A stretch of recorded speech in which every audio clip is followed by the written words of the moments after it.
Good morning, chat. Good morning. It's me. Hi. Hi. I'm the cactus. It's me. Hello, everyone. Good morning, chat. I didn't sleep last night, teehee. Yeah, it was crazy. I said to her this morning, she was like, "Yeah, I had to, move to this chair because my butt was falling asleep in the other chair because she was in my chair." And I was like, "What do you mean?" And she's like, "You know, I didn't sleep. I didn't go to bed." And I was like, "No." And in my slight defense, I slept in the chair for a couple of hours yesterday, quite late. I slept from 6 until like 10 p.m. and woke up at about 10:30 or something like that. Good morning. So I stayed up and my brain was like, I'm just gonna sit and I'm gonna work and I'm gonna edit until I get tired and then I'll go to bed. And then I got tired at around 4:30.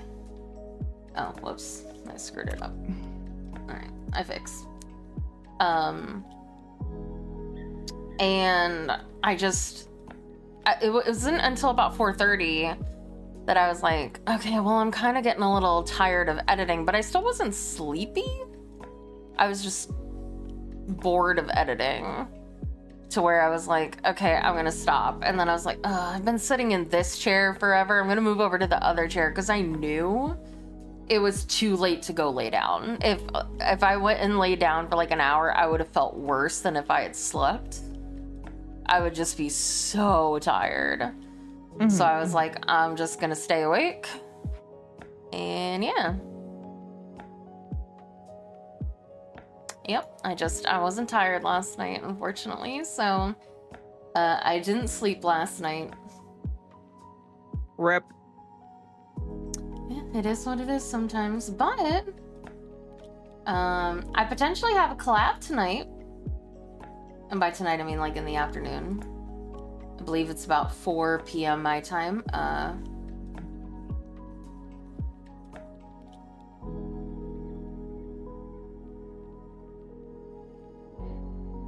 feel like I stopped talking in the middle of a sentence.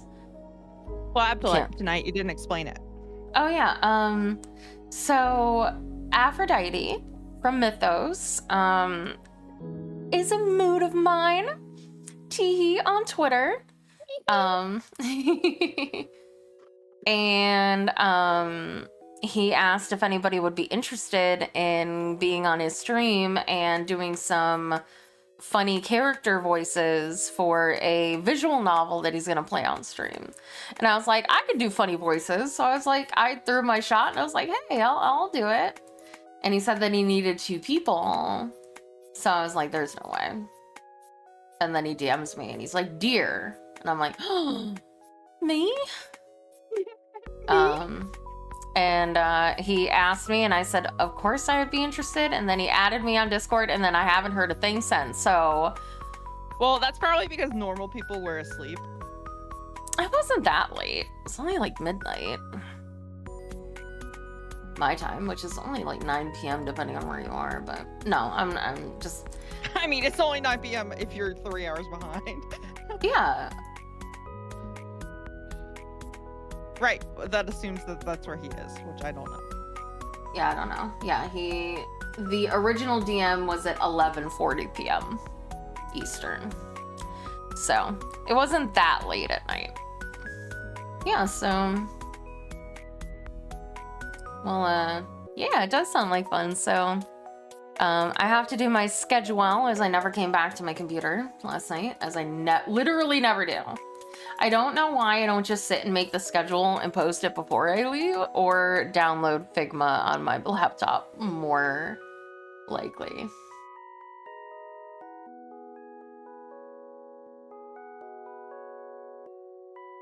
But I have to make my schedule. So yes, there might not be... I have to take my pills because I didn't take them last night, because I take them before I go to bed. I didn't sleep. Oh no. It's fine. What if my model was a furry? I mean, then I would look like a deer, I guess. What Yeah, if you more looked of a like a deer. furry?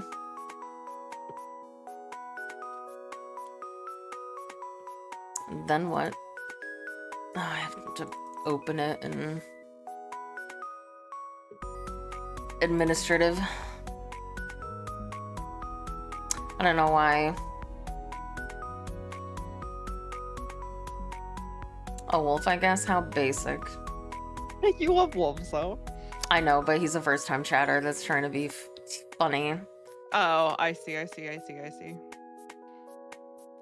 interesting. Oh, I say that because it looks like... Oh, wait, no. That's... Never mind. Never mind. I clicked on the thing, and it was like December 17th. But that was when he became a Twitch user, not when he started following you. He doesn't follow you. Gotcha. If I was a furry, I'd be a bat, which is actually what I'm trying to do. I did a lot of work on trying to make my model art look more clean last night. I didn't show you. I didn't export a PNG and show you the progress I have made.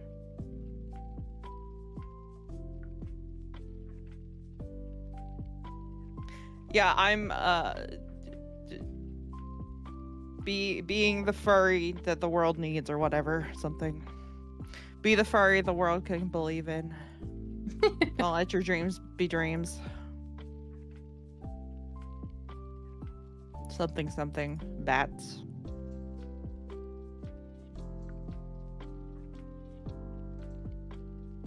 Disco Elysium on Tuesday, Disco Elysium on Thursday.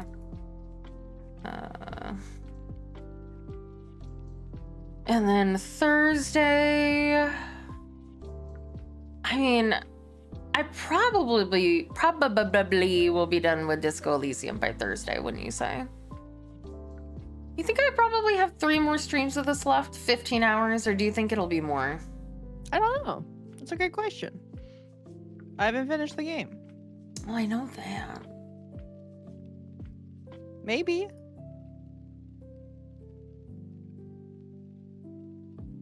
It's hard to say. Shut Why the don't you hell just put up. Just put Disco Elysium / Veilguard.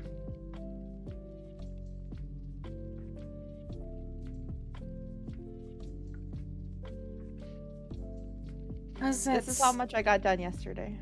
Big, that's why.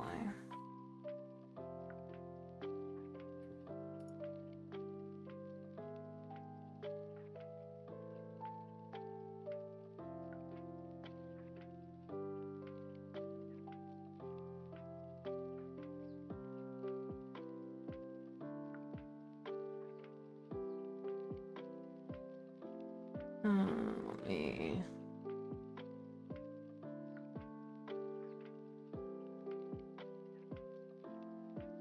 Okay, and then Friday... I guess I should technically mark this as online because I will be online just later. I will be playing Love or Collab with Brave Okami at... When is this? It's 3 p.m., right? 3 p.m.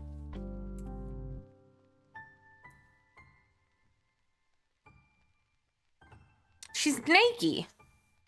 Well, she's a Barbie. It's okay. She's got butt fangs. What? She's got butt fangs. What do you mean? Got the little fangs, the little butt cheeks. Oh, I mean that's how everybody draws it. Little butt fangs.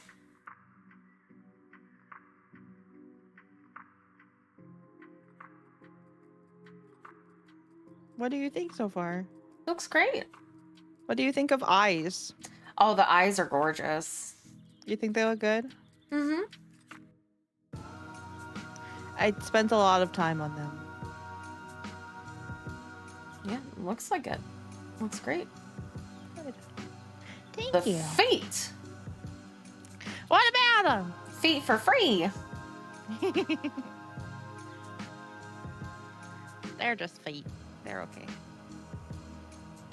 Feet for free.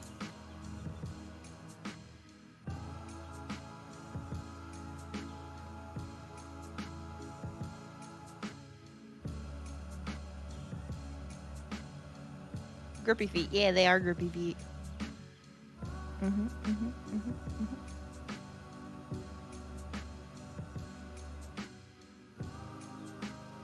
Oh, I forgot. I need to not channel. I need to charge my watch.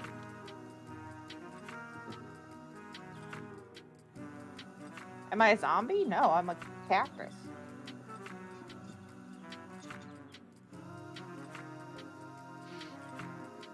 And then Saturday, variety with Gull. Which is probably going to be Cobblemon. You don't know what a cactus is? Hold on. It's not something that it's not a furry animal, so he doesn't know what it is.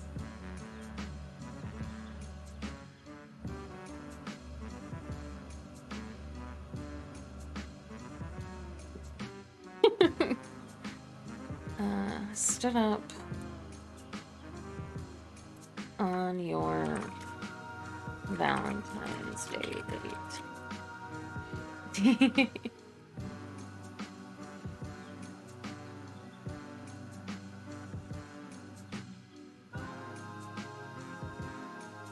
I have a secret link at the bottom of my card. Yeah. And it takes you to let me Google that for you, which is, what is the best type of cactus or succulent for a beginner? Oh. And then I guess I'm doing, there's no way I have to do even more of this, right? And then shit, what's a lot? Oh yeah, collaborates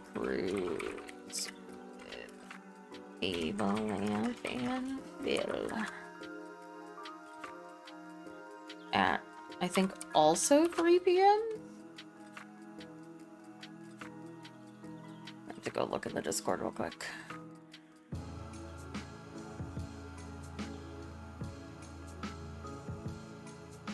Yes, 3 p.m.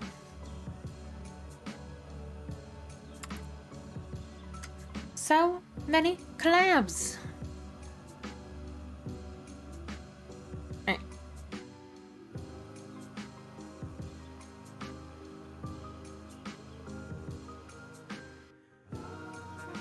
Export.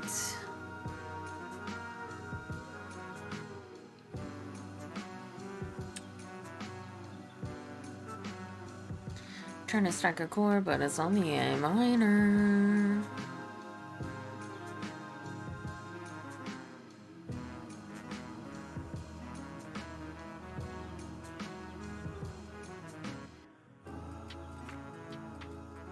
Okay, and then I'll put this. Can you look over my schedule to see if I fucked anything up before I send it out onto the interwebs? As I most often do, forget at least one thing.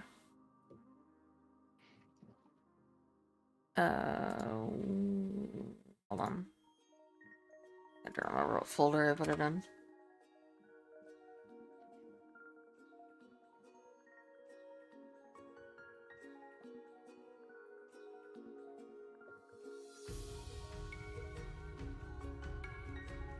It's okay. I hope you had a good day yesterday.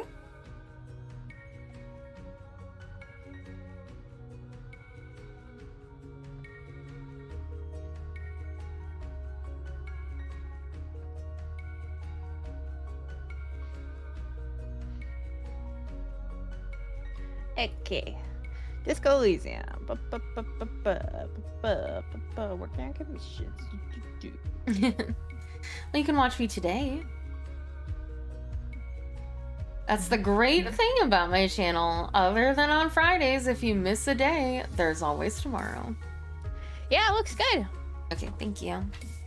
I just feel like I always forget something. I don't think so. You changed the ASMR, which is good. I need to work on the thumbnail. Alright, so let me open up my blue ski.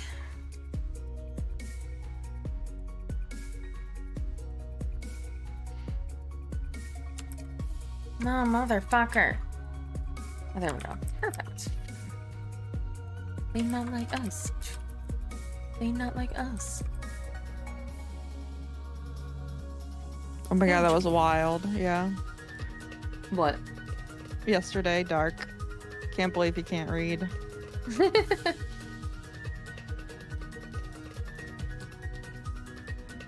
Oh, but then the second game that I play with you guys, we win. I was so stoked. Yeah, you did such a great job. I turned off my brain and I just clicked on people and shot them. It was awesome. Hey, Dora.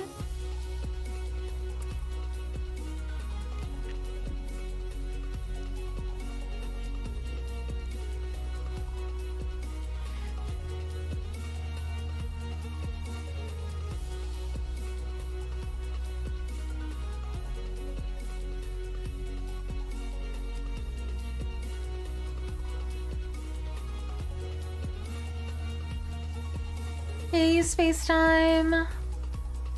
Also, there was somebody else that. Hey, totally as well. It's like there was somebody who popped in and hadn't said anything, but I wanted to make sure I said hello. Alright, so.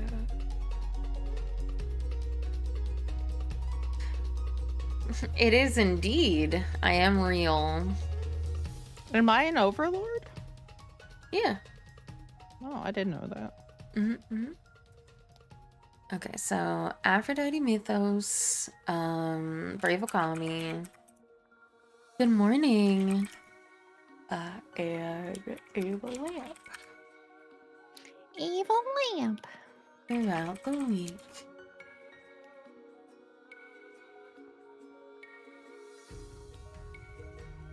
VTuber. Yeah. ASMR.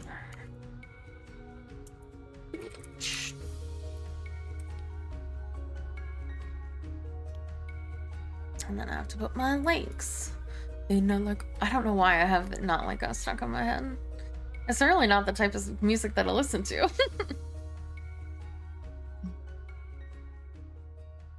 But his halftime show, really good. I liked it a lot.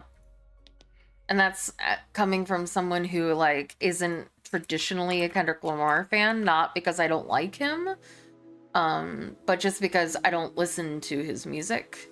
It's not music that's made for me, But I thought that his halftime show was like very digestible for a casual Kendrick Lamar fan. I thought it was very entertaining.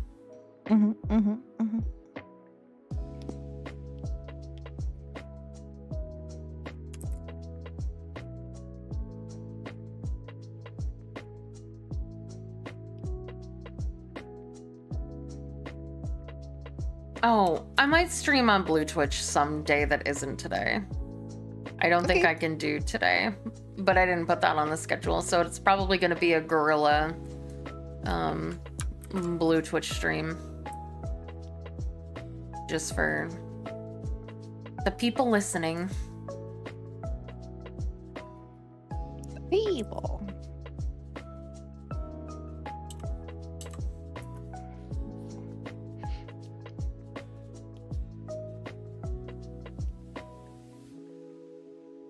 You'll try to attend for a change? Oh, Token. This game. This game is so wild. The protagonist is such a dumbass. Such a bad person, too.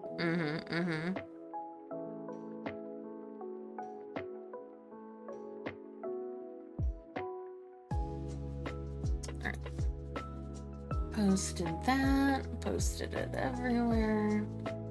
Hey, Moss Man. Hi, Moss Man. Hi. But yeah, so basically what happened yesterday is I was so proud. I actually didn't sleep. And I was like, am I gonna make it today without sleeping? And then I didn't. So got done with stream. Gull made chicken. Or we tag team chicken, I should say. You did, I mean, you did the most of it. I just flipped it in the middle. We made some chicken. And I had some ramen, and Gull had some fettuccine alfredo from like a little baggie. And then we started watching Pokemon TCG. We did get it to materialize. Yes, we did. We just haven't played it since Saturday. We were able to get it to work. And we were able to play on it. We haven't opened it up yet, though.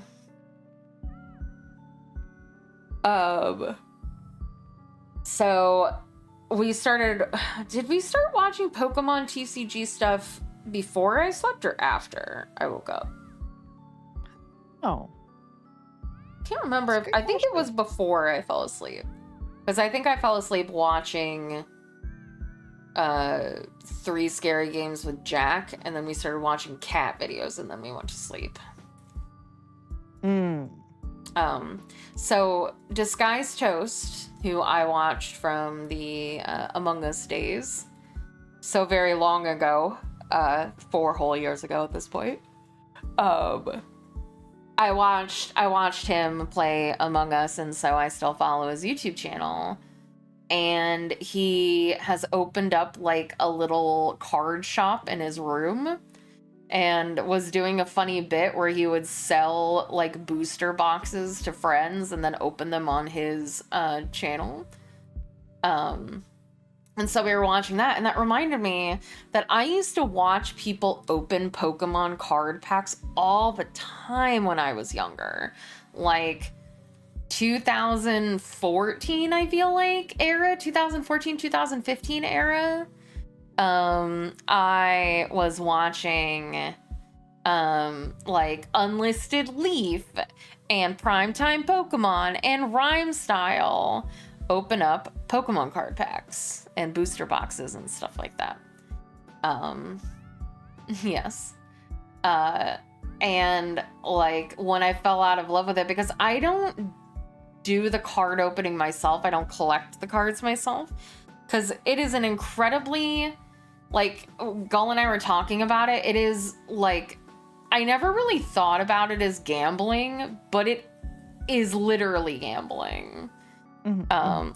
To like the worst extreme, it feels like, in terms of like just throwing your money into a paper shredder. And so I never got into it myself. I did dabble a little. Like I said, in like 2014, 2015, there was one card set that I really liked that I can't remember the name of it anymore, but it was like a very cutesy one. And I need to look it up and find what set it was. But I have a binder here. I should just go grab it. Hold on. Instead of trying to look it up, I could just grab the binder. It's literally right here. Oh, I didn't know you had a binder of cards. Yep. Well, I did. Well, Gull stole it. I stole it? Yeah, it's gone forever.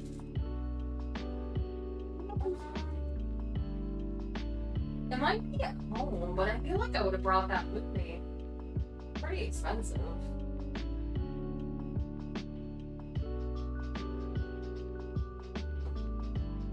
Maybe I just put it somewhere else.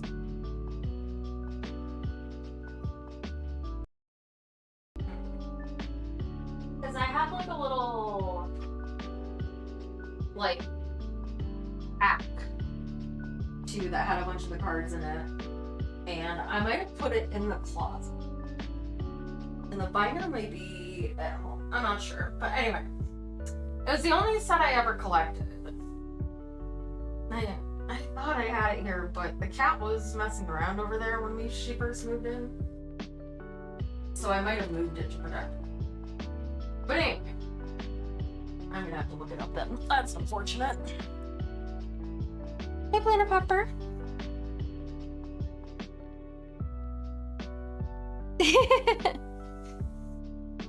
She might have. That would be the kind of cat that she is. Alright, so let me see. Pokemon card set.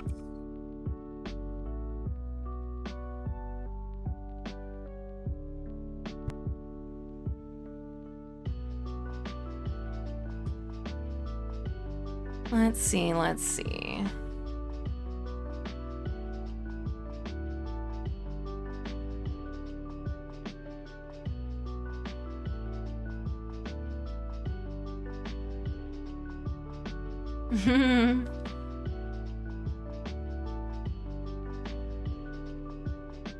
I feel like it was a 6th gen set.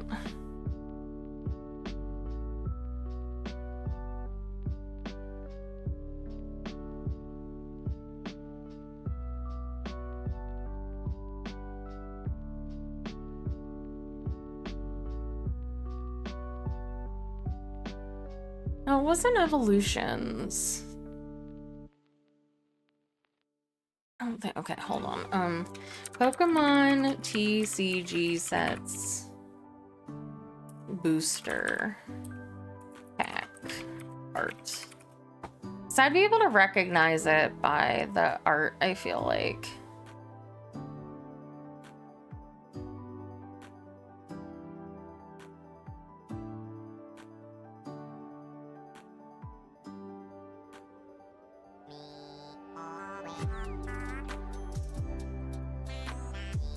Okay, let's see.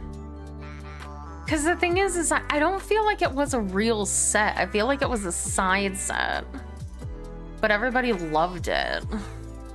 And I wish I could remember a single fucking card in it. Because that would be so helpful.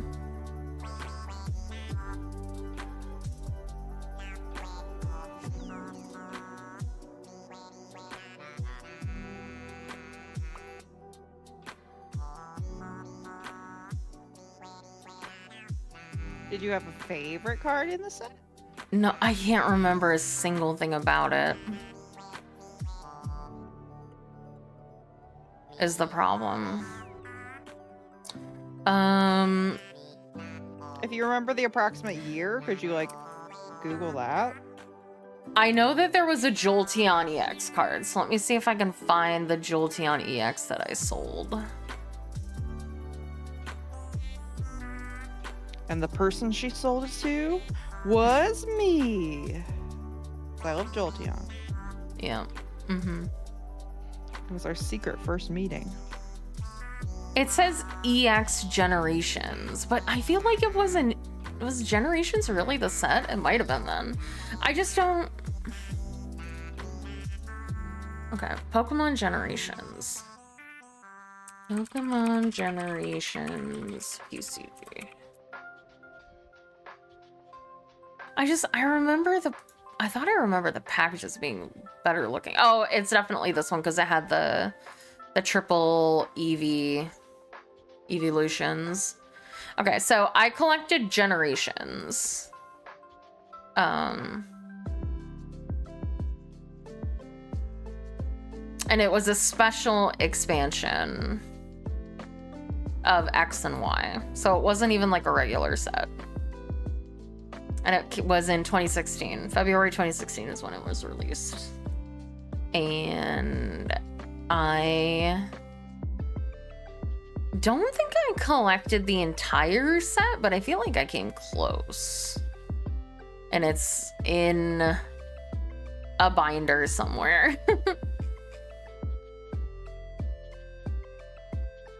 But yeah, that's like 2016 was when I cared about Pokemon TCG, and so I followed a bunch of people on YouTube that did Pokemon TCG like card openings, because I would live vicariously through them, because I wouldn't buy a ton of things. Like when a new because Generations was the type of thing that, since it was a special expansion and it had a smaller deck, like card set list, they didn't release like booster boxes and stuff of it.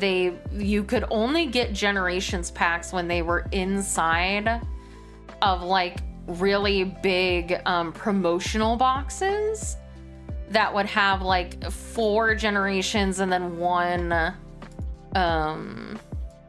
like, I don't know what would it would have been, whatever the card was after. So it would have been like the break set or whatever it was, the break evolution sets and things like that. So it would have like, it'd have like V card TCG opening win. I have a booster box on my throne. If you want to fund it, I'll do it.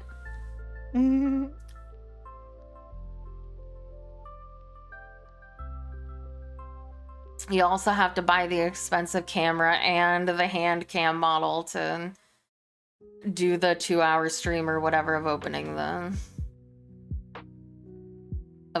cards.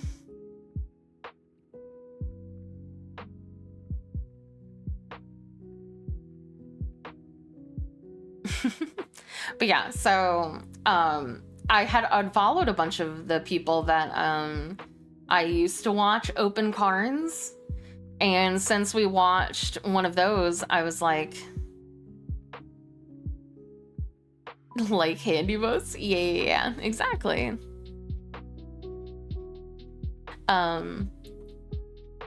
So I went back and I noticed that a lot of people that I used to watch don't do it anymore, which makes total sense. It's gotta be an expensive hobby. But my favorite from that era, Unlisted Leaf, still makes videos to this day. And my other favorite was Primetime Pokemon. And it doesn't look like he uploads consistently anymore, unfortunately. I do need that ability.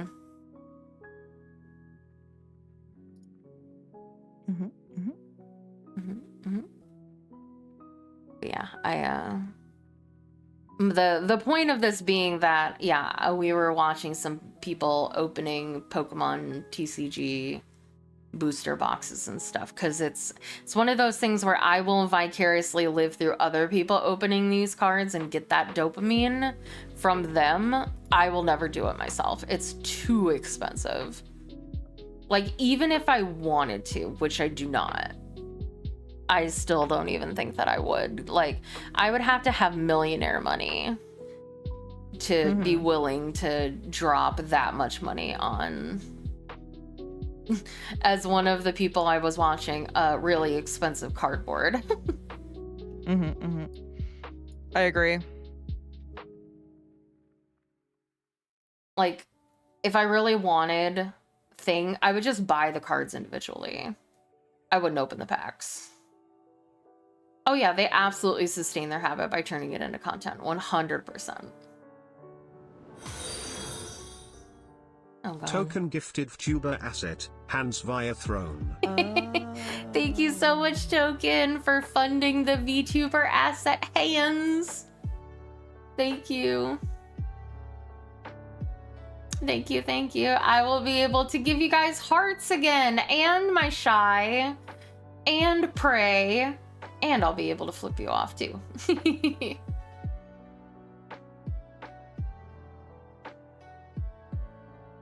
Oh, and I'll be able to do the yandere thing too. You won't fund legs though, I might flee. I don't have legs. I have to ask Aircy, do you know how it's, you can turn off like arms, right? If like, you want to have like a pair of arms on your model that's like a PNG, you can turn off the like arms on your model, right?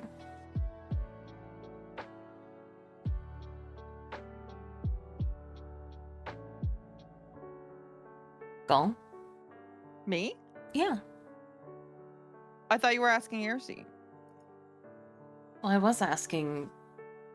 I said I'm going to ask Ersi. Oh, I'm sorry. I didn't realize you were talking to me. That's okay. Not listening to me. It's fine. No. I'm trying to see if like my line art is going to be smooth enough, or I should be using a different pen or something.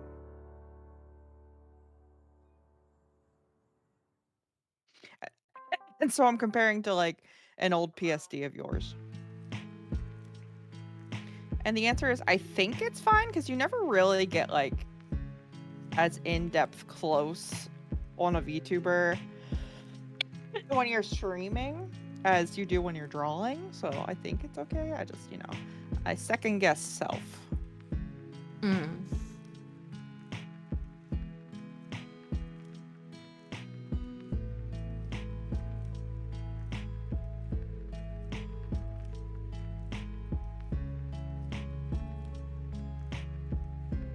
But, I mean, I assume there's a way you turn off the arms.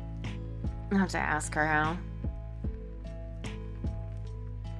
I think you do it when you're making an expression.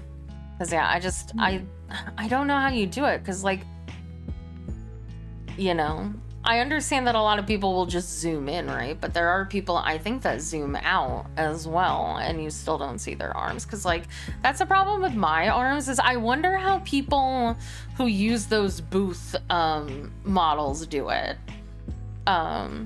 Because, like, if I were to put a booth, like, costume over top of me, my arms would flippity flap and, like, not be seen.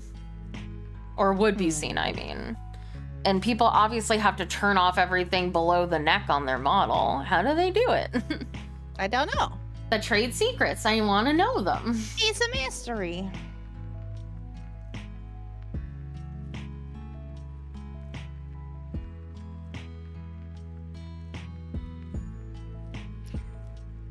Celine Flappy Flap. Flappy flap.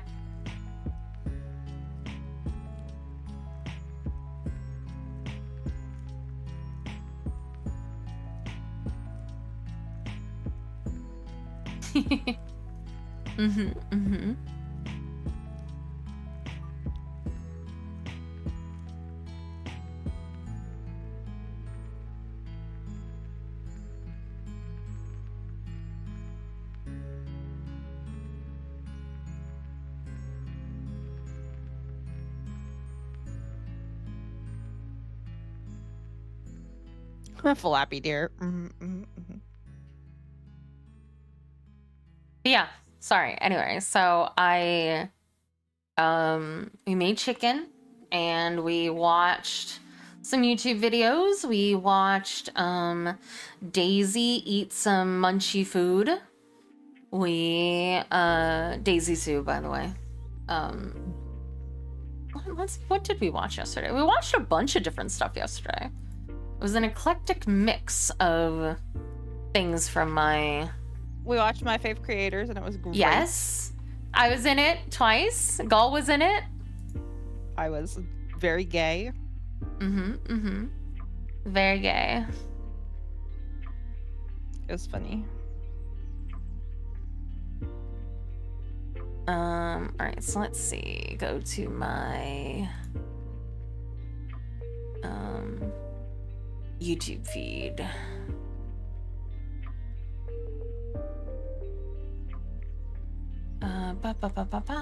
Subscriptions. Okay, so what did I watch yesterday? Oh, we watched Connor as well. We watched Connor and Mouse. Yeah. We watched Onigiri. And a friend of hers, they did a video where they tried to buy as many Pikachu Pokemon cards in Tokyo as they could find in an hour. It was really funny.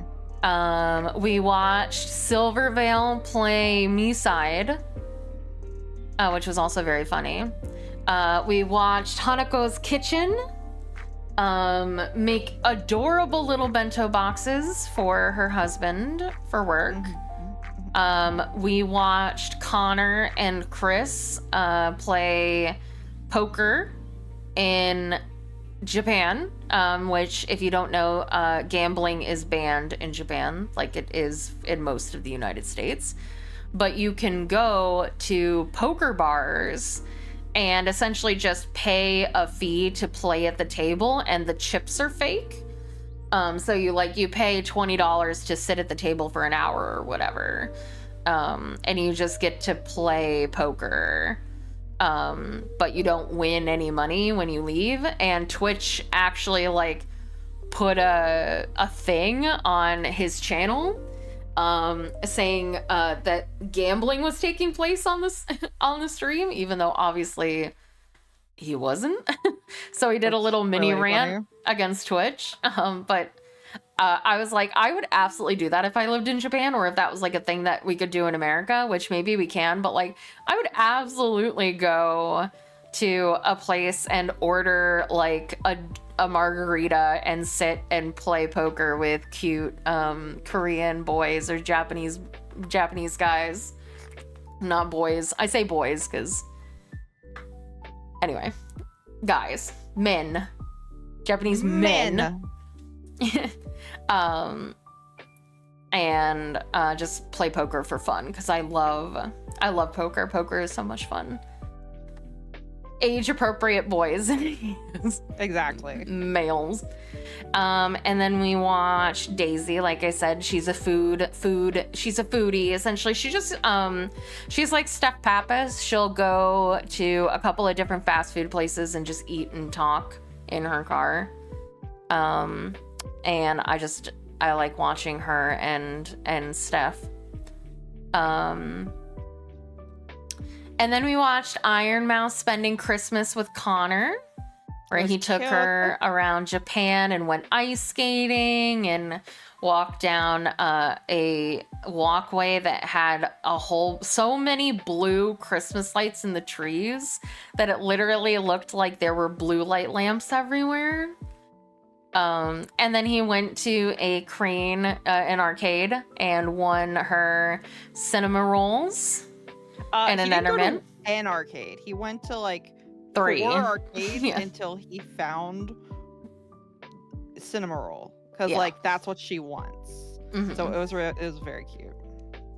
And a dude in his class gambled and won a chocolate bar and didn't realize he had to go down the street and turn the chocolate bar in for money, and he ate it. All the Japanese students were so sad for him. Oh no. Oh no. Iron Mouse is unable to leave her home due to having what is it that she has? She has primary immune deficiency. Yeah. So she will get very sick if she leaves an uncontrolled environment. So Connor will she'll sit in her room and they'll stream together, and he'll take his camera and show her places, and they'll go virtually take her to places she otherwise would never be able to see and experience. And it's always very sweet. I love Connor and Iron Mouse. They are Connor has raised millions of dollars for the IDF, the Immune Deficiency Foundation, that Iron Mouse also obviously supports very highly, because they've changed her life. She was very sick and bedridden when she started VTubing, and now that she's become a successful VTuber, and she said this before, that genuinely the best thing that ever happened to her was getting money so that she could afford better healthcare.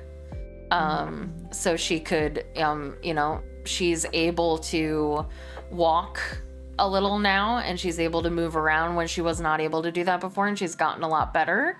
And the both of them do a lot of charity events to raise money for the IDF. And he goes on a yearly cyclothon and will spend 2 weeks bicycling around Japan and live streaming the entire thing and raising money for charity. They raised $1 million last year. And they'll do charity auctions with other creators, and they play a lot of games online together. And also they just have a very cute relationship. They're very a very cute friendship. They're wonderful. And yeah, he'll go to cool places in Japan and he'll take her with him essentially, and we'll live stream it and she'll watch and it'll be like they're there together, which I think is just so incredibly sweet to do that, because it's, you know, not, I imagine, an easy thing to go to these places and do that kind of thing, but he does it because, you know, she can't leave her bedroom, and you know, he goes to arcades and wins her the cinnamon roll, which is her favorite like mascot, and he'll buy all of the cinnamon roll merch in stores that he goes to, and he calls it the cinnamon roll, the mouse tax. And it's all just very sweet. So yeah, he went out and did a little bit of ice skating and saw the lights in Japan, and then went to an arcade and they went together, and it was very cute. And then we watched my fave creators. She did the January VTuber clips, and again, we were both in it. It was very funny, so you should go check it out and support them. And then I think that's about, oh, and then we watched a couple of vlogs, and then Toast opening up the new gen of things for Pokemon. And then I fell asleep. From like 6:30 until 10:30. And then I didn't end up going to sleep because, again, I slept in the middle of the day.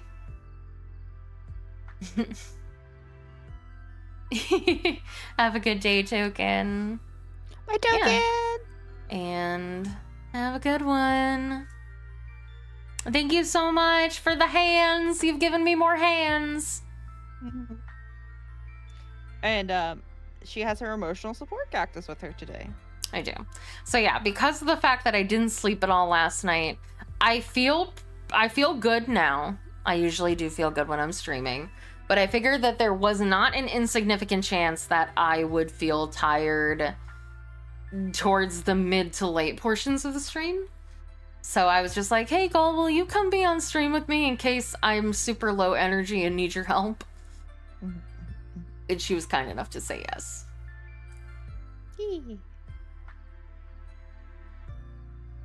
So that's I always have fun, so. Yeah. Thank you. So yeah, we're going to continue with our Disco Elysium playthrough today. I'm going to go over here again.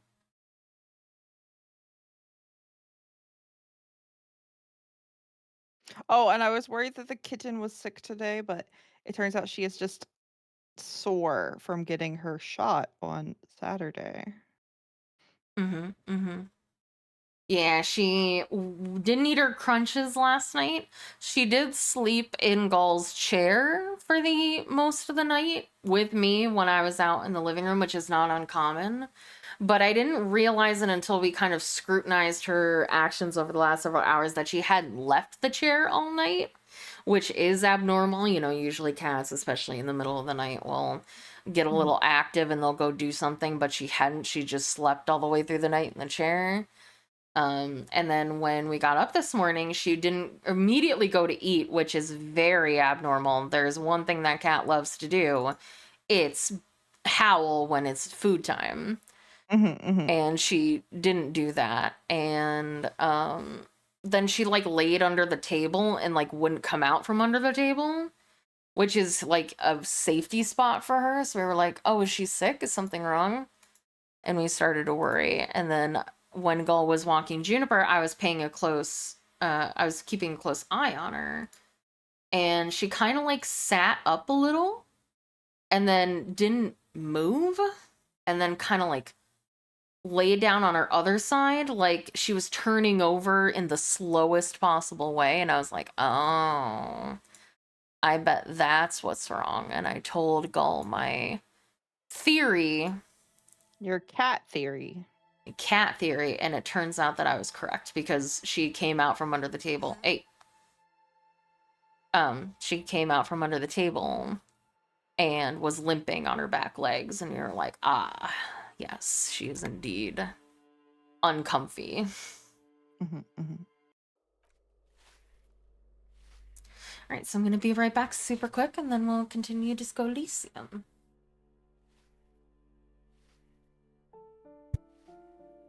Have a good day, Midgard. Bye, Midgard. Have a good dungeon building in D&D. I realized that was a random thing to say. D&D dungeon building.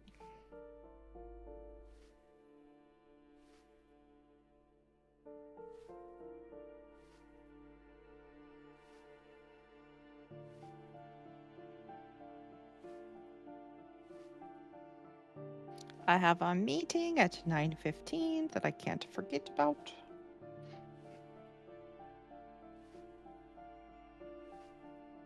Okay. But that's the only meeting I have today, so that's nice.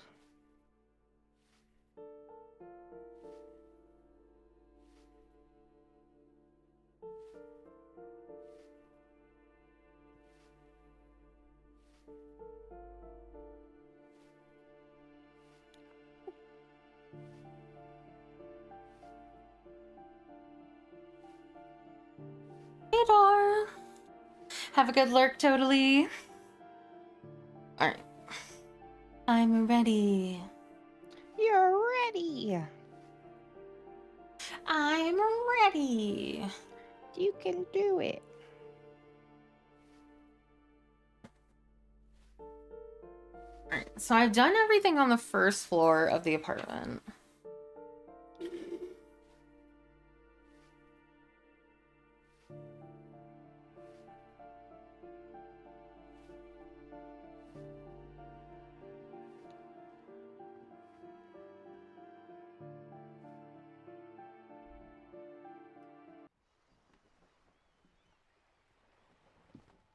That's a lot of red over there. Ruination has come. The broken arches betray the once grand history of this building. It towered over the harbor until it happened. Form a guess about what happened. A great force from the northeast fired into the city. Heavy artillery shelled the coastline. Fired from the water. A straight shot into Revachol. I didn't take my medicine. Take your medicine. Hold on, I gotta go get it before I forget again.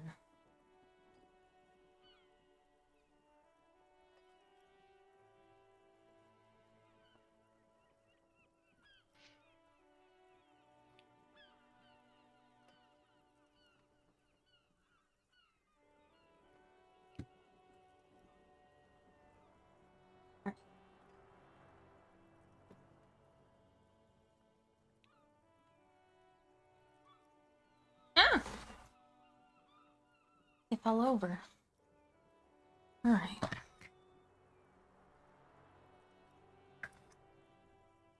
Oh, I didn't actually have my pills set up. Hold on, I need to do that. It's the day reset. Or the week reset, I mean. Weekly reset. Server reset. Yep. The server is real life. Yep. Let me do my pills real quick, chat.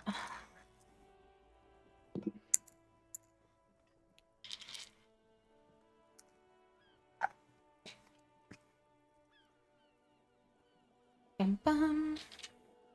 I have to remember to get the pills from the table. And take one. Do you need them right now? No, it's my once a week, like, vitamin D or whatever it is. It's not important. I can take that whenever. I just need to remember to take one today because it was meant for Sunday.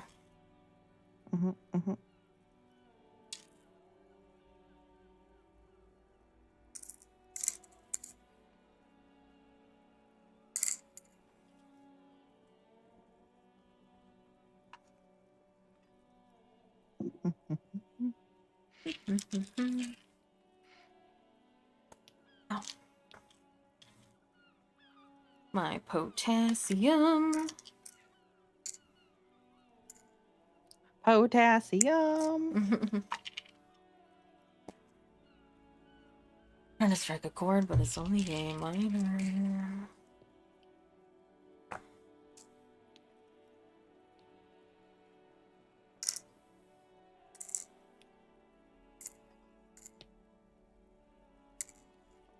So, in your opinion, should I take Sunday's medicine now, or should I take Monday's medicine now? Monday. Even if I'm going to take another dose tonight? Yes. Oh, Wait. wait. No. Hold on. Yeah. Should I take Sundays now and then Mondays tonight, or Mondays today and not take it tonight and have Tuesdays tomorrow night? No. You should do the first one. Okay. Well, just let it be known, chat, that if I die, if I overdose on vitamins, which is what 90% of my pills are, Gull did it. Oh, I have 10 minutes. Okay.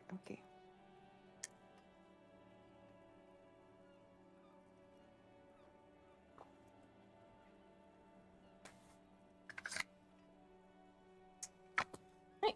Pills put into the weekly doohickey and taken. Woo.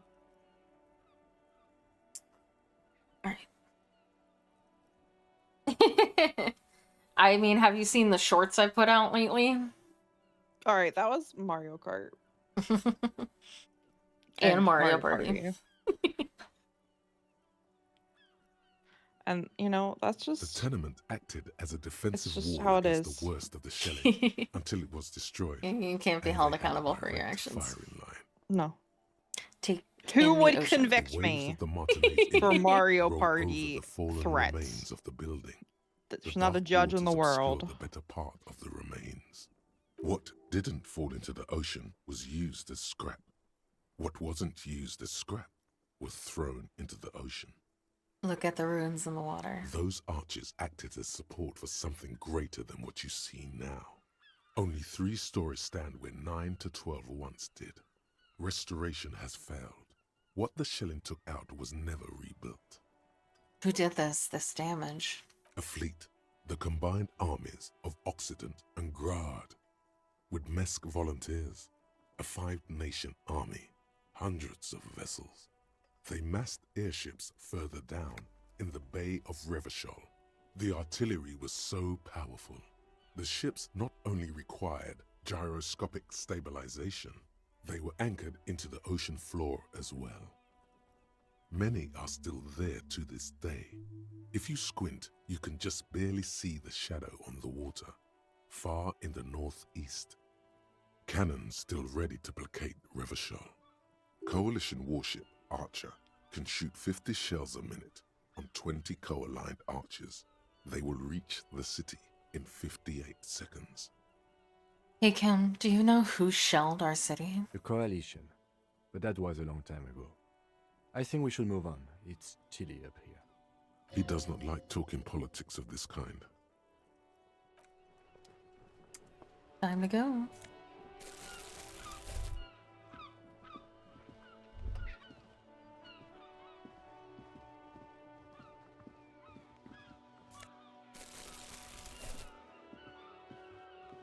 Ooh, the Hi, Cindy. piggies have learned how to saunter up staircases.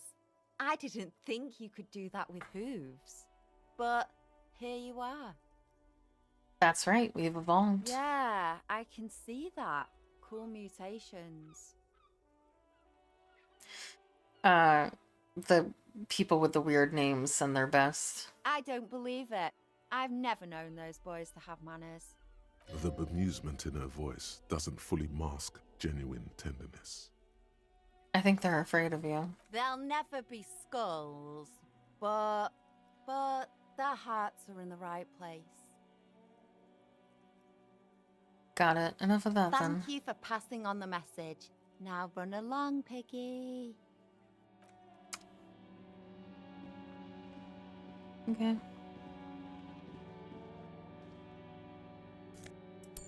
Money. Money, please. Can I put on a crowbar or a... Nope, not that. This. Nope. Useless. What has this tool ever done for me? Someone's been sleeping here recently. Cindy?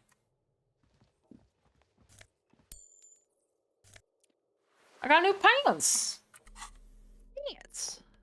Finally! Did you I get the might- You didn't get the fancy pants from Kuno? No, he hates me. Oh, they're good pants. I still have my flare cuts from the beginning of the game. Rip. Those are bad pants. Mm-hmm.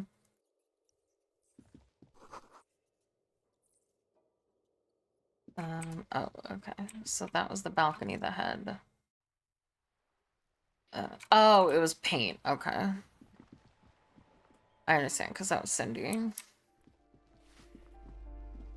Makes sense. Alright, I'll go through this balcony then.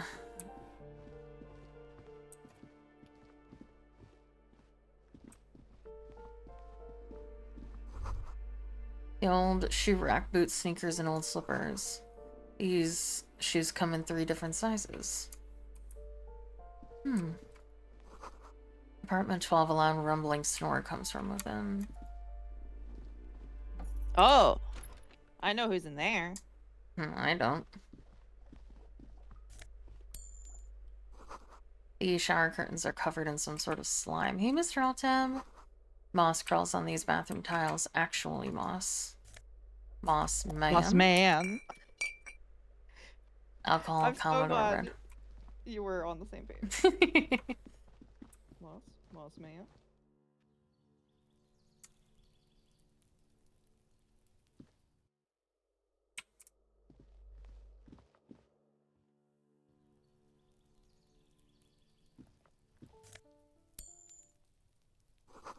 The breaker box is full of cigarette butts and electrical wires. Curtains shift just a little. Someone is watching from within. Are they now?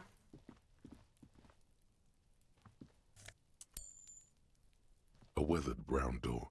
The number reads 20. Something smells good. Soup allons, yo. The lieutenant motions to you to go ahead and knock. Hello? Who is it? And someone turns down the radio. Is this Billy Magin's home? This is the police. Please open the door. The police. A moment, please give us a moment. Tidying up. Nervously. There's fear in her voice. Come in, the door is open. We're about to die. Oh no, we're Are fine. you? I don't know. There was nervous shuffling happening. Did she kill her hut? No. It's probably because they smoked the same cigarettes. I don't think it's because she killed him.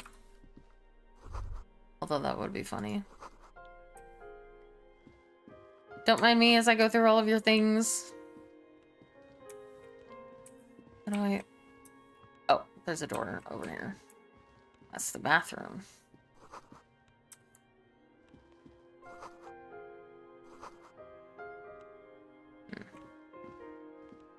Hello. It's you from the book stand. Mm-hmm. Did you come to bring my cockatoo back? Oh. I don't think I introduced What? myself properly. She was outside the I'm Billy. bookstore on day 1. Would you like Mhm. something to drink? If you keep Tea? pestering her, Lemonade? We're out you of convince coffee. her, you gaslight her into thinking her husband is missing. The lieutenant Oh, has damn, taken really? off his foggy Mhm. glasses and is busy cleaning them. I left her in alone. His handkerchief. And then it turns out her husband actually is missing. Yeah. Oh no! He must feel vulnerable without his glasses. So gaslighting Is this is a why good he's thing, letting you is take what the I'm lead? learning.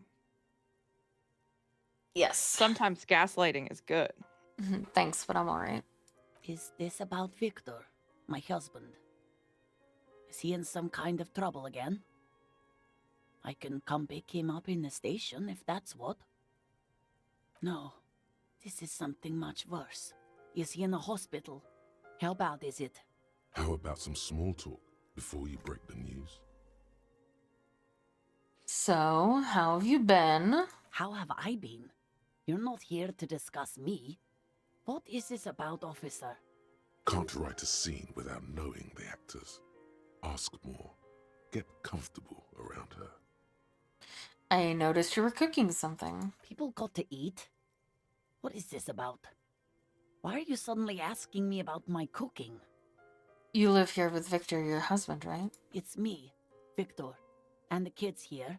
We have 2 daughters, Jenny and Jolie. Yes, I remember you mentioned them at the book stand. Mm-hmm.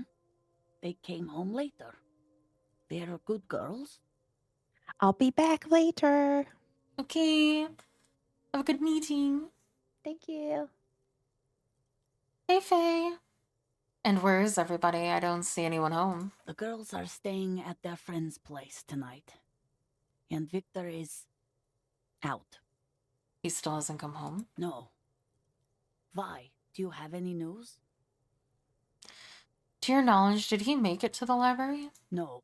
I guess I'll find out when he decides to come back home. It shouldn't be long from now. He's never gone for more than a few days. What was the name of the library? Oh, it's in Jamrock. The one at Mayro Street. I don't know the official name. Central Jamrock Public Library? I think, yes, if that's the one on Mayro. It is. What was he supposed to do in the library? Just to return a book of mine. Why? Why all those questions, Detective? Did he... Do something? Break something? It's a fool's hope. What was the name of the book? I think it was, Thibaut's The Glinting I got a Card. goblin. It was pretty good. Remind me again, what was he wearing when you last saw him? His old leather jacket. Can you describe it? It's just your average brown leather jacket, but he bought it as a teenager, so... No distinctive features? No, well, the lining is hand-sewn. It's blue. I tried to Yeah, make I the have thing all more this information weatherproof since already. he's running around with it in the middle of winter. She folds her hands across her chest. Oh, god damn it. I made it. Oh, if I fail this, I'm gonna be pissed. I don't want to. I had it perfect and then I fucking made a whole bunch of small talk for no reason. Fucking, why did I listen to drama? You never listen to drama. Drama's a dumbass. I'm so mad. I had a 92% chance there, and then I listened to drama, and was like, oh yeah, let's look through all the options, teehee. We have to. I don't want to do this.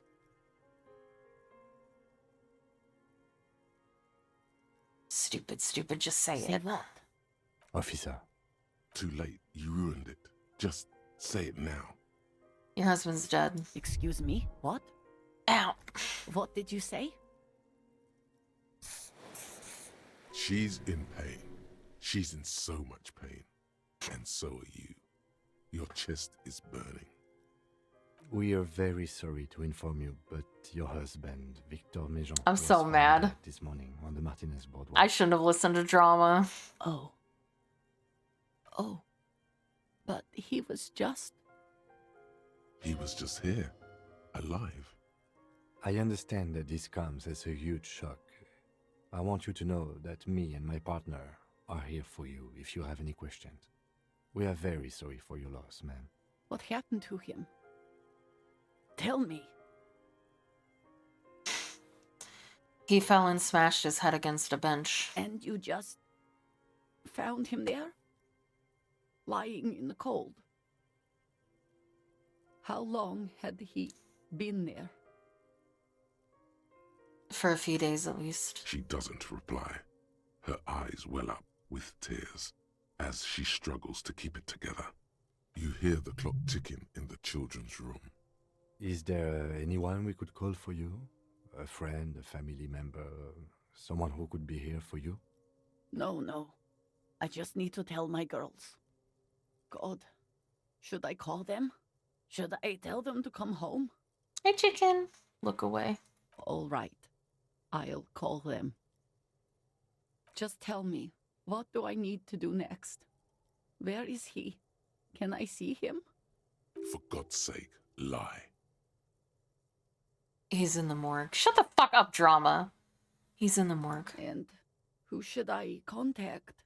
He was taken to the city morgue. The local coroner will be contacting you shortly to arrange the funeral. Here's his number, in case you want to contact him earlier. Is there anything else that the RCM could do for you? No, I'll call you if something comes up. I'm still a bit... I do have a brain condition, but alright, that's it then. Again, if there's anything we could do for you, then don't hesitate to call the RCM, ma'am. She just nods, distant. I'm so mad. I'm so mad. I was just... It was the very... I hadn't played this game in 2 days. I forgot that I can't just listen to all the thoughts in my head. Some of them are dicks. I'll take it from here. Thank you. And aren't there to help me. We should step outside and talk. I don't know. God damn it.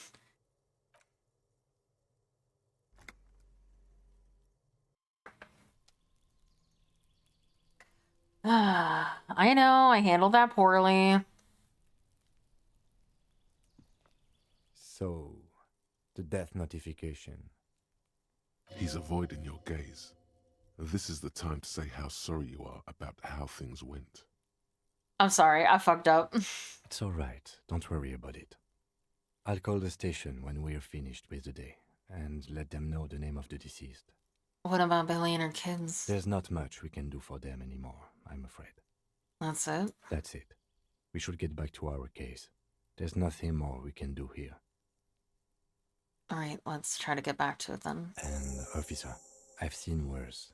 This wasn't the worst I've seen, okay? Now let's go. I really have, he thinks. She was strong. She made it easy for us. So annoyed. I had a 92% chance of me. Hey, Dials. Oh. No. No drinking. No. We aren't an alcoholic anymore. Okay. Let's go see what other checks we can do. Can't do that.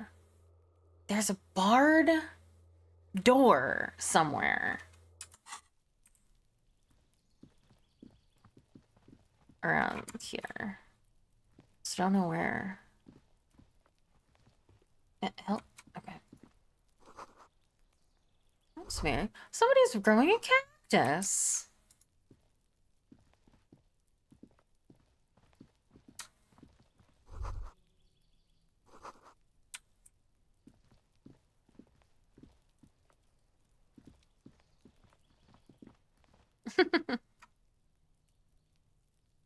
This door is made of metal and appears to be reinforced.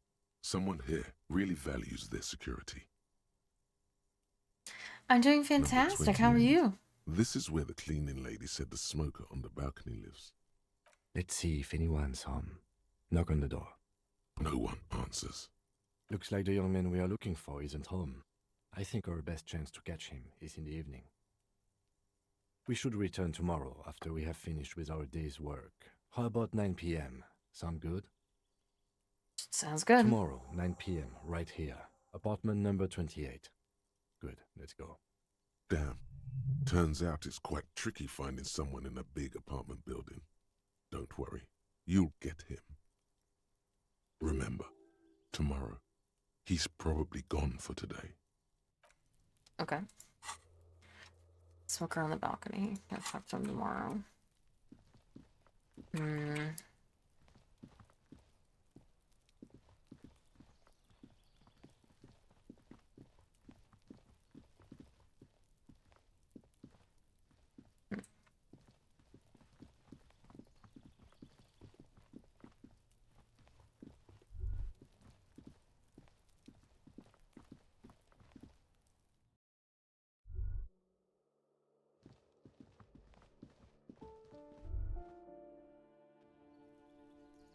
Okay. So there's a black door, it says, on my map around here, but I don't know what one they're talking about. It looks like there's a barred door in the building near the... Is it... just... this door? Because the only barred door that I know of is this one.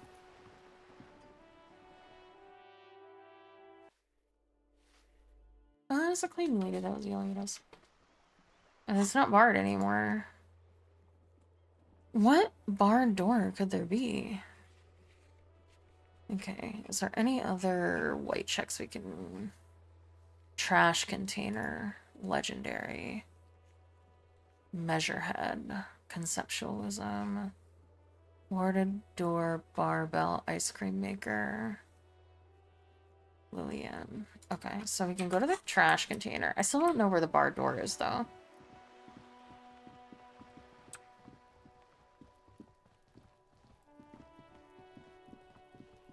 It says it's, like, on this building, but... Oh, I'm going the wrong way. I need to get into where... Kuno is. Kuno!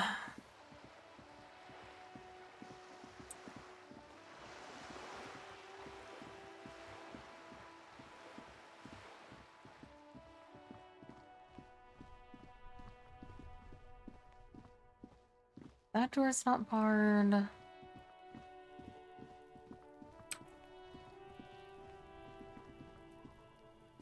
The trash container stand. The smell of rotten food rises to greet you. You see soggy cartons, dirty rags, and organic waste. You see, you've done this before. The movements are recorded in your... A box falls into pieces in your hands. Not much to see here in it. There's nothing more of interest in this. You see, you've done... No. A box falls into pieces. The container sounds a muffled gong.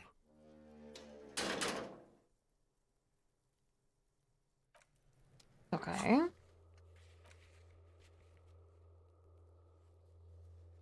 Oh, well, I don't need to get it open.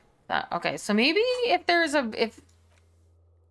a door that I didn't need to get open, if I like opened it a different way, maybe it for some reason. Okay. I don't really want to mess with them anymore. There's a warded door. Oh yeah, and I've already beaten that. There's a barbell and an ice. Okay. So let's go see about the ice cream maker. There's apparently a barbell in the building as well. I don't remember anything about a barbell. Okay. This orange machine is dead still. It has a hand-cranked ice cream churner and an electric freezer. Okay, The ice physical... around it slowly melting. Physical instrument. Sorry, I'm trying to do this. Okay. Is there anything that's gonna give me more physical?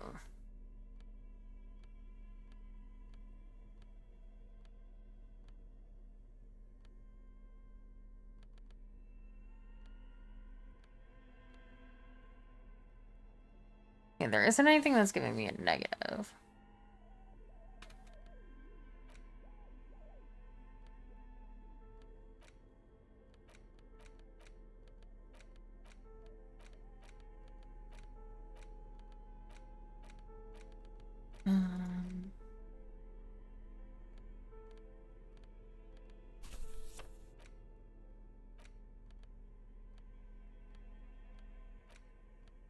You take the legal documents out of...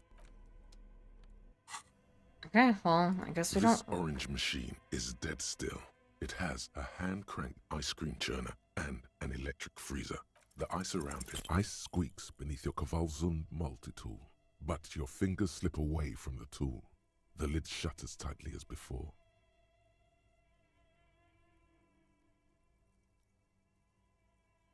Oh, well, I hope everything is okay, Dials. And it's already unplugged.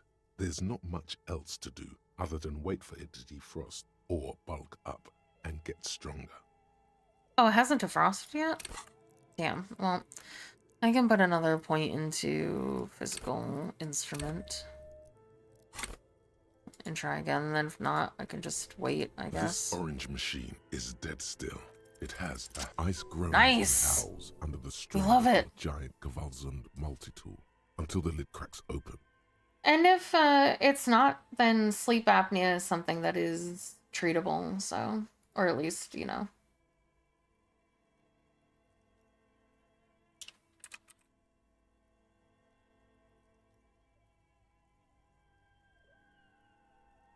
Darkness lies inside, but you can faintly make out an object, intricate and foreign, left there for a sub-zero beauty sleep, a filament memory with the words "off-site copy" written on its side.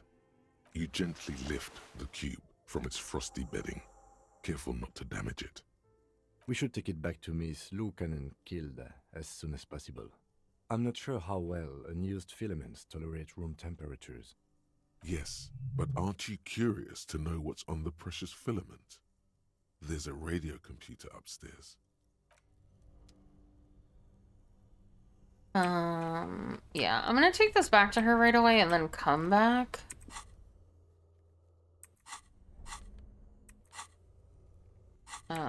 Because I don't want to risk the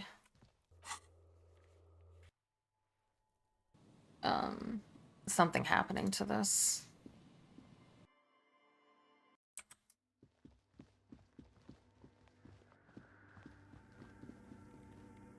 Yes, what is it?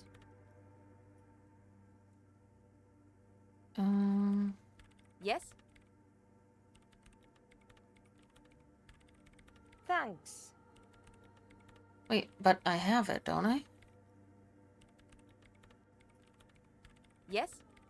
Oh, okay. Thanks. Looks like it's the one. What's going to happen now? Now I'm going to print it out to see what's left of it. What are you even hoping to find? I have a theory. Lintel was able to divine the location of the anomaly from this broken copy. I want to repeat their calculation, only this time with better equipment. Watch. What an intricate display of failure. The paper starts filling out with ink, soaking it in a gleaming blackness. Not a single line of data stands out. Now what? Sorna doesn't reply, her hands running over the printout. She's looking for something. For her morning star. Eyes scouring the millimeters. Here. I found it. Where? Hold on.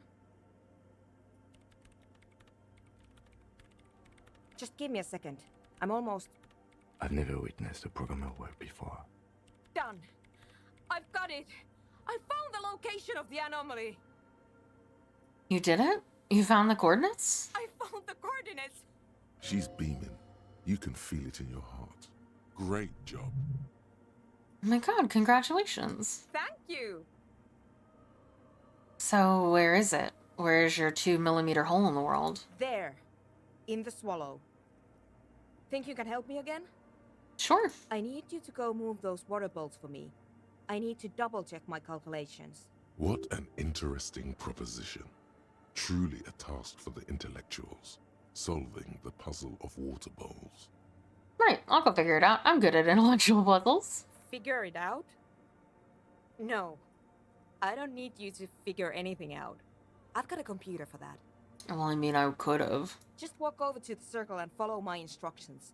Move the third ball 2 centimeters to the left and the fourth ball 5 centimeters to the right. This should do the trick. Okay.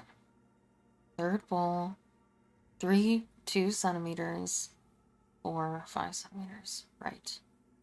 3, 2, left. 5, 4, 5, right. 3, What? 2. She only wants you to follow Three. instructions. Three. Nothing intellectually Shut up. stimulating. Three. In this task, a 3, child 2, could do left. it. 4, 5, Thanks. right. 3, 2, left. 4, 5, right. 3, 2, left. 4, 5, right. Which one's the third one, though? 3, 2, left. 3, 2, left. 4, 5, right. 3, 2, It's left. awfully silent 4, again, as if someone 3, turned 2, off the left. entire world 4, 5, outside right. those walls. 3, 2, left. Water measurements 4, have been 5, marked right. down around the bowls. 3, Each 2. chalk-drawn line representing a centimeter on the floor. Oh, I didn't need to remember. It moves like a ghost without creating a Yeah, she single has. trace of sound. This task is an insult to your mental skills. Shut the hell up. Some water spills out of the bowl, wetting the floor. The lead programmer sends you an encouraging thumbs up from across the hall. I thought it was going to make me remember. It didn't, thankfully. Yes, what is it? I moved the bowls. It was mind-numbingly easy. What's next? Great. Everything should be aligned now. Miss Know-It-All is hesitating. What's wrong? Yeah, nothing. Now the only thing left to do is to unmute the headphones. Oh god, If we're we gonna got the die. location right, we should then be able to hear whatever sound this anomaly makes. Wait, why did you have your headphones on mute in the first place? Hey, Retro Honestly- Gamer! Honestly, I'm a little scared. Isn't it going to be just silence and nothing else? I don't know. That's what I'm scared of. I don't know. It could be anything. I mean, what sound does the nothing make? How can you even listen to something that doesn't exist? What if silence is only what surrounds it, but the swallow itself is...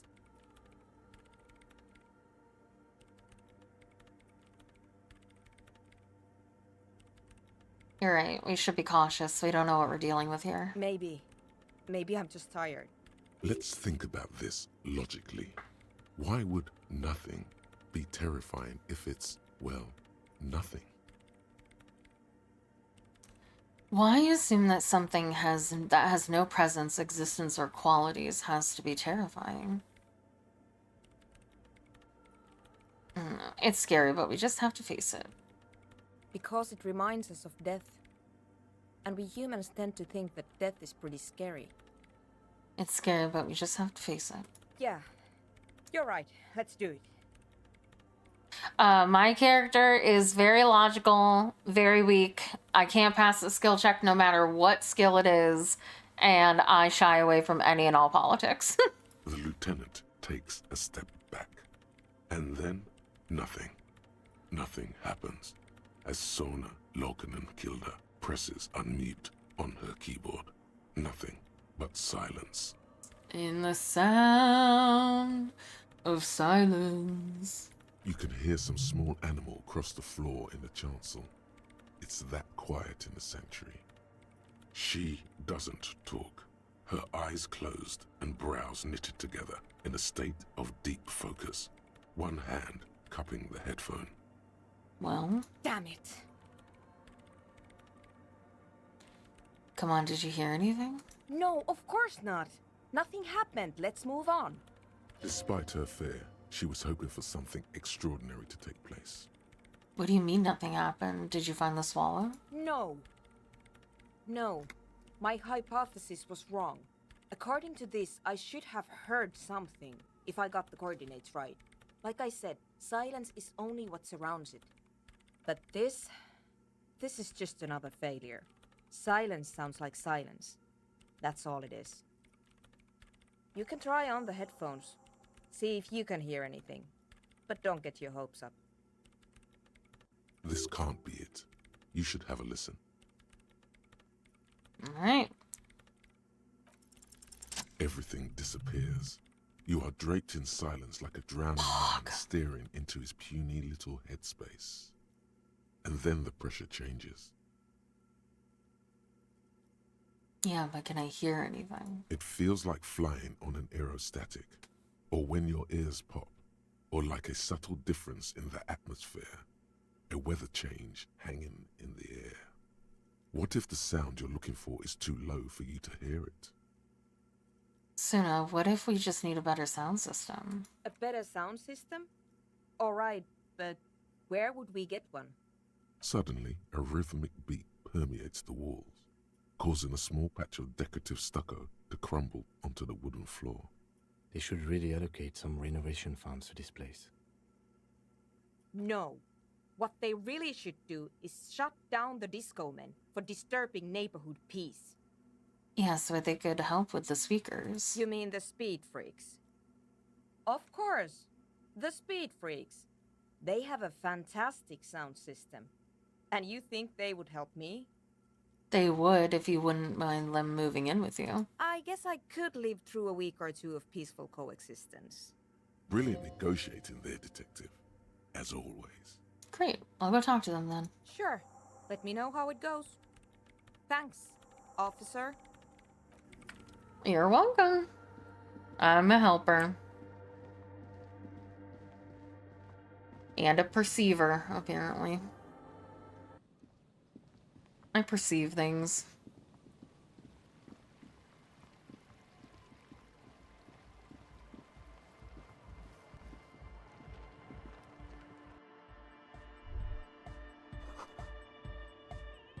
Hi again. So, how are things going? Yes? What's the deal? Good news. I managed to convince Suna. She's okay with you guys moving in, but on one condition. She needs your speakers for her project. We are grateful, Copman. You're an augury of a new era of Nordic dance music. You're gonna have to share some space for a couple of weeks until she gets her research finished. That's fine. We can manage. And you're still sure about keeping our little side business, right? Oh, you mean the illegal drug club? There will be no shady shenanigans in the church, only love and anodic dance music. Fine. We can make do. It's going to take us a bit to move our stuff inside. A couple of hours, maybe. Come check back later. Let's get moving.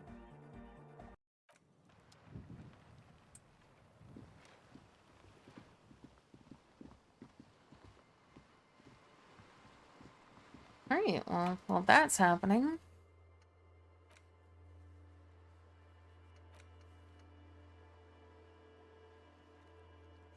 Mm-hmm. Mm-hmm. Don't know about that. Okay. Alright, so we can continue exploring now that we've done that side quest. Side quest. Oh, I need to go this way. Hello, bird!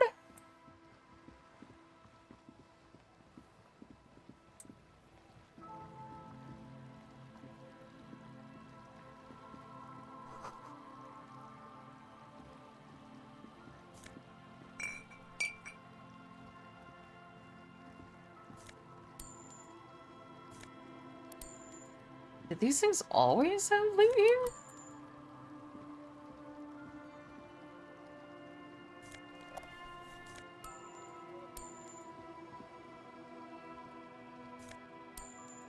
Why do I feel that I'm looting graves?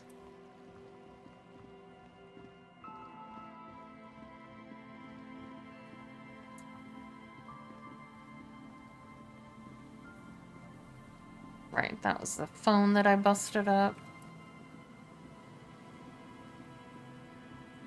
I think I did everything here.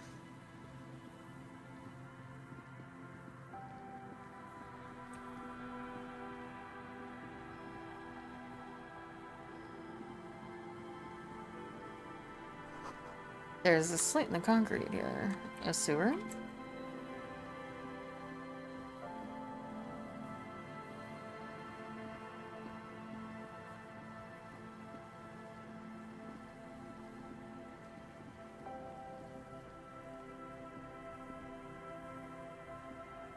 Hello, sir.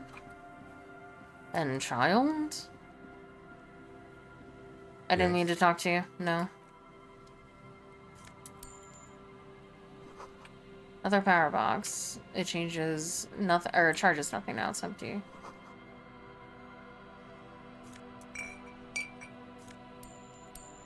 Money!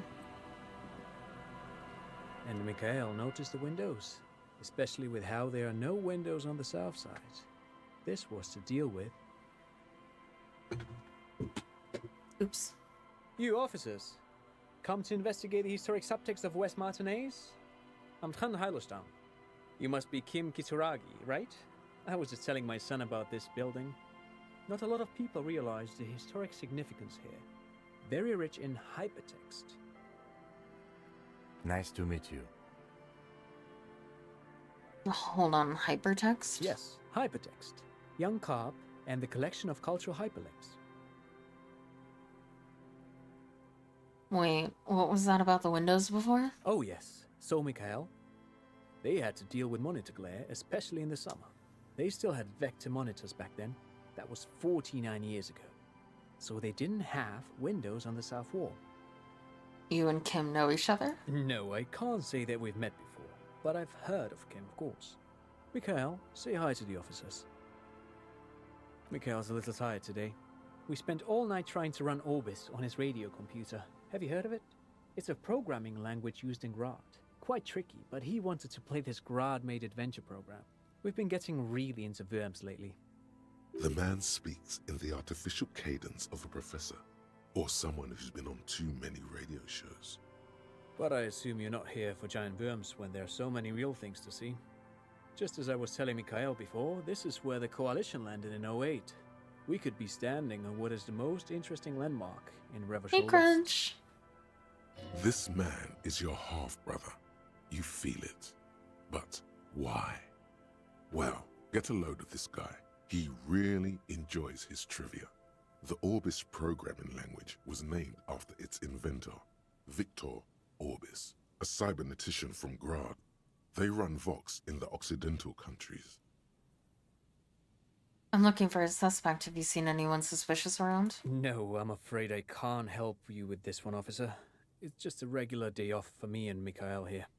So you haven't seen anyone around? No, I'm sorry. As I said, this is just a day off. We just arrived anyway. There's something friendly and familiar in how he says that. A day off. He's telling the truth. He hasn't seen anyone. It's been going fantastic. How are you? What's so fascinating about an empty old building? Aha! But it's not just any empty old building. What not a lot of people know is this used to be the R&D department of Felt Electrical. And Felt, which now sells ink cartridges mostly, was once a top dog in the turn-of-the-century cybernetics boom. Hold on. What's R&D? Look at the building looming over me. It looks old and weathered, with seagulls picking apart its stone and metal carcass. Bushy undergrowth has taken hold of the collapsed rooftop. Some kind of bird has set up a nest on a broken windowsill. Wait, what's an R&D department? Apologies, it's an acronym for research and development. They don't use it anymore. You're probably more familiar with RTD, Research and Technological Development. Mea culpa. You are not familiar with that one either. This man is a bookhead. I don't think I've heard of this field electrical. That's not surprising. Only a vestigial ink cartridge and ferrotape manufacturer remains. They started out as a midway electronics outfit in Königstein 2 centuries ago. After an aggressive move to Revachol, Feld became a global player in the emerging personal electronics market of the pre-revolutionary era. Still, Tricentennial was beating them in business machines. But Feld had an ace up their sleeve, or should I say they were developing an ace up their sleeve? I'm mixing my metaphors here. What was the ace? It was here in Martinez, possibly in this very building, that they developed prototypes for a tape computer. A tape computer? An elegant folding mechanism of rollers and ferrotape ribbons, portable enough to be a take-it-home solution, revolutionizing business machines, possibly even bring them to the average consumer. Which is a feat of engineering even today's giants, Rehm, ICN and ZAM, haven't achieved yet. What happened? Indeed. What?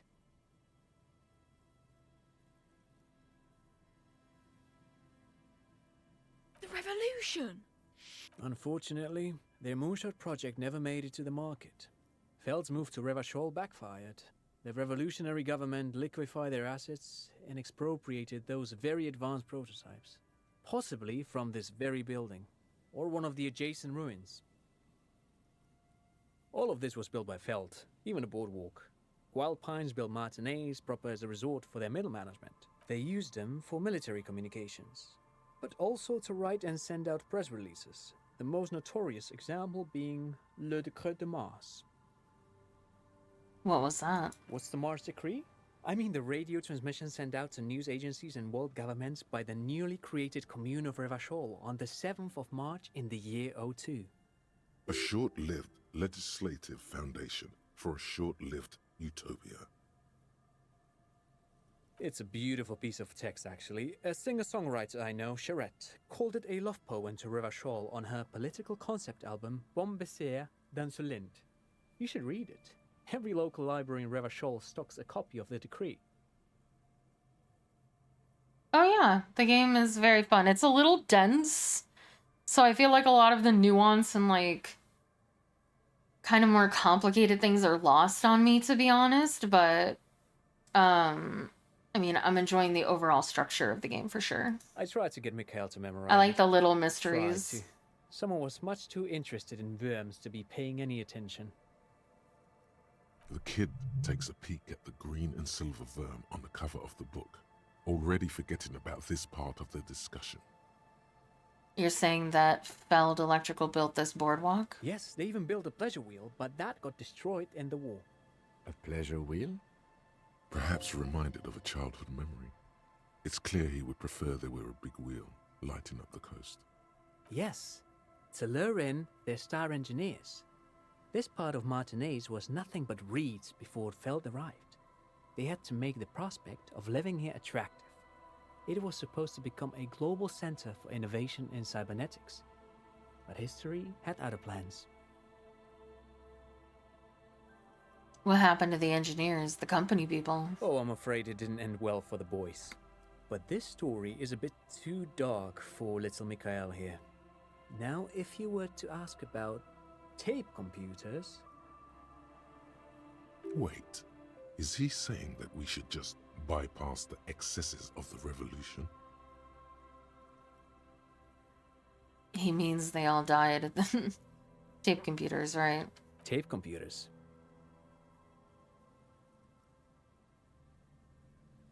How did these tape computers work? Did they work like radio computers? Actually, no one knows. No one even knows what a computer made entirely of tape would look like. But word has it, they were very elegant, exquisite, alien-looking turn-of-the-century hardware. Buckle up. 10 years ago, I did a little freelancing, I guess you could say. I was a special consultant Time for a an quick nap, exhibition chat. at the Womty Dumpty Dum Center in Vredefort, Oranje. It raised the same questions, and we had lengthy discussions with Paul Ockerman, who was head curator at the time. This was before the twins Keith and Guy Juice joined the team, trying to... Wait, did he just say Wumpty Dumpty Dum Center? Yes, he did. He did it. He said Wumpty Dumpty Dum Center, like it's the most natural thing in the world. What the hell is a Wumpty Dumpty Dum Center? And who the hell are Keith and Guy Juiced? What are you talking about? The Womty Dumpty Dum Center for Contemporary Arts. The exhibition itself drew on Lagerman's notion of memory, and so there were some parallels. That's why the head curator, Paul Ockerman, chose to... You're making this up. Kim, is he making this up? In fact, I'm not. The Womty Dumpty Dum Center is a place you can visit if you're ever in Vredefort and are ever in the market for an exhibition space / contemporary art research center. But perhaps I should return to the tape computers. As I was saying, the device itself was very elegant, fragile even. One could write directly on the tape using a special chemical solution.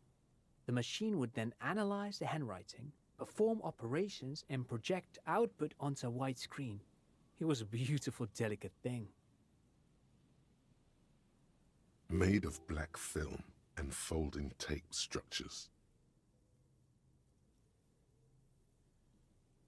Cool. Very, very cool. Though I understand the socio-economic causes of the revolution, it pains me to imagine the revolutionaries setting fire to this precious device. But so they did. The felt playback experiment vanished into the fires of '07. Wait, the failed playback experiment? Yes, the official name of the prototype. Some sources report it as the felt playback experience, but those are incorrect. Why did the revolutionaries destroy it? Who knows? Maybe it was an accident, or maybe they didn't want the technology to end up in the wrong hands. Either way, they're all gone now. All 3 versions of the prototype. Nothing but debris and ashes remain inside that building. But of course, what else? Sure, what's on your mind? But of course, what else? Great. Thanks for all the interesting information. No, thanks to you for having me and little Mikhail here to pick your brain. A very interesting conversation indeed. Pick your brain? If anything, this was rather one-sided. He did the talking. Whatever. Nodders. You see, a once bright mural towering above you. The signage has peeled off over the years, but you can still make out Feld Electrical R&D. A slogan used to intertwine with the loops a long time ago. Now, only a shadow of peeled letters. Looks like tomorrow never came. Oops, sorry. Above the mural, a collapsed roof, broken windows set in walls that are cracking and will soon also fall, and the coastal breeze rustling and sighing in the remains of the edifice. Asking for money? I don't need money. Feld Electrical. How ironic. All these dark rooms. Feld Electrical, you only know them as a small company that makes ink cartridges. Looks like they used to be big. There's something in the wind. Sometimes the only way to go forward is to fail first. Why do I feel like I know this voice? Indeed. Somehow you knew it was here. An urban ruin gutted by looters that once used to consume money and dispense warmth and light. Could Ruby be in there? In there? She could. Or she could be in the identical room over there. Or in that boat shack. In that church tower, maybe. Why single out this one building?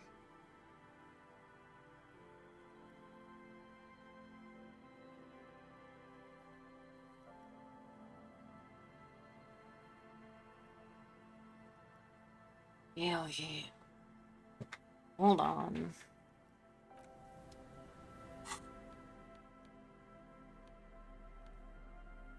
I don't have anything that gives me shivers? I feel like I did. Okay, so I have a jacket that gives me shivers.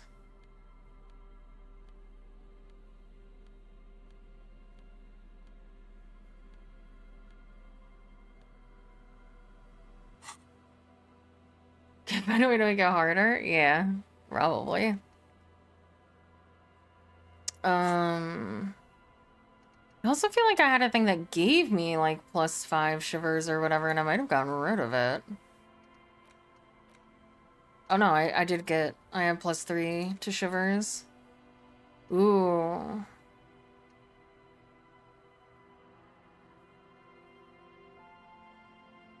Oh, I can't forget it right now.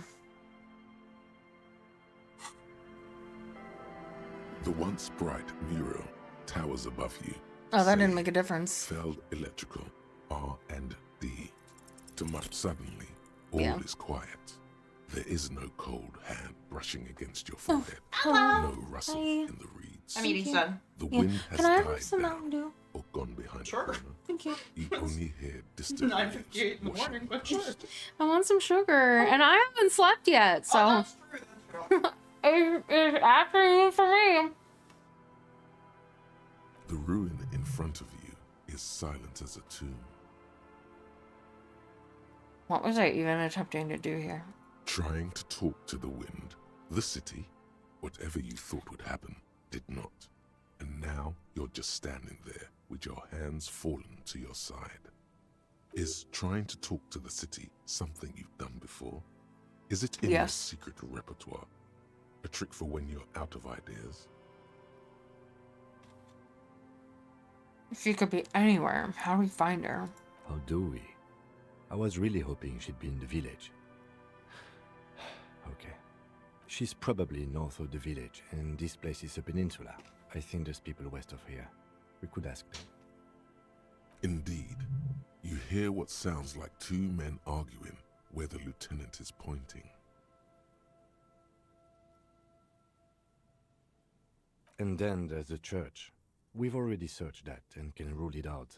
I know it doesn't feel like progress, but exclusion is a step too. Anyway, we do it the old-fashioned way, Kitten's all snuggled sector up by in the sector. chair. Go over the whole peninsula, ask the Thank locals, you. enter Yep. the places where we can enter first, like we did in the village.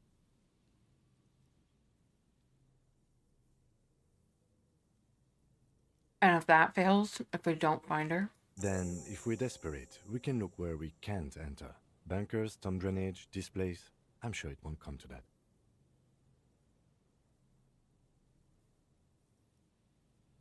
Walk the coast, the old boardwalk, the reeds. You can always come back here and talk to the wind again. Look where it already got you.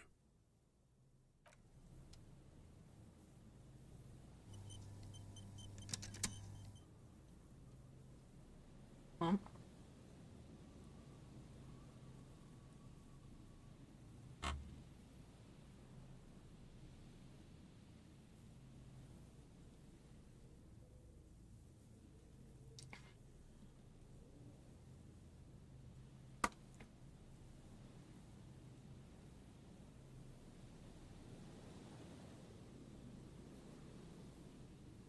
all right.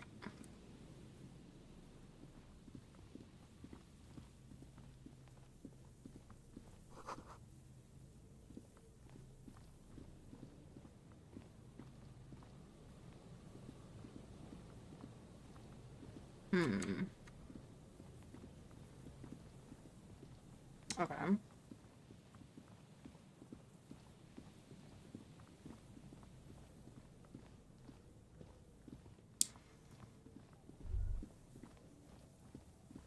Oh, The light vanishes inside the concrete slit. The structure goes deep under the earth. what's in there? Maybe it's just a storm drain for the sewer. Any idea what's down there, kid? No idea. Could be connected to one of the buildings around here. Think we might find Ruby down there? We might find her down Cactus somewhere. jump scare. Cactus There's jump an scare. old storm drain system beneath Martinez that's mostly collapsed. Thank you for the Reverential kooky. sewage system has Of been course. built and rebuilt 4 or 5 I want to times be now. kooky. Mm-hmm. In So anytime I conclusion, get kooky, you she get could be kooky. under any Yeah. building. But not in there. I hope not.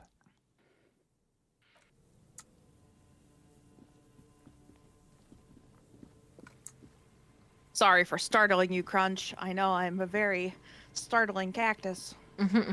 Terrifying.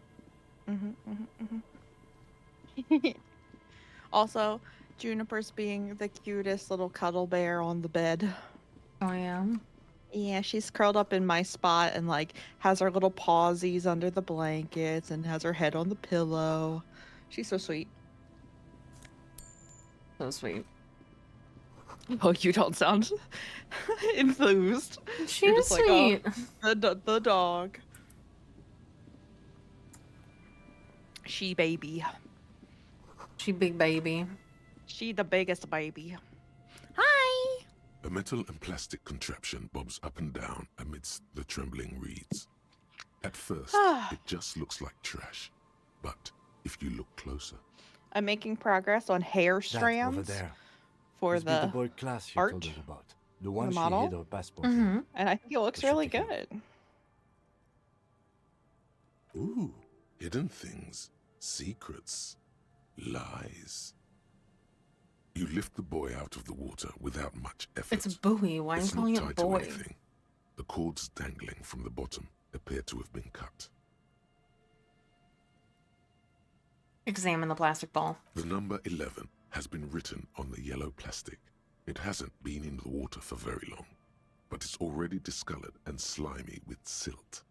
A latch holds it close, but only just barely. Aw, The brittle metal of the latch has cracked. your dog Simple is cute. construction. Very unsafe. Sniff the It buoy. smells like you would expect it to smell. A concentrated version of the coast. A very normal thing Salt, to do. industrial slop and decay. Shake the buoy. There's something in there, splashing around. Eat the buoy.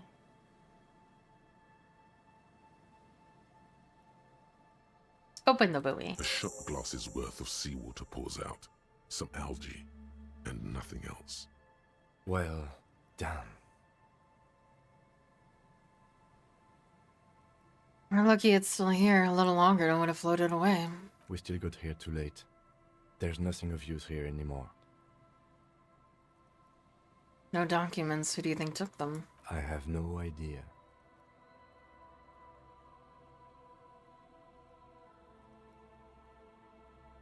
This is a minor quirk.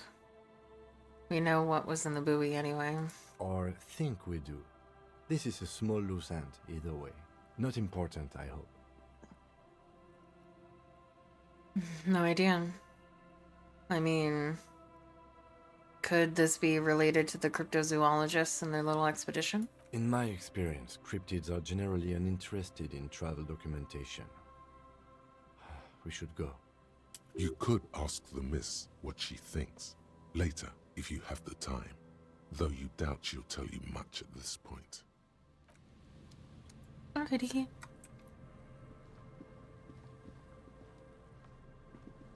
Hello, I'm Gary. How do you Hello. do, officer? Yellow man. I mean, officer. You can't just call him The lieutenant raises his eyebrows slightly and takes out his notebook. Giga racist. Yellow man. Interesting. This is something to ask him about. After a little probing first. I'm just waiting for my friend Morel to finish up with his insect traps so we can return to civilization. Not a lover of the great outdoors. I like nature, just not this bloody coast. It's mostly drunks and degenerates that come here. Degenerates. This man respects authority too much. To see the truth inscribed upon thine own visage. Pretend thou art a paragon of virtue. Shut up, drama. Sadly, I think I might be a drunk or a degenerate, maybe even both. Dark times will do that to good men. Serious question time. This man is no innocent. No one is. Do you know anything about the man hanged behind the whirling rags? Oh, so that's what the RCM in Martinez is about. Great. Great to hear someone's finally taking care of that. So you do know something about it? No. Nothing. He was some kind of mercenary. But everyone here knows that. I'm just glad to hear you're looking into it. That's all. He didn't kill him or anything. But there's something going on here. Is this your mug? My mug? Why would you think that? You said yellow man. That's not something many people go around saying. Really? I hear it all the time. All in jest, of course. No offense meant to anyone. Still seems suspicious. Did I mention the mug was found at the scene of a lynching? Okay. I admit it. I threw the mug away in the trash container behind the hostel. I know I shouldn't have, and I am very sorry, officer. Also, I broke into your apartment. You're not going to find me, are you? Oh, absolutely. You're a fascist. 250 Royale. Bam! Oh, God. 250? How am I gonna pay that? Okay. Figure it I'll out. work Not my harder. problem. I'll pay it off. I promise. This is what you get for being a fascist. This is a considerable And for being expense to racist him. towards Cam. One Yeah, month's exactly. wage, most likely. I don't give a fuck about being a fascist, but don't be racist. And I'll never do it again. I don't know what Kim's got dealt with into more me, than really. enough. Work has been stressful lately. Damn Koiko's price dumping us out of competition. Oh, boo-hoo, woe is me. I'm a fascist and a racist. Feel bad for me because I have to do my job. Shut up. What did you do, Gary? Nothing. Nothing. Just answering some questions. Helping out the law. How did you get into the trash container? I know a guy who works with the trash collection services. CS Municipal. He gave me a master key for the trash containers of Martinez. Why would you need to get into everyone's trash? So I can use the world. Is it because you are trash? To store my own stuff. Garbage Needed someplace disposal to is sleep? Expensive as hell. The damn Bohemians run it like a mob. I'm sorry, okay? I thought I could cut costs. I shouldn't have. I shouldn't have disgraced myself. Disgraced? No need for the histrionic, sir. It was, after all, just a trash container. He studies his reaction. Gary doesn't answer. Did you put the clothes of a murder victim, the man who was hanged behind the whirling rags, into the trash container? Officer, please. Let me explain. It's not like that. I was only cleaning up. I live right across the yard from where he was hanged, and I saw him stripped naked. All the clothes lying around in the yard, smelling. People are animals, you know? Okay, then what happened? Then I came out to clean up the rags because no one else would. I put them into the whirling's trash, along with a broken mug, admittedly. Okay, I was coming to throw the mug away, and, well, I threw the mug there and the clothes too. So which is it? Your story's changing. Hmm? Right. It was just civic duty. Exactly. That's exactly what it was. Civic duty. As he shifts uncomfortably, a series of clicks, like the clinking of glass beads against one another as they roll across a hardwood floor. You've heard this sound before. But where? What's that strange sound? What sound? The clinking I just heard when you moved. Really? There's lots of weird stuff out here in the reeds, though. Insects, trash. Could be the wind shifting some garbage. Strip nearby. search him. He's got something on him. Every day, the wind shifts the reeds and whatever was left in them. Tambourines and condom wrappers, plastic and glass bottles, the smell of decay. You wouldn't know anything about the victim's missing armor, would you? Armor? No. I mean, yes. Of course. I know he was wearing armor, but I don't know anything about it. An infant could see he's not telling the truth, but he's too scared to admit more wrongdoing. Let's move on for now. I hope I could help your investigation, in my small way. Does this mean you were in his apartment, admiring his colonial mug collection? I'm glad you finally caught up, Perhaps it would Logic. be interesting to tell him. Oh, I love Really? My composure is shit. Okay. Are you a cryptozoologist too? No. I help Morel with research sometimes, and I've learned some things along the way. But I don't usually go in for picnics like this on my own. Then why are you called a crypto-fascist, huh? You were surprised to see my colleague, Lieutenant Kitsuragi? Not many Sealites here, or anywhere, other than Sail. I meant no offense, truly. Do you remember how, when we met Measurehead and I said the next races will be a really good one? Yes. Well, this is that racist. Yes, our lucky racist. Hey, Will you grant us man, 3 wishes? all I meant was there are not many Sealites around here.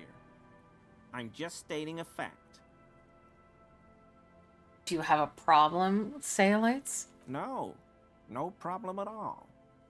Sounds like some conspiracy topic. He does. Might be able to discuss it with him when the lieutenant isn't here. If I would do that again and say the one about the second option. I Do you would remember go back how, to that when we line met of dialogue. Measurehead and I said, well, this Will is you that grant us 3 racist. wishes? No. The one after that. The Hey, next. man, All Oh, I the meant lieutenant there are is a not native? many Sealites around here. Yes. I'm just I want to see what he stating a says fact. there. The lieutenant is a native of Revachol. Oh, yes. Of course he is. I was just speaking about his connections. Let's change the subject. Usually Okay? these options don't change Sounds like anything. some Sometimes conspiracy they talk. can help with You the might be able to discuss it with him when the lieutenant challenges though. isn't here, Mm-hmm. if you can remember it. So, Gary, you live nearby in an apartment in Martinez. Sure do, officer. His eye is narrow slightly. He's wondering where this is going. Have you found your door open lately? Wait, is he the one with the basement door? No, That he was in the apartment that you leave open. with the yeah. Uh-huh. That's yeah, what that's I him. mean. Yeah. Oh, okay. See, Yeah. I just did that, but sorry No, to you're be fine. complicating the playthrough, but I am You're not playing complicating it. offline, and so I didn't know whose door it was, and I also haven't done it yet. But you can go in. I guess it makes sense you can go in, but Yeah, you can choose to go in or not. oh, very Of course. interesting. Of course, I chose to go in because I had to know it was in there. Right. So he's the weasel. So Yes. he is associated with what's his face somehow, Mr. Clare. Mm-hmm. Interesting. Have you found your door open lately? In my home. Yes. When I was going to... How did you know? I don't know. I would be circumspect personally. I would say the second choice. Yeah, nothing. I just wanted to ask if your door's been unlocked lately. Now I have. Is this about the Union? Did the big man open the door? No. Oh, well, I have to tell him. No, I did, per his request. So you work for Everard Clare? Officer, please tell him we're good. No, tell him I'll make it up to him. What have I done? He'll send the muscle after me. Our discussion on this topic is over, Gary. Of course. I won't do it again. If there's anything I can do to assist you, or the Union, just ask, okay? I'll try to help if I can. The weather vane has turned. He cannot be unturned. He clearly liked his squirming. Yes! He may even have changed his mind about the whole door opening operation. I spooked him. Yes. Come on. Yes! 20%, come on. Yeah, literally, that saved Barely me. keeping that thing together, as if something. Oh, is he's ready wearing to the armor. Rip out from underneath. Yeah. That's why when he, lifted his arms and moved around, nothing happened. Something worn underneath it. Yes, like a piece of ceramic armor, for example. One that makes a clicking sound when the plates meet each other, resembling pearls or marbles, stolen from the corpse in the yard near where he lives. I see you're a connoisseur of high-quality combat gear. I knew you'd figure it out, officer. I'm sorry I didn't tell you at once. I was... Well, I don't know if you've seen my other playthroughs, Gary, but you know what happens to liars in my presence? Are you gonna shoot him? Kim, give me your gun. I was ashamed of what I did. And I didn't want you to know. We're not detecting falsehoods, sire.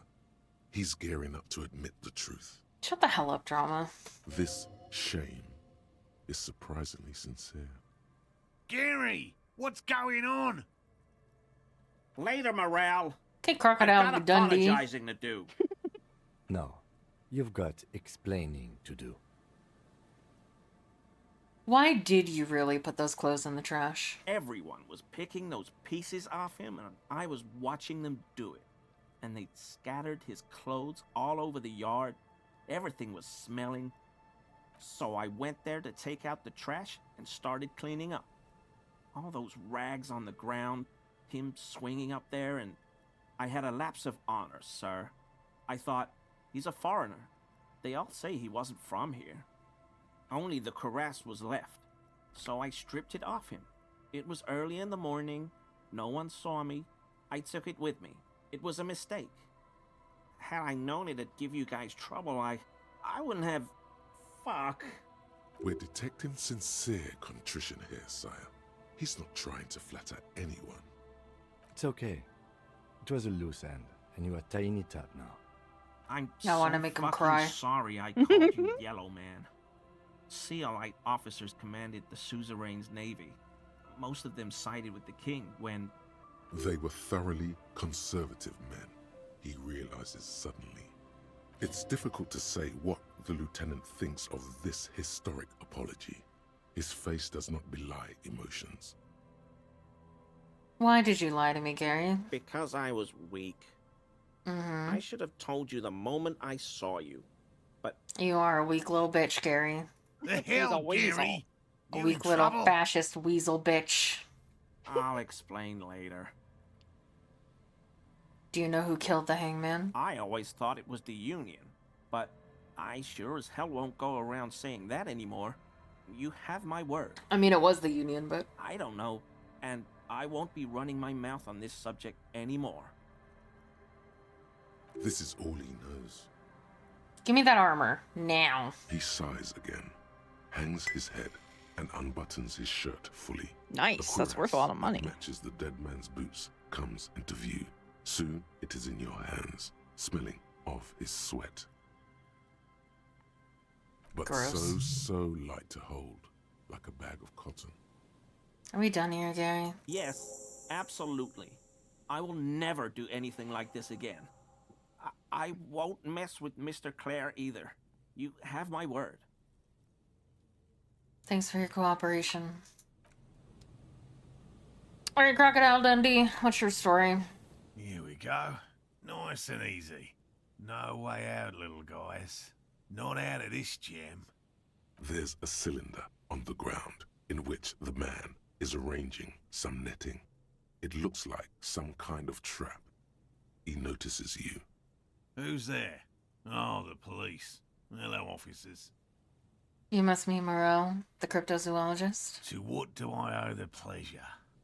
That's sarcasm. He takes no pleasure from your appearance. Lena sent me. She's been really worried about you and is waiting for you to get back. Of course. Thank you for passing along the message. That damn water lock is broken, and we can't go all the way around the 881. Well, he already hates me, so I'm not going to tell him. The water lock's been fixed. It was fine when I crossed it. Oh, good. We should really be getting back. Gary could use a hot shower and a warm bed. Did he say we can go back now? We're 3 feet away from each other. Yes, Gary. We can go soon. If you see Lena, tell her I won't be long. Sir, your wife is waiting for you. I just have to do one more round. See if the phasmid has taken the bait. Then we're going. Hey, Snow. I'm looking for a suspect. Have you seen a woman with red hair who seemed to be on the run? I'm afraid not, officer. I've been busy Doing digging good, around in doing the reeds good. for days, looking for signs of insect Snow. activity. I'm less interested in mammalian concerns, to be perfectly Also- honest. I'm curious to know who Snow thinks is beautiful and who thinks is more beautiful.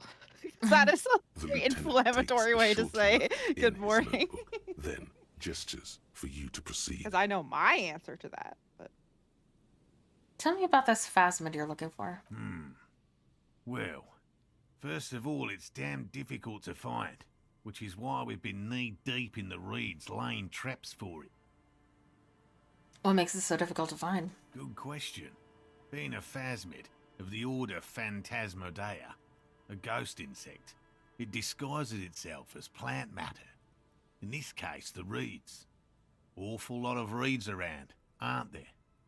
And I suspect it may have also developed other specialised techniques to protect itself from predators or scientists in our present case. What sorts of specialized techniques is the phasmid using to hide itself? It's my hypothesis that it has evolved certain electrochemical defenses that allow it to interfere with animal perception, impeding pattern recognition, confusing the visual cortex. But I cannot describe how these defenses work, much less how they evolve, without studying a live specimen. How big is this phasmid? I'm expecting it to be quite giant. One known species of phasmid, called the Megaphasmodea zoensis, is about the size of a grown man's forearm. So, Why are you so interested in the stick bug? It doesn't seem to be as colorful as some of the other cryptids I've heard about. typical rookie assumption.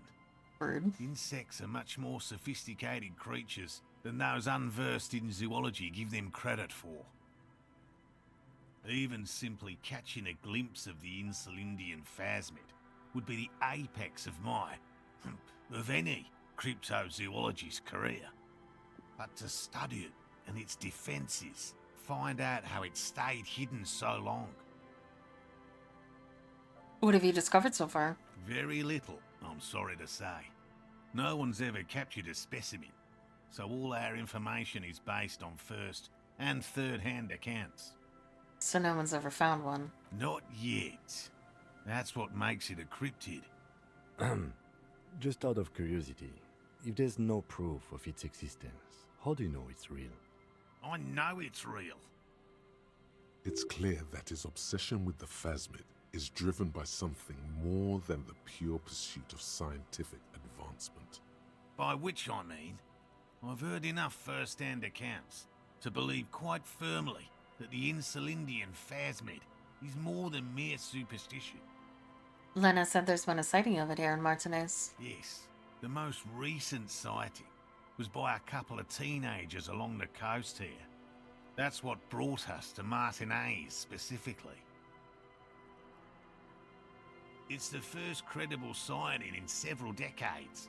Admittedly, it's an unusual location for this species, but with all the sewage runoff upstream, it probably doesn't matter much anymore. Maybe the Insulindian plasmid has died out? I have to resist the thought. Such an extraordinary creature is doubtlessly highly resilient. After all, it's generally thought to be capable of parthenogenesis. He means asexual reproduction. The females of the species don't need to mate to produce viable eggs. This makes it easier for a species with a small population to survive. Females reproducing without males, a travesty, a crime against passion and common sense. Sounds great to me. That's pretty clever. Yes, the Insulindian phasmid is a very clever insect. That's why it's so damn difficult to catch. But as a scientist, I'll try my best to remain dispassionate. Tell me more about these traps. Well, they may not look impressive, but Lena designed them quite cleverly, so I'm sure they'll do the trick. Lena designed the traps? Yes. How do they work? Simple. Attracted by the locusts, the phasmid crawls down the funnel and, having eaten its fill, can't get back out. At least, that's the intention. The net isn't a perfect solution, but we didn't want to use anything that might damage the specimen's delicate exoskeleton. What are you using as bait? Locusts. Nearly all known phasmids are herbivores, of course.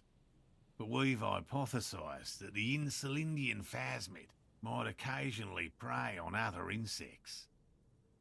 Inside the traps, a number of locusts crawl and tumble over one another in a tiny, chittering swarm. A meat-eating stick insect? Does it pretend to be the reeds as part of its ambush behavior? This seems unlikely. A carnivorous stick insect seems unlikely. Thank you for your opinion. We have also included plant material in the traps to satiate your skepticism. Not a big fan of skepticism, this one. What will you do if these traps don't work? They'll work, I assure you. The predatory hypothesis, using locusts as bait, accounts for the failure of previous efforts by other teams, which use plants. We have given this some thought. The traps do seem to be deftly and thoughtfully constructed. It's clear the cryptozoologist's wife knows what she's doing. Yes. What? Lena seems pretty eager for you to return. And I'm eager to return to her, I assure you. But I can't leave before we finish with these traps. My wife understands that just as well as anyone. Come on, Morel. We've been soaking out here for days. It's time to go back. And leave the traps? Absolutely not. I won't let Lena down. Come on, she wants us back. I'm soaked up to my nuts over here. We'll both catch reed crabs if we don't dry out soon. You deserve reed crabs, Gary. Won't let Lena down? Sounds like the cryptozoologist's wife shares a special connection to the phasmid somehow. I didn't know the phasmid was so important to Lena. Of course it's important to her. She's seen it. A verified sighting, on record. One of only 4 this century, and it's hers. Really? She's sighted the phasmid? She didn't tell me that. Yes. That's how we first came to know one another, in fact. But that's her story to tell, not mine. Suffice to say, it's long been our dream to find proof of the Insulindian phasmid together. I can't abandon course now. Maybe we could go back to the whirling warm-up, come back to check the traps later? No. The traps need to be monitored on a regular schedule. What would we do if the phasmid were to starve while we were sipping tea at the hostel? He's dead set on this. You're gonna be doing compliments for a long time then, I think. Oh, Niles. I could go for some trap setting. What if we check the traps for you? I didn't expect you to take such an interest in our work here, officer.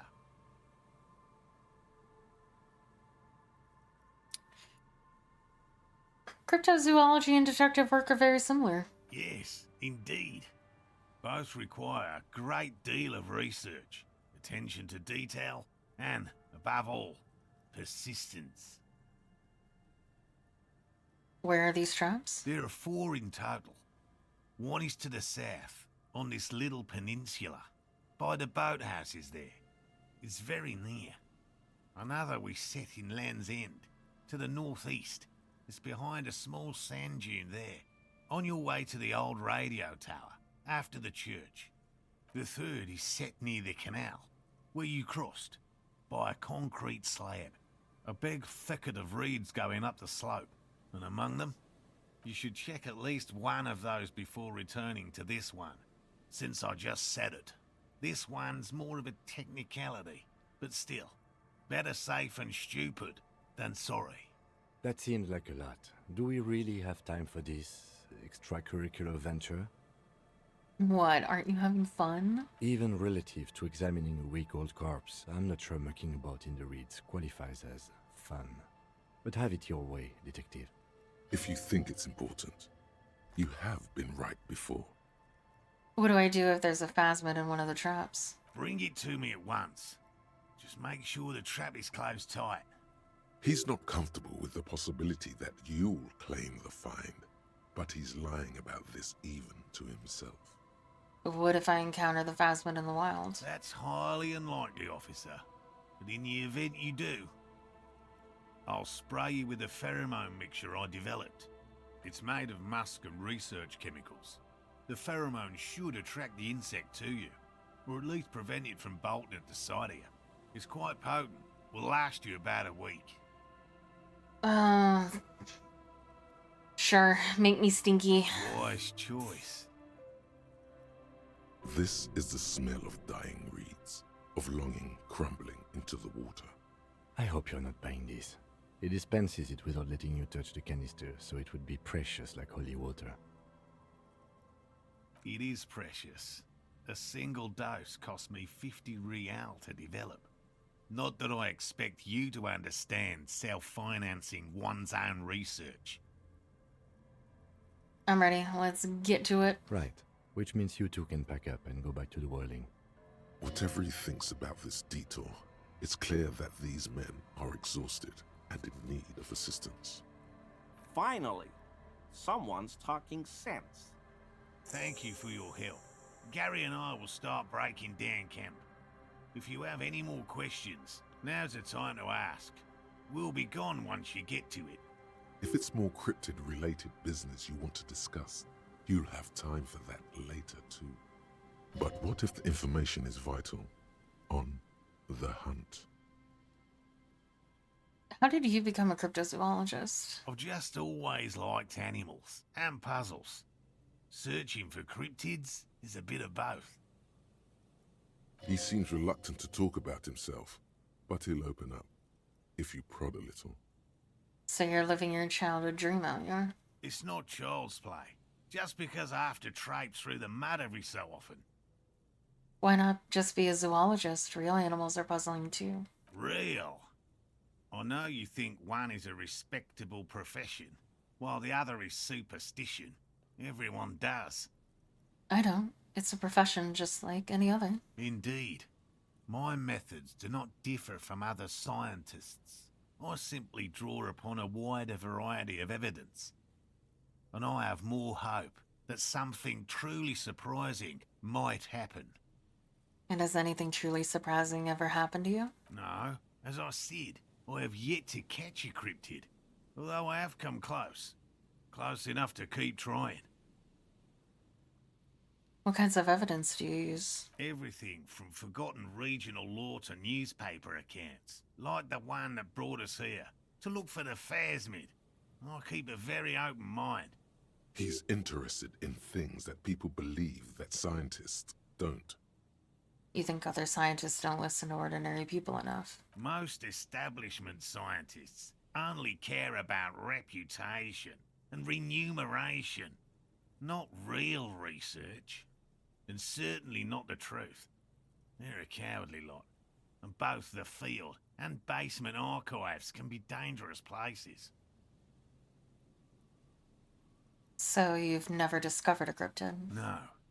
Very few cryptids are ever discovered, and not for a lack of trying. To stay hidden is a cryptid's primary quality. It's even in the name, cryptid. So how many cryptids have been found? Of the list of cryptids kept by the Cryptozoological Society of Chemnee, which is 4,082 items long, about 2,000 have been confirmed as hoaxes. 2 are categorized as confirmed discoveries. The rest are in differing stages of discovery, refutation, and data collection. Only 2 have been proven to be real? Yes. The Chateauquan forest pygmy, who turned out to be an extinct species of primate, and a cave salamander from Yugograd, who is, honestly, quite unremarkable. It's in a zoo somewhere. We cryptozoologists are brutally honest with ourselves, more so even than the public. With cryptids, most cryptids are hoaxes or they are never found. That does not mean we should stop searching. Then the Insulindian phasmid will be the 3rd. Indeed. If our expedition is successful, every paper in the world will report on it. From Revachol to Dushantu. It will be a zoological miracle. The hair on your arms stand up. Electricity. Sounds like reeds hissing. He has clearly done his math on this. There is no surprising him or swaying his opinion. Yes? All right. What cryptids precisely? I usually discuss these things with specialists, so I don't know what. We would have to discuss. He wants to say, but decides against it. Since you've offered to help, you need to ask him about specific cryptids. Cryptids you've heard about from Lena or his friend Gary. He won't just talk. Which cryptid did you almost catch? You said before that you almost caught one. A willow person. It's a long story. One non-specialist would find rather dull. Willow people? Not at all. What are willow people? They're not people, really. Some argue they aren't really animals, as they seem to have evolved directly from trees. They're very, very thin, almost flat in fact, and can camouflage themselves easily, wrapping themselves around trees and blending in with the tree bark. In that way, they're not too dissimilar from the phasmid we're looking for here.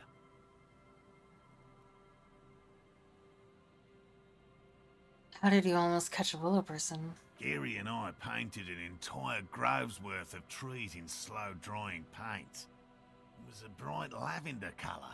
I was hoping one of the willow people would get paint on it and not be able to camouflage itself. Flash. After waiting in hiding for hours, I saw a figure slip from one of the trees, a lavender shadow dashing through the grove. And then? I chased it with a net. Not very elegant. You can't be elegant in the field. And, well, it was faster than me. A lavender shadow.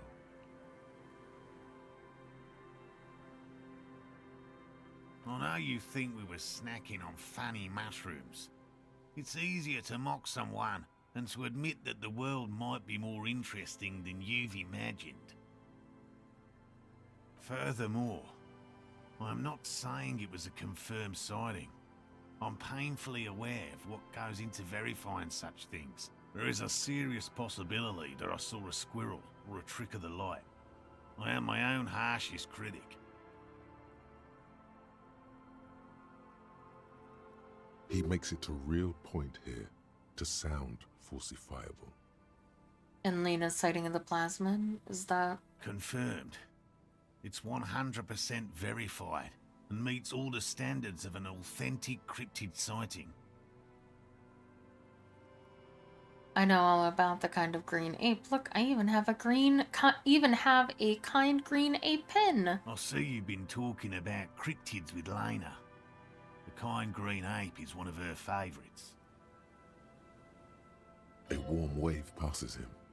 Of course, the kind green ape is her favorite, he thinks. We travelled to South Safra to look for it once. Gary and I got stuck in a rainstorm, though, and had to spend most of our time there in a little village. The search was fabulously unsuccessful, but the people were very nice.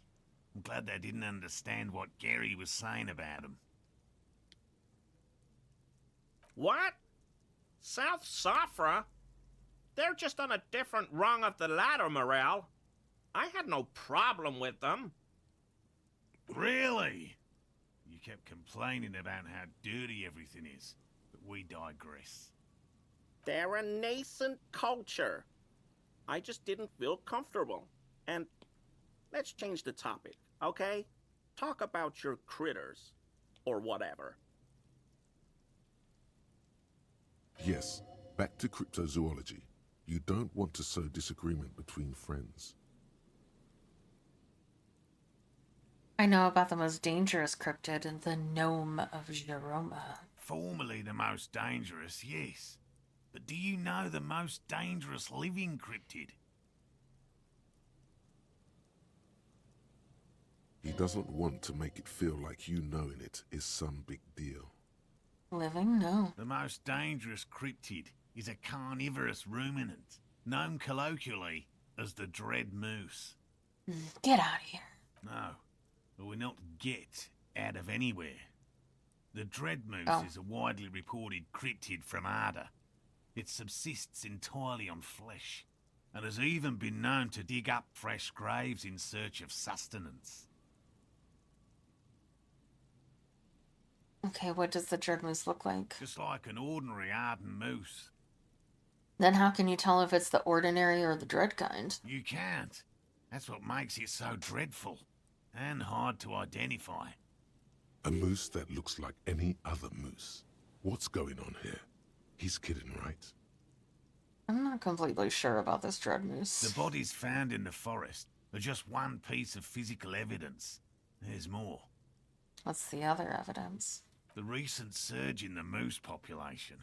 As hidden carnivores, the dread moose are effectively removing competition for both themselves and their evolutionary cousins.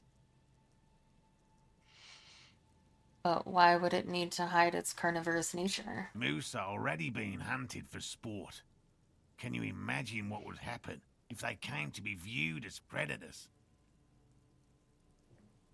What exactly is the relationship between carnivorous moose and regular moose? Moose are already being Meese. hunted for sport. Meese. Can you imagine what would happen if they came to be viewed as predators? The carnivorous moose, it makes sense that such a majestic animal with natural weapons, antlers, would come to rule the forest. The only strange thing is that it took so long.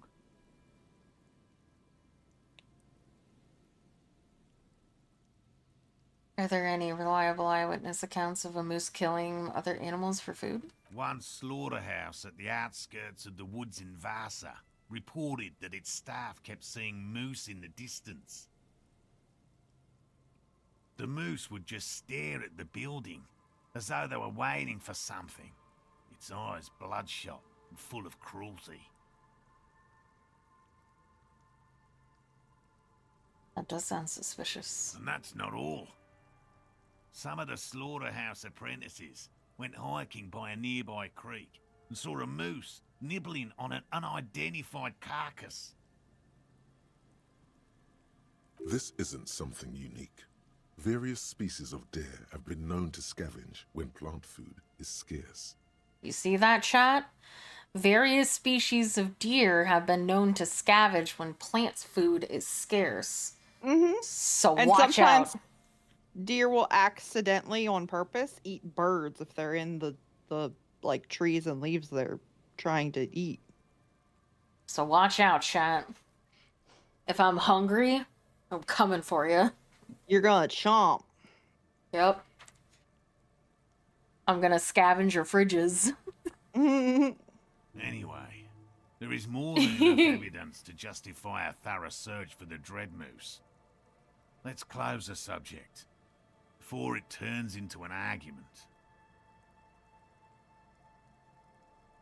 Here is a man who has had more than his fair share of heated arguments, and would, surprising as it may seem, prefer not to have any more. I know the biggest cryptid, the giant of Coconut. That's impressive, I guess. But have you seen it with your own eyes? Have you seen it? I haven't had a chance to travel to Coconut. No. And I likely never will. The Samaskill desert region has been embroiled in a small civil war for the last 8 years. I fear this mindless barbarism may have wiped out the elusive creature entirely. Sightings of towering luminosities have grown rare recently, while they once used to be constant. Yes, sightings of mirages are constant. A mirage is a constant phenomenon that people have no time to report when a war is going on. It remains unclear what this has got to do with you seeing it, as he was inquiring before. He was just being defensive. I know about Cryobacter catlensis. Oh, everyone knows about that one. Thanks Are you just trying to prove to him that you're not a noob? Being the talk of the town for a time. I guess so, because he's not giving me any additional information. He's just being like, oh, everybody knows about that. Although, probably because her life ended as a result of her work in Gutler, no one remembers her contributions to the search for the Nongok. The Nogok? A flightless cursor owl found in the Seminine Isles. Its long legs permit the Nongok to run faster than any other avian, perhaps any other animal. Who knows?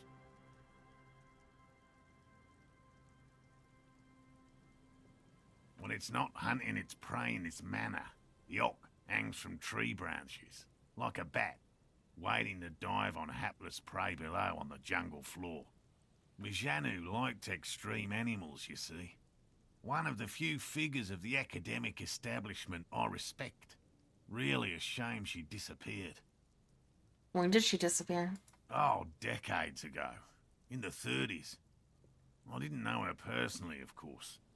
The chasm of academic pretension still stood before us, even though she had unusual courage for someone from the other side. Just tell me about a cool cryptid. Any cryptid. No offense, officer, but I'm not much of a pedagogue. I don't know what I would have done if Lena hadn't persuaded me to go back to field research. You should ask her if you want interesting stories. Me? I'm not a people person, unless you haven't noticed. And I don't make a good lecturer. My strength lies in field work and persistence. So you're fucking boring. By all means. Did you know Gary was hiding the armor? Hell no. I had no idea. And I'm still cross with him, to be honest. It's not like him. He's got his quirks, but dishonesty, disloyalty are not one of them. Thanks. He's still glad his friend stood up for him.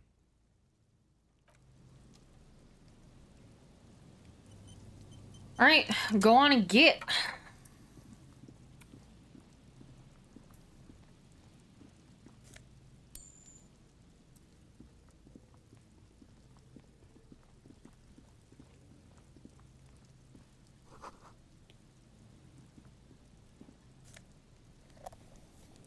Ooh, got some cool shades.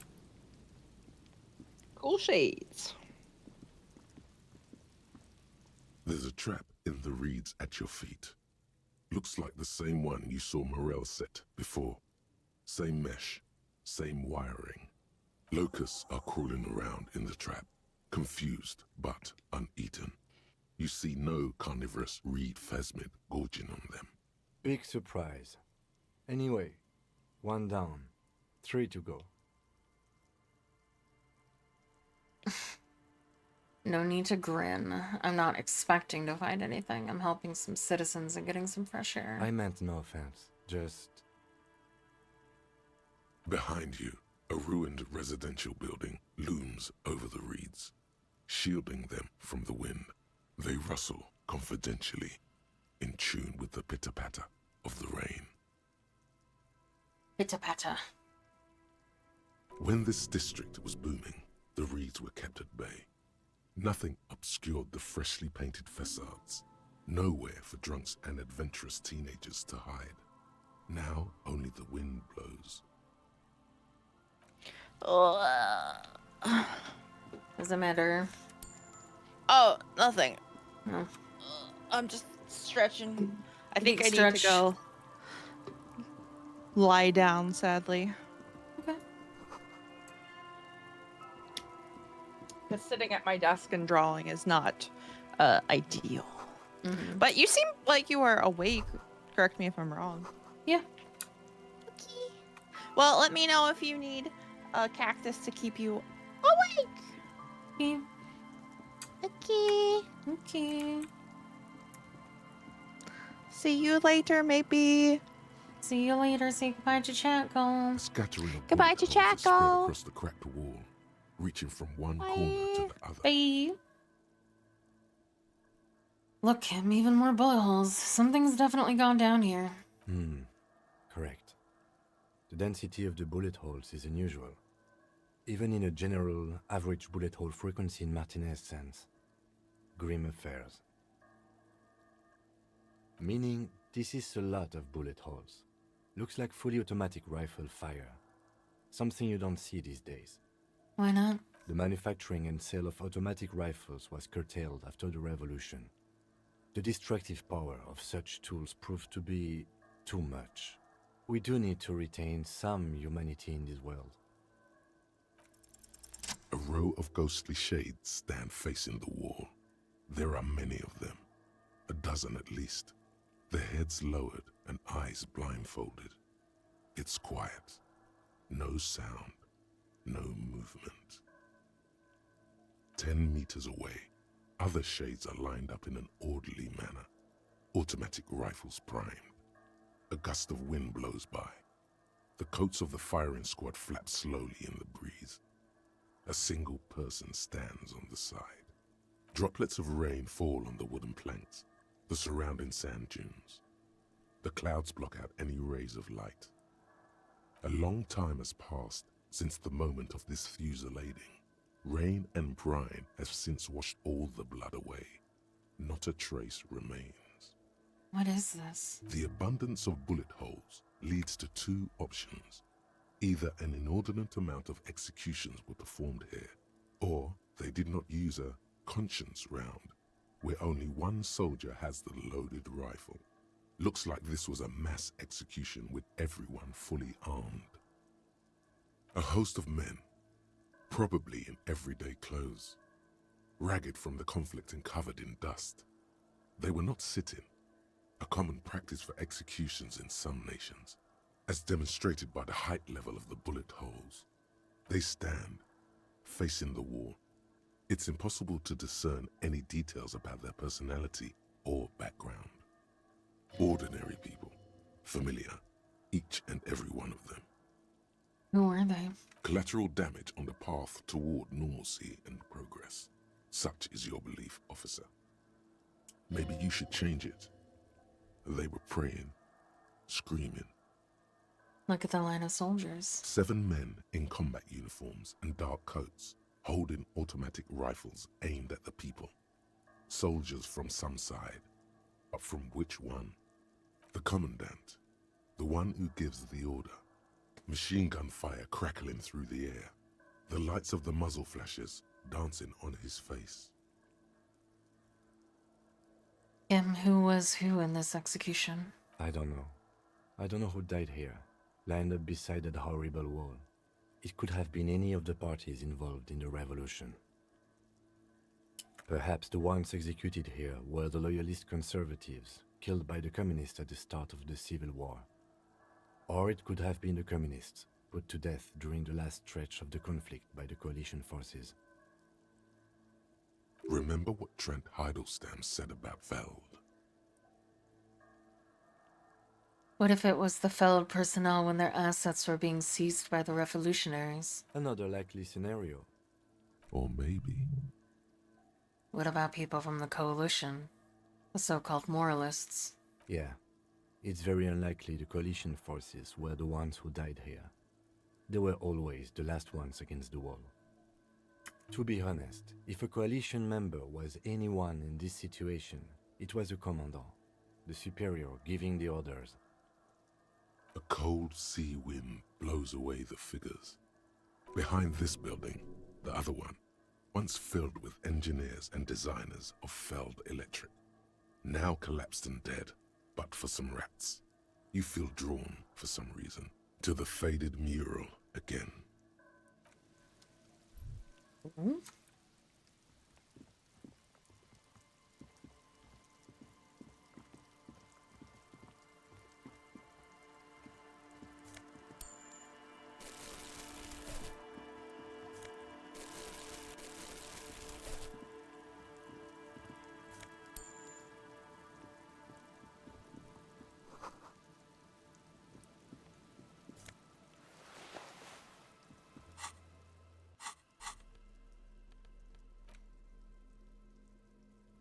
A hat. Doesn't give me good perception though. I wonder why.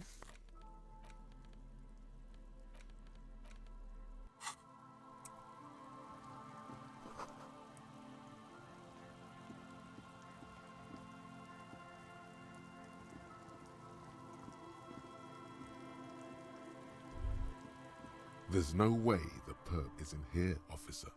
Look how scarred the boards are. All attempts to pry them off have failed. You think she's in there? The suspect? God, I hope not. I can't see a way in, though many have tried. Can I try to get in though? Not this time. The opposition is insurmountable, but I like the spirit. Have some points. It's lonely and cold without points.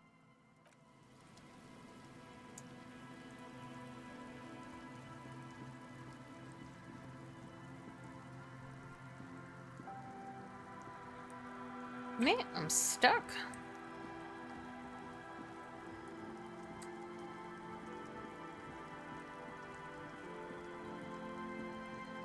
and here are the kids. Have we been here? No, I haven't. Okay. You guys here before?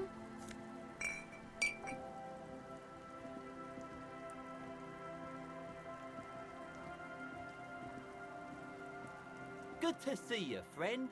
Do I have deals set up for you, buddy boy? Does he actually know you? Or is he just shopkeep friendly? What are you talking about? So what do you want? I got smokes. They're cheap. Very cheap. I got Pilsner. Great deal. You won't get a better deal on that piss. Spirits I can let go for 300 real. I also have speed. And by speed, I mean amphetamine.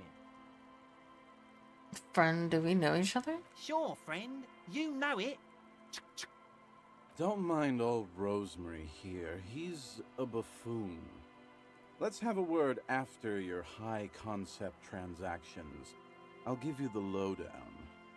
Amphetamine? Aye, by amphetamine I mean speed. You thought by speed you meant amphetamine? Aye, that's what I said. Right, got it. Good, my man. Now what can I offer you? Quite the business venture you set up here. Oh, the system's been good to old Rosemary here, and I'm milking her like a bitch goat in the backyard. What do you mean? You see, friend, man makes his own luck, and I made mine real good. Got my hands on 3 bottles of liquor exquise, sold 2 to the fellows around here, and immediately invested the profit.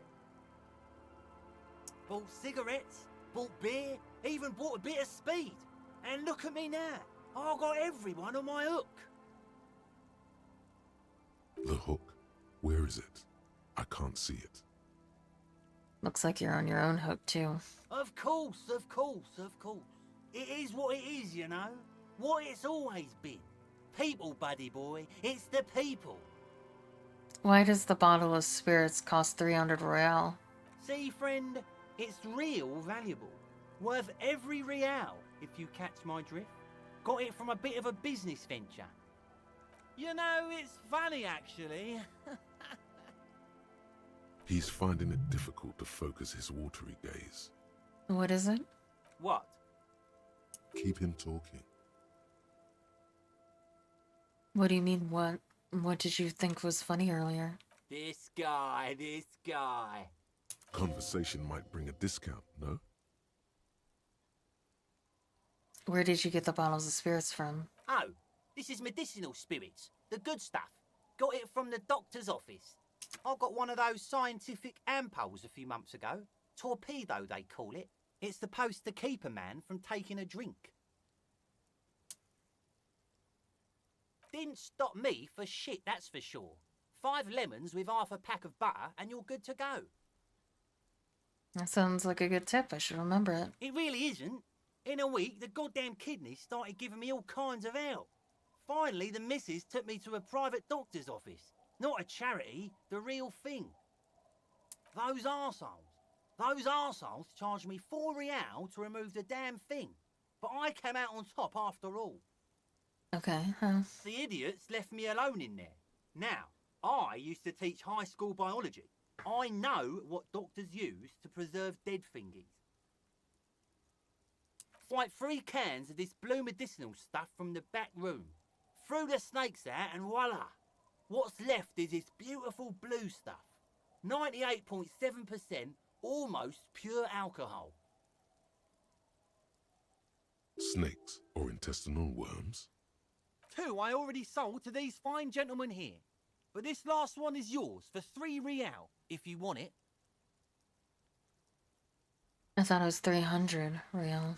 Yeah, you thought right. Don't even try to sneak anything past old Rosemary here. I got all senses locked on you, buddy boy. So what will it be? You said it's 3 real just now, but at first you asked 300. Aye, that's what I said just now. 300 real. Don't you try to trick me, buddy boy. Now you want it or not? You acted with great compassion and dignity, not taking advantage of this man. Praise thine honourable heart. No, not really. So what do you want then? His tone is aggressive. You're getting on his bad side now.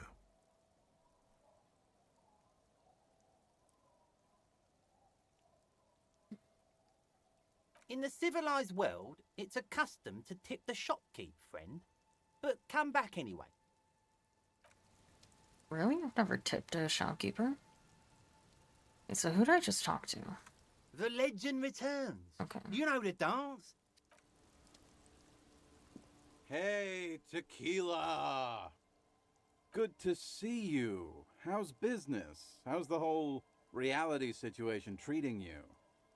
So what's happening? Wait, Tequila? Yeah, Tequila Sunset. How are the, high-concept, reality-based adventures proceeding? He says it like it's obviously your name. Like you call someone Billy Brunel or leader of the 4th Street Gang.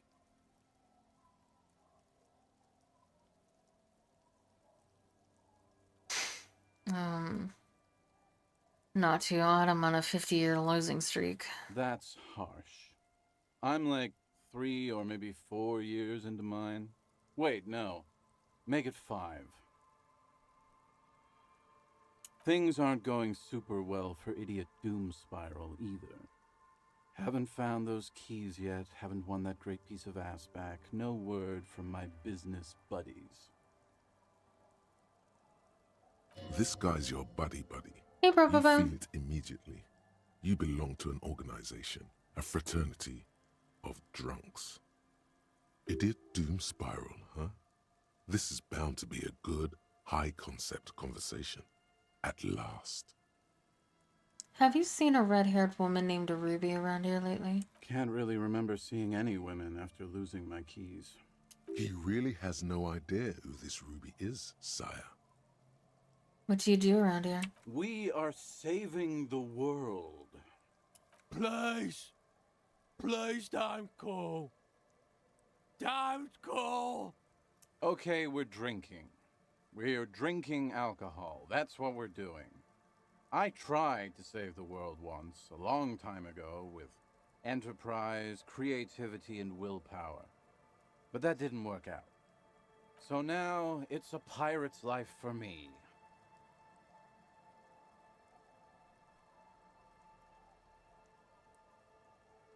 Could you and your pal sign this letter? What's it about? I'll let my hand address the situation.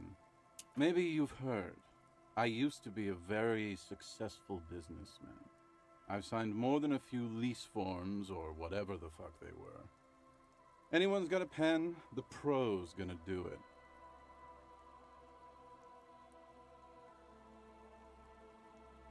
All right. I need at least 2 signatures on the document. Hey, Abs. Hey, Abs. Don't you? You call Abigail? I need you to sign this document right here. It's important. Don't call her.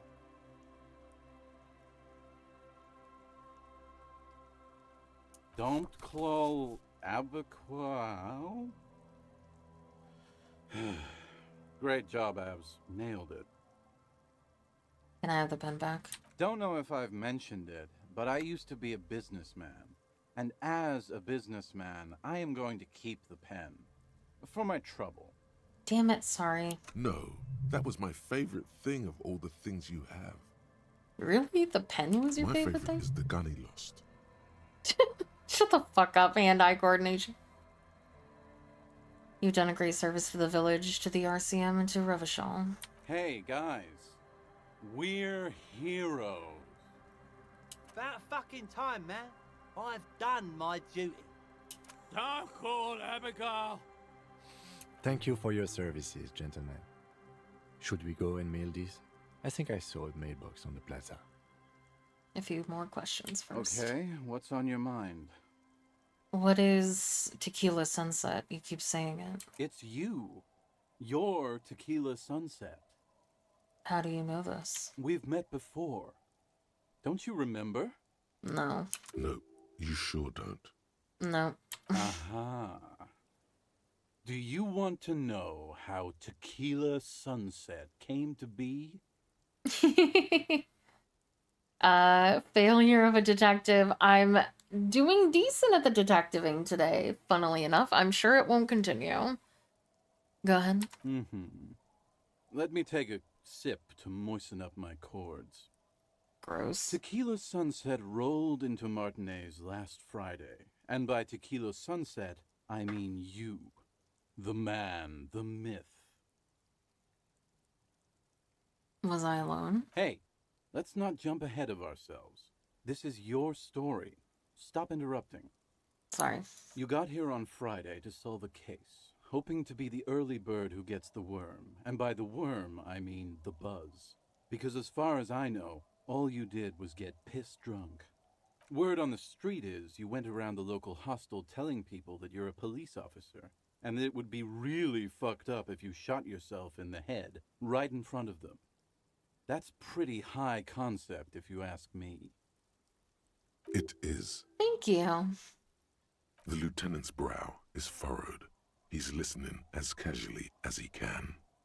What happened then? It was a late Saturday night when we, the Union of Moribund Alcoholics, were getting our drink on. Nothing remarkable about this. We get our drink on 24/7. Makes everything warm and glowy. I trust you know the feeling. One moment we hear the sound of a motor carriage revving up somewhere on the plaza, followed by a series of dings and bangs. Do you remember the sound of wood cracking? The billboard?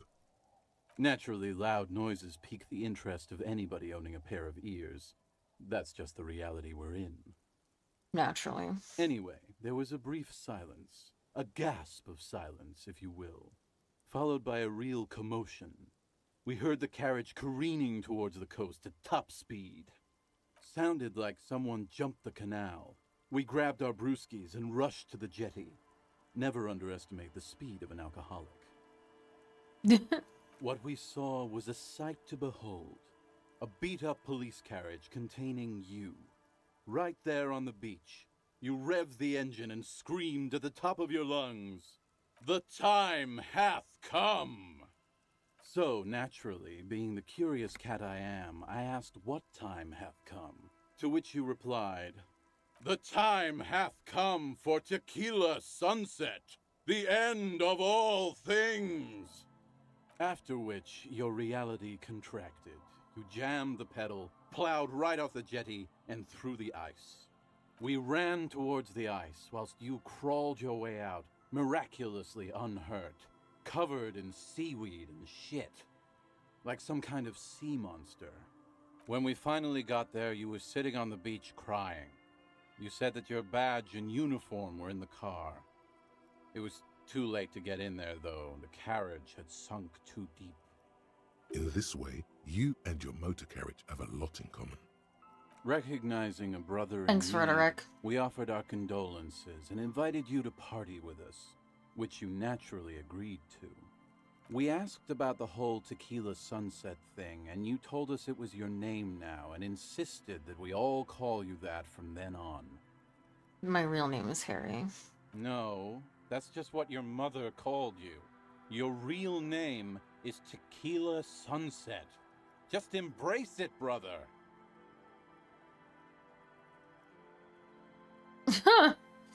That's so funny, Joshua. How long did we party for? Hours. It was an all-night drink-a-thon. Then, at some point, I think it was Sunday morning, you got belligerent and wanted to talk about Revacholian women.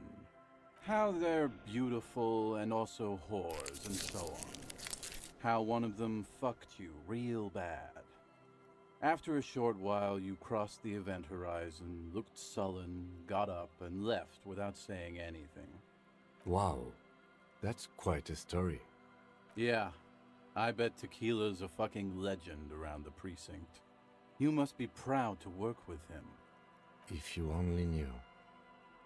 Wait, are you not proud to work with me? I've changed! I've changed! I've changed! I haven't drank at all in like 4 days. I'm being a good cop. Did I tell you anything specific about this person that fucked me? You were pretty vague about it, but you kept saying you got fucked real hard, and that we've all been fucked too. No one's fucked me. I do the fucking around here. Shut the fuck up, Rosemary. Abigail. It seemed pretty painful, to be honest with you. If I had to guess, I'd say you're still working through some shit. Did I mention losing anything else? Beside your gun and your badge? You said something about your hope or heart or something. To be honest, the details are a little hazy. In retrospect, I guess you lost your motor carriage too? That's a big one. Did I say anything about my colleagues? You told us that they were a bunch of fucking losers whose main interest was cramping your style. It's more like you were cramping theirs. No specifics, though.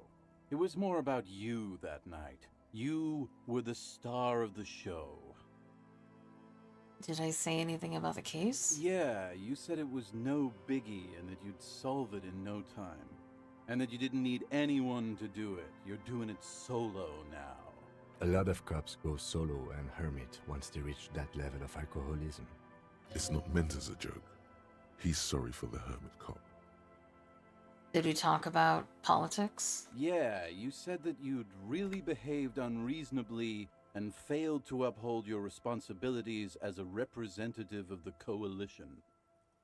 Did you get a read on what kind of cop I was? You said being a cop was real boring and that there was no reason to talk about it. You also kept pausing to knock the heel of your hand against your temple, saying, boring, boring. I shaved it off. Boring. I don't need to hear anymore. It's a hard thing for a man to confront his past. That's why I avoid mine at all costs. You seem like you're characterized by your storytelling ability. Want to tell me another one sometime? Whoop-de-doo. So now I'm a fucking storyteller. Right. Why not? Better than a beach bum. Want to tell me how you became idiot doom spiral? It depends, really. Are you willing to help me out? Sure. You might get scammed here. What do you need? Booze. Did you already forget our party? The thing I relayed to you earlier. So, have you got anything for good old idiot doom spiral? A bottle for a story. Seems fair to me. Here, I've got a potent pilsner. Not much, but it will do. Hey, Spiral Boy, you gonna share that? Don't call Abigail. Shut up, guys. I'm telling a story here. Something happened to you. Something happened to me, too. My actual name is George, but around here, you already know. I was once a reasonably high net worth individual, a founder/junior partner at a high concept creative services agency. When my story begins, I had just landed a major contract with an insurance firm. I used the profits from my agency to finance what I called a cultural incubator. Abstract value generation, value per person, high concept stuff. You KRS Tyrant? I developed the paradigm, worked within the paradigm, but the burden of leadership weighed heavily on me. So I went jogging every so often to keep myself sane. Did the jogging help? It did. With my trusty Sansarique tracksuit, I felt like I could conquer the world.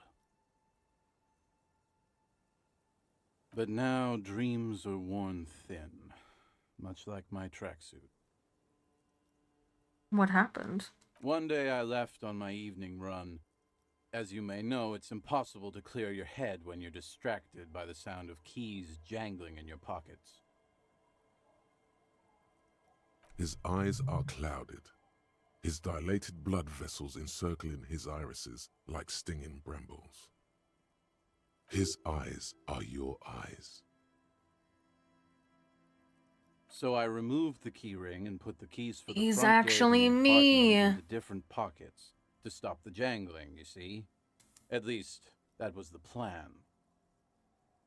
I was halfway done with my usual lap when it started to rain. The reality situation became very wet, very quickly. I made my way back home and discovered that I didn't have the key to the front gate. I'd mixed it up with the key to the letterbox, which was useless. Naturally, the situation required me to climb over the gate, which I did. There was no climbing down because I slipped and landed on my ass.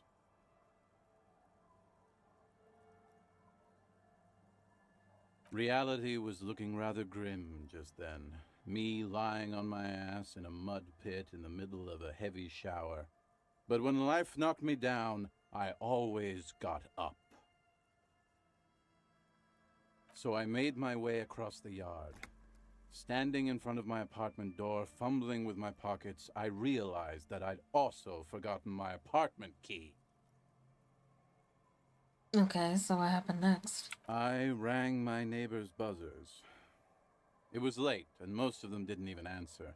Those who did assumed I was trying to sell them something and hung up before I could even explain the situation. People are naturally wary of ad men, you see. One moment someone chats you up, 5 minutes later you've bought a box of edible lingerie and a strap-on. I don't begrudge them, especially since I was known to be one of the best. Heavy is the head that wears the crown. Just then, I experienced a moment of clarity. I still had the key to my office. I could wait out the storm there. But when I reached my office, I remembered that I'd asked one of my producers to change the locks that day. And since I hired only the best, he'd already done it, and I couldn't get in. Anyway, long story short, life spiraled out of control. I haven't gotten into my apartment for years, and my girlfriend left me because she didn't want to date a homeless man. The company, well, you see where I'm going with this. So, now you've heard my tragic tale. What do you think? Like nothing you've ever heard, huh?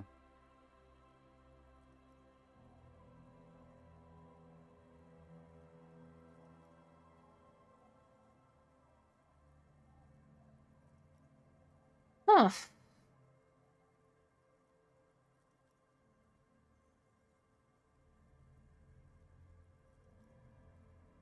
There's this black point in the world, a hole. It's already claimed an entire commercial area. Maybe you're another one of its victims. Look on the bright side, you've got one hell of a story. Yeah. Maybe I've exaggerated certain parts over the years. When you tell a story too often, it begins to take on a life of its own. I guess you mean. But what matters is that it's true to my subjective experience. Anyway, that was all the story one bottle gets you. Almost empty, this one. Truly, he has the soul of an artist.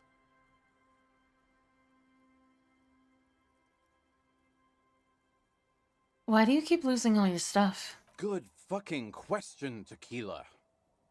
If I knew the answer, you think I'd be hanging out on a beach in this formerly premium but now extremely dirty two-piece lycra tracksuit? I used to own my reality situation. My business buddies and I had our own creative services agency. I had a nice apartment, an even nicer piece of ass. But somehow it all got away from me. Now I can't hang on to anything.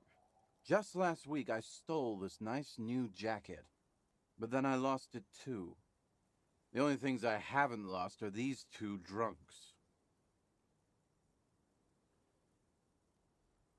You of all people should empathize with this. Perhaps this lost jacket is something you could help with? What was the name of the agency? My agency, man.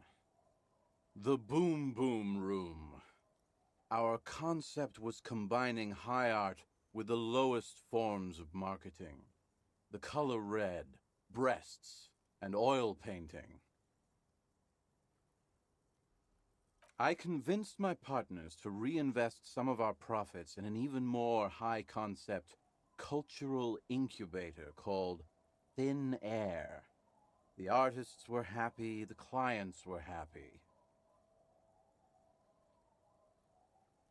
I was financing a group of poets in East Revachol who were developing a new universal poetic language.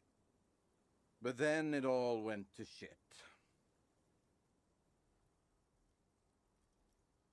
If it sounds like it makes no sense, that's because it doesn't.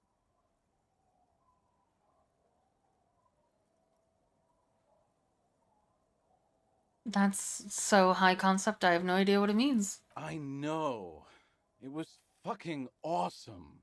Until I went on a jog, unleashing a cascade of doom that washed it all away.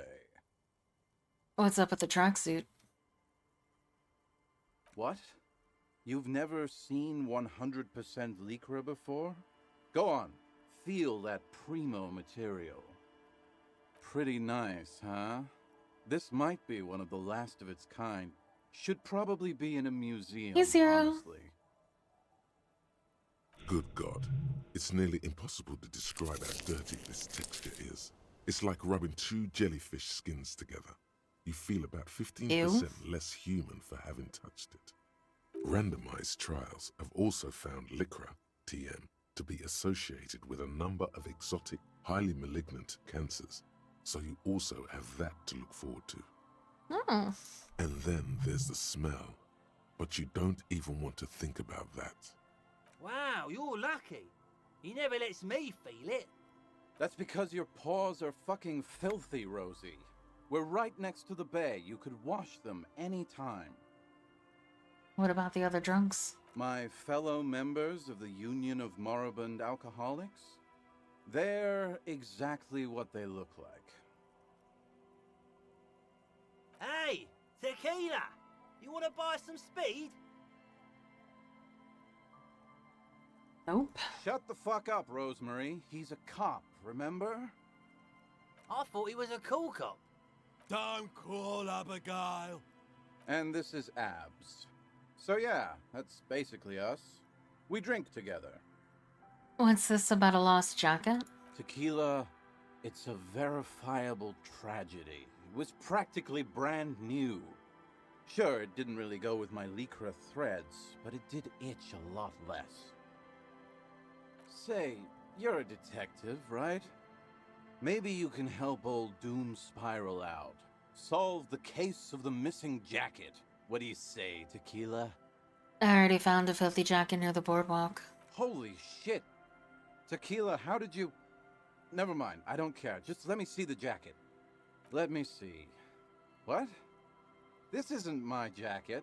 My jacket was beautiful. This is fucking filthy. What am I supposed to do with this? What do you expect? You left it outside for a week. I'm not taking a disgusting pile of hobo rags.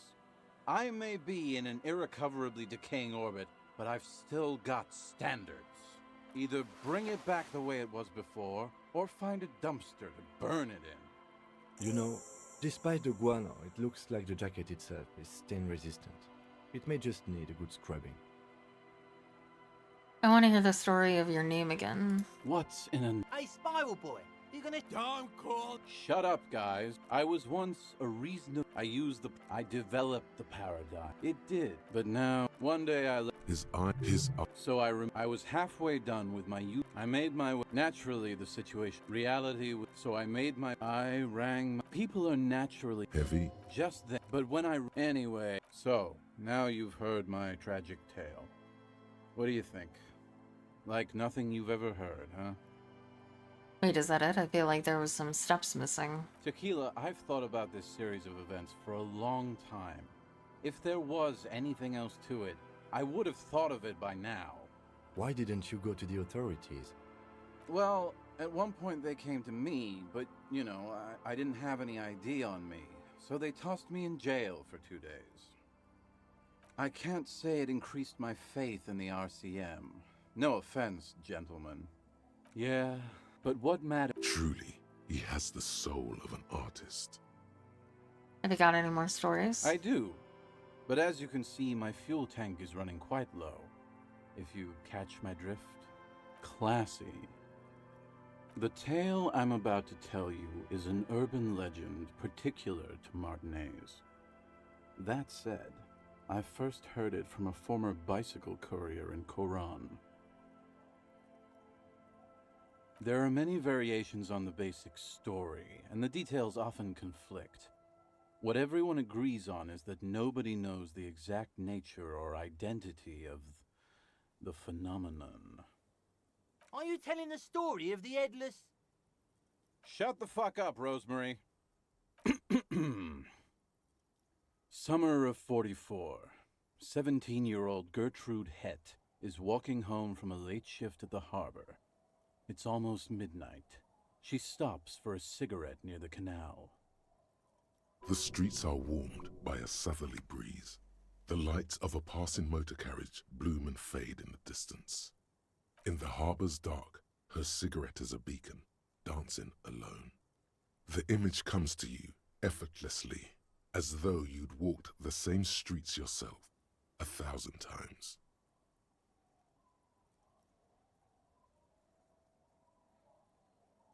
Our heroine finds herself enjoying the peace and quiet the canal provides. What she doesn't know is that her peace is about to be shattered. From behind her comes the clattering of hooves. Startled, she turns around, and what does she see? I don't know. A horse? Well, yes, but it's the man on the horse that's of interest here. A man... The pause is long and dramatic. With no head on his shoulders.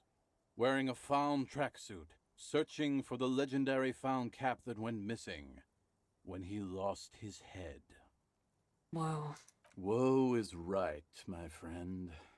Gertrude Hett may have been the first to witness the headless fawn rider, but she wasn't the last. Oh no. Tell him about the two feminists by the locks. Fuck, Rosemary, they were dating. No one said they were feminists. Everyone always misremembering this stuff. This wouldn't be the De Ponte Delgado case, would it? What? You know it? I've read the case file, but please, go on. Right. Early autumn of 46. Ulla DuPont and Eva Delgado are fishing near the waterlock long after the sun has set. The wind picks up. A sky already dark now blackens. Water starts falling from above. The first cold rain of the season. Two women stand on a small outcropping of rocks. One of them is wearing a purple raincoat. Thin lines reach out from the rods into the sea. Small droplets start appearing on the surface with increasing frequency. The women are caught in the downpour. They act quickly. Eva gathers the rods whilst Ulla turns around to reach for the tackle box. When she sees something, her shriek is so violent that the residents of the nearby apartment building believe lightning has struck. But there is no lightning. Only a heavy downpour and the silhouette of the headless fawn rider looming on the horizon. Ulla makes a run for the shore, but Eva slips on a wet rock and disappears into the cold, cold canal with nary a sound. Her body is never recovered. What happened to Ulla DuPont? Word on the street is that she, you know...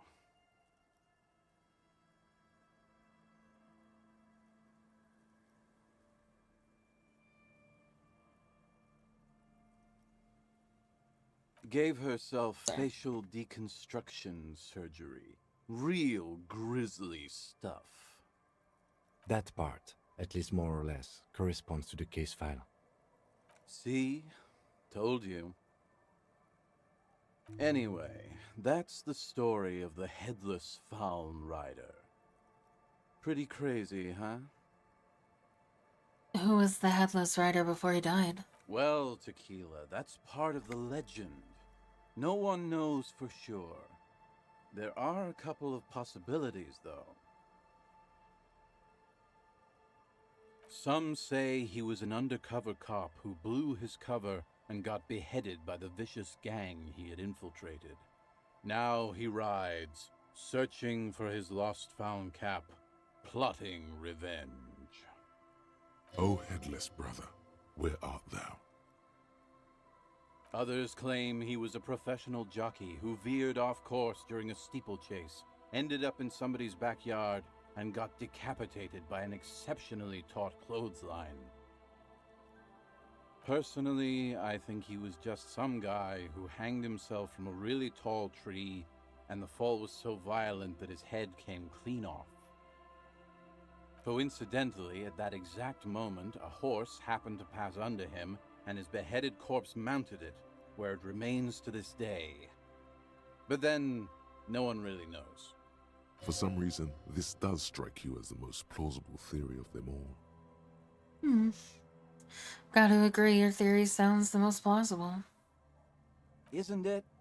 All the pieces fit together perfectly. That's how I know it's right. Anyway, to each his own. You want to hear any other stories?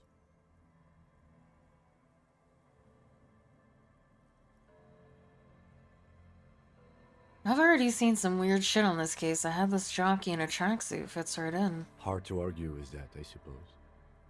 That's the reality situation for you. You think you got a handle on it, then blam! It throws some wild shit at you. Okay. That's why it's critical to stay well hydrated. Okay. Whatever became of the Headless Faun Rider? No one knows. Some say he stalks Martinez to this day, and can be seen near the canal when the clock strikes midnight. He won't, though, because it's just a stupid legend. Aye. I saw him one night when I was right shit-faced. God, okay. Breathes in deeply. The tale, there are many variations. Are you telling... Shut the fuck... The street in the heart. Our hero... What she doesn't know is that her... Well, yeah... The poor... With no head on... Whoa... Tell her... Fuck, bro. What? I read the... Right. The wind... 2 women. The women, when she... But their... her body is never recovered. Word gave... That... Any... Hard to argue with that, That's the reality situation for you. No one... He won't. Aye. I saw him one night when I... I actually do have one. The strangest of them all. But I'll need to fortify myself before I can tell that one. Do you have anything to fortify old Doom Spiral? Tell me you got some story juice. I don't have any on me right now. If you find any, I'd be extremely grateful. You Yes, I too, am. Tequila Sunset.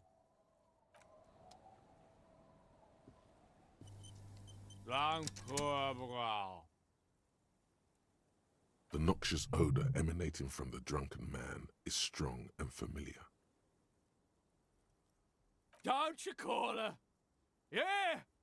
Don't call Abigail! Who's Abigail? Uh-huh. Abigail. Don't you fucking call Abigail.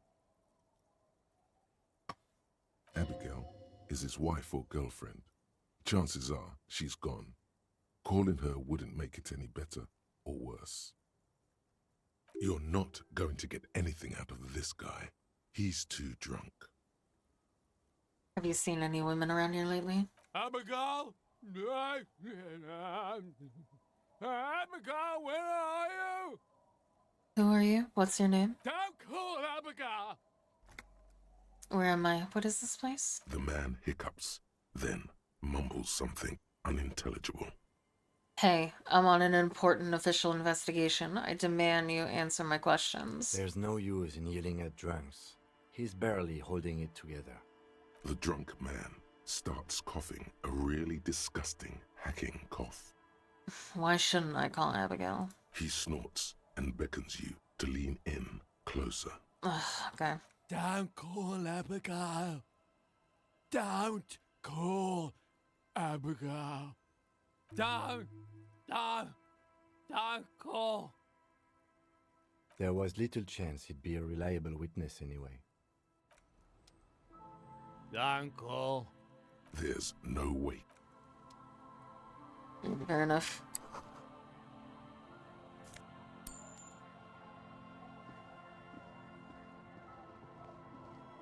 Okay, I gotta go all the way around, looks like.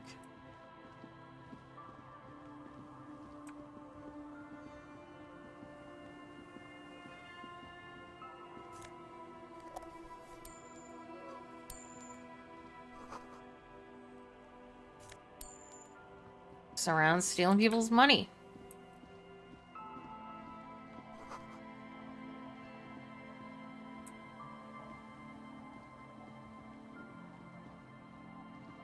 The worn and beaten wooden planks of the bench do not look overly comforting. We can sit on benches after we've solved the murder. Let's go. You can revisit the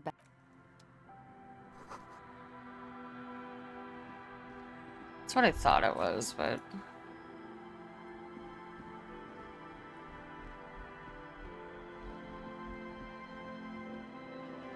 Okay, wait, hold on. Oh, there's an entrance here, okay.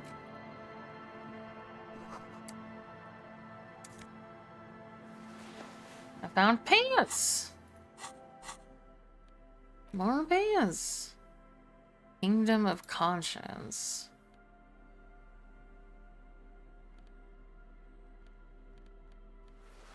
Where that is. These are some wonderfully regular pants. Not too tight, not too loose, moderate in every sense. You'll blend right in at some pleasant dinner party. I like regular, normal things. I know you do. Thank you, Volition. These inter-Isolari pants are like wearing a perfect compromise in your nether regions. No What? one will call the moral intern on you like this. That's for sure. Thank you. You're a little more moralist now, buddy. A little more normal, even if you didn't want to be. What? I just changed my pants. I don't think it's that deep.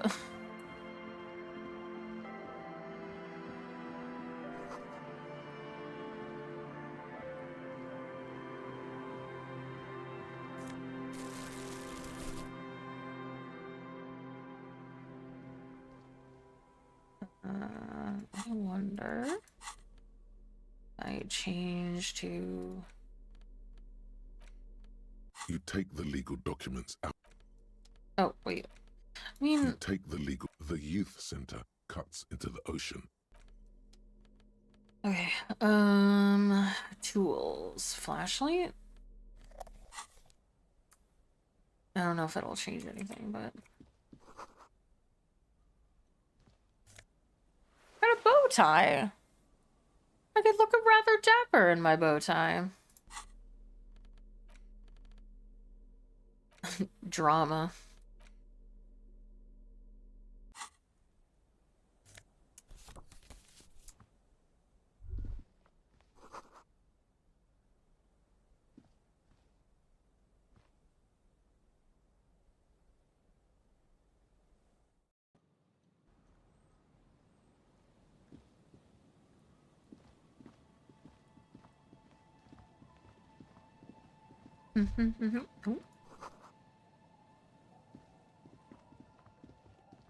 Okay, the shot didn't come from here. Trees blocked the way.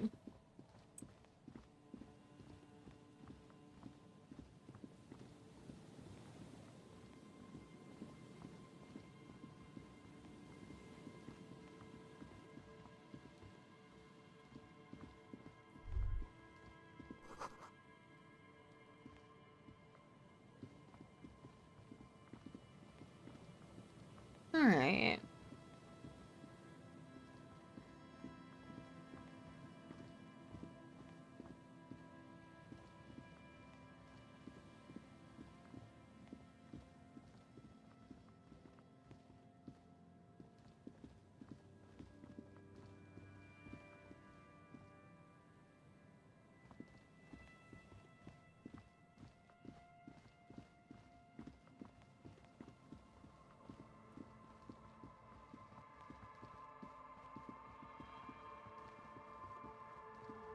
Okay.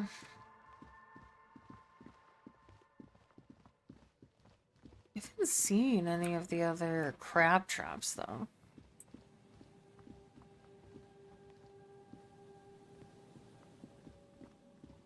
Oh, there's one.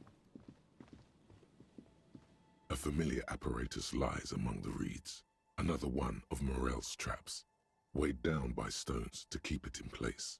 This trap is also full of panicked locusts. No sign of any cryptozoological beast inside. Another empty trap. Neither does the lieutenant. He just raises his collar. It's cold out, as always. The reeds bend forlornly toward the water. Some tufts have been crushed. The broken stalks, sickly pale against the darkness. In the east, the city center hums to you. The constant, distant song, louder on this part of the coast, nearer somehow. And there's that cold again. Always the cold.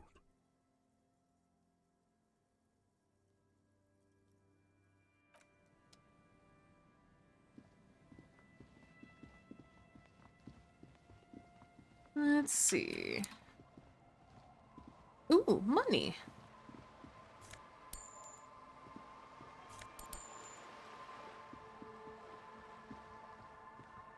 And all at once, I've been waiting for king of my heart, body and soul. Oh, and all at once, I've been waiting for Eden. Do I have anything to talk to her The waves about? are beginning to die down. Look at those little bastards. Simmer down. Simmer down, bastards. Why does she care about the waves so much? What is it? What is it with you and those waves? What is it with waves and fishermen?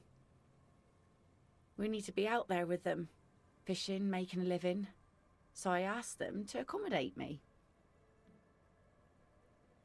But until that happens, I can try to assist you the best I can.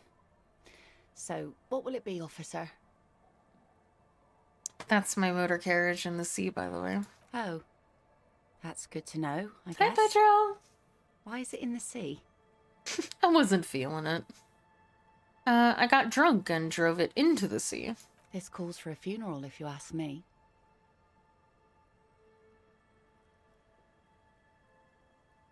You are suggesting me honor the carcass of my former motor carriage? Aye.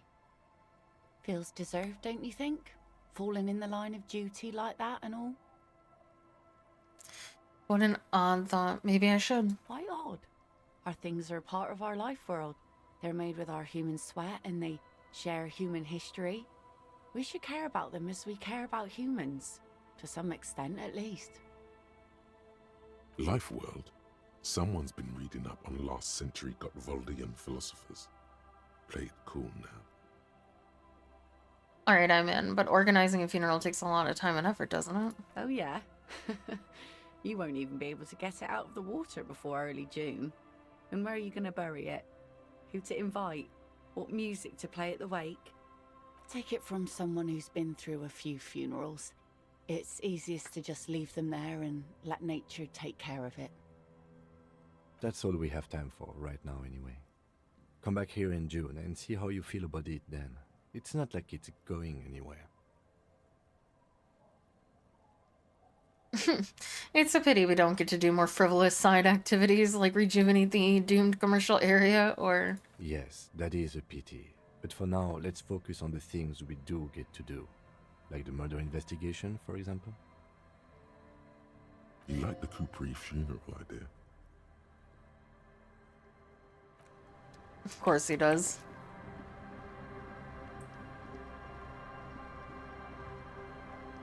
You're back.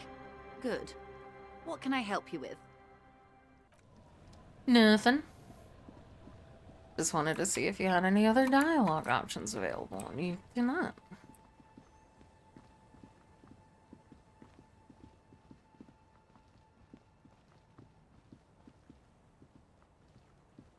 Our tenant, the policeman. I hope the waves don't keep you up at night. What can I help you with? I found this jacket, but it's filthy. Could you wash it for me? I can wash it for you, but it's going to take about a half an hour. Think you can stay put for that long? I could use a breather. It's been another track and field day. Yeah, I'll wait. Well, hand it over then, and I'll see what I can do. Must say, I'm proud of this one. It's pretty nice underneath all that filth. I hope you take better care of it than its last owner. Thank you. What a nice old lady. Anything these brats have to say? No. Rats.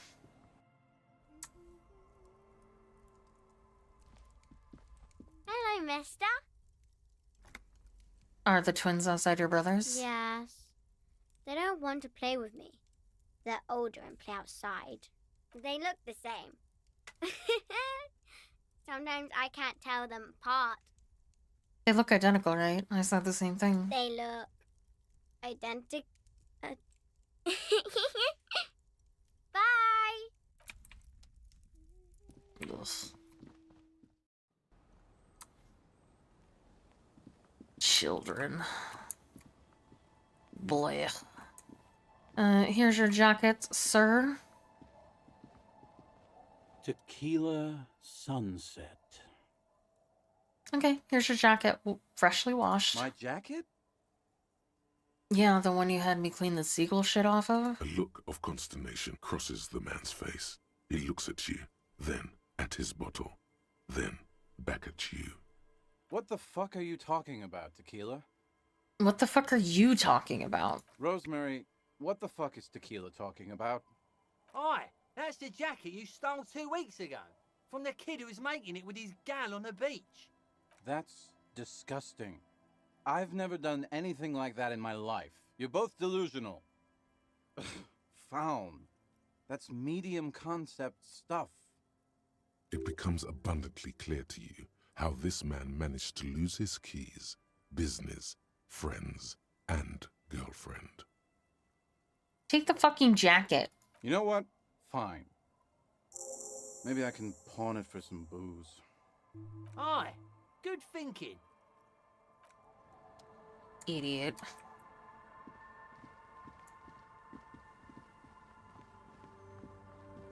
Alright.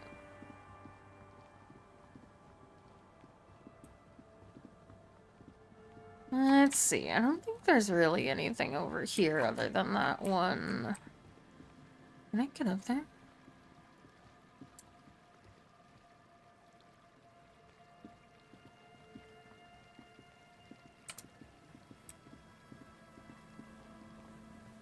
Okay, I gotta go around this way.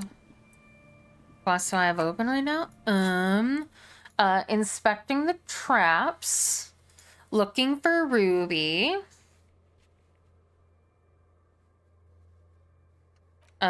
The smoker on the balcony, helping Suna with her project. The boys in the nightclub. Yeah. Clients always take priority. Hello, Croc. Focus on my stream. Oh, I did. It just took me a second to respond. No big deal.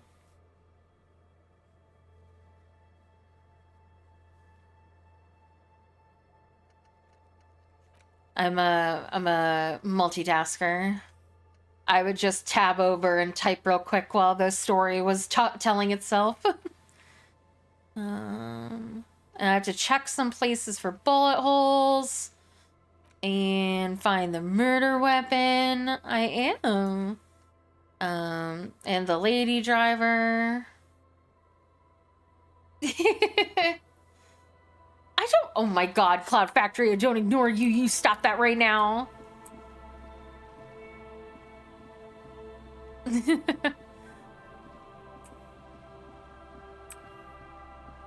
You've never been ignored once in your life here.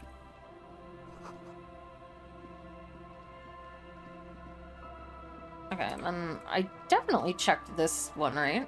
Nothing has changed. Okay. I thought so. And then, okay, so come back up here.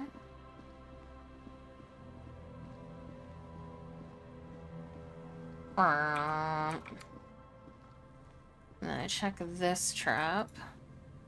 This is the trap Morel just set. Checking it over, he said, is just a technicality. But nothing but locusts in this trap as well. Definitely no cryptozoological monstrosity. Empty as all of them. One more of these and we're done. The lieutenant stretches his back. The reeds by the abandoned campsite sway and tremble, while the snow falls all around. It's good the cryptozoologists left. This isn't a very cozy place to stay night after night. The later it gets, the colder.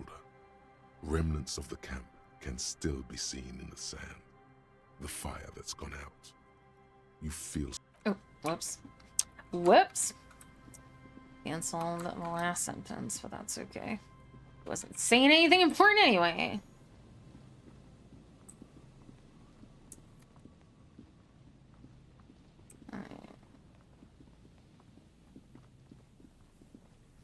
I don't remember seeing any traps on the ground, but...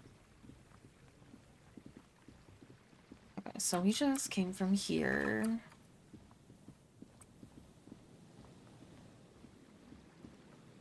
Okay, this way. Just to check.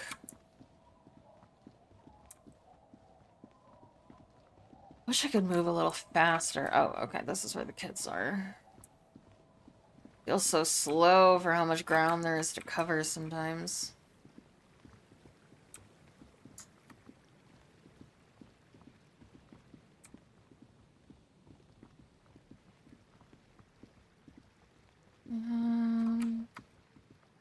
Is there... Yeah, there should be the little campsite that they were at over here. Yeah.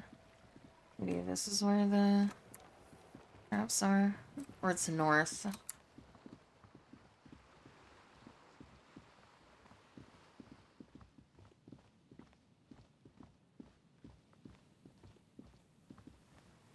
So much dead space to just run through once you've discovered areas and looted everything.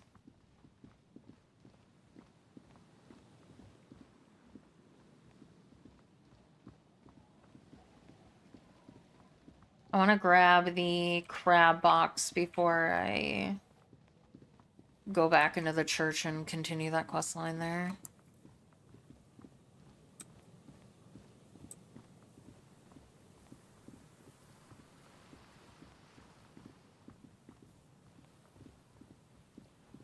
Oh?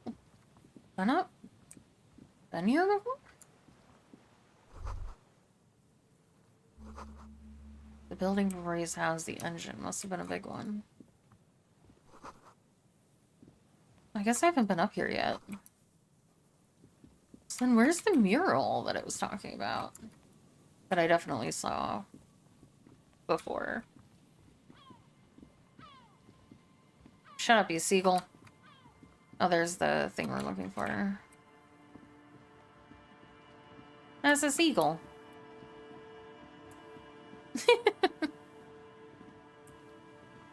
No, Dark, don't say that. It takes you a moment, but finally, you spot the last of Morel's traps. This one's partially obscured by the reeds. The trap feels light and silent as you pick it up. Something is different here. No locust. No phasmid either, but still. Well, the bait worked on something. This doesn't mean it was a reed monster, though. Unless you see one in there. I just see an empty trap.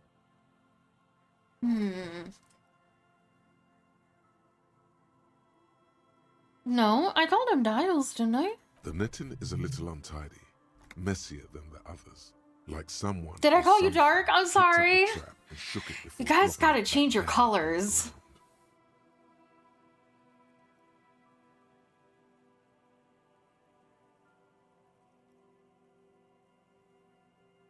No, don't say it. Say it ain't so. I confuse them all the time.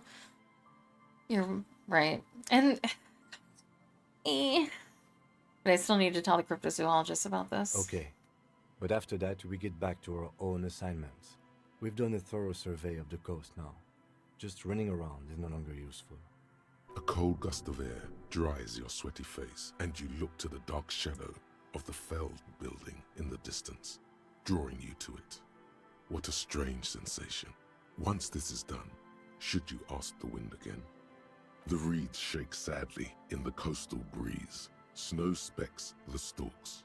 Most of it melts quickly, relinquishing form to darkness. The wind picks up here, near the Cape's end, surrounding the narrow strip of land from 3 cardinal directions. Please don't hate me, Dials. It's cold for this time I'm of so year. sorry.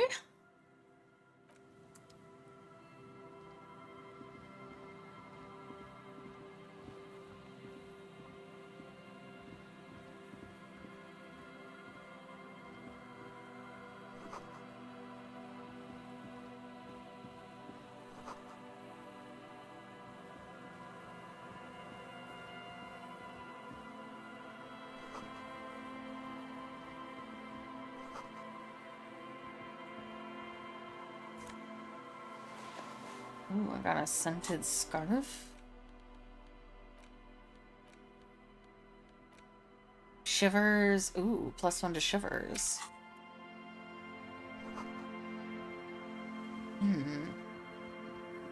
Yep, new drip. Oh, wait. Seems important somehow. Where was that mural I literally interacted with? I feel like it was on the way to... God, how do I get here?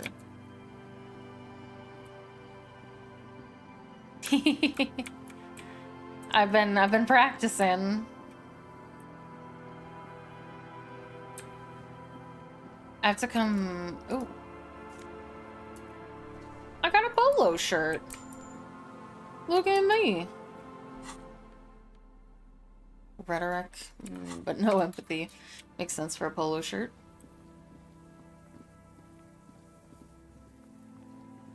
I don't want to go in there yet. I haven't been in there. There's a mural I have to go look at again, but I can't for the life of me remember where it was. I feel like it was definitely this way. Oh no. Not the unsub. He's gonna unsub to me like he unsubbed to my blue Twitch. Cry. My $2.50.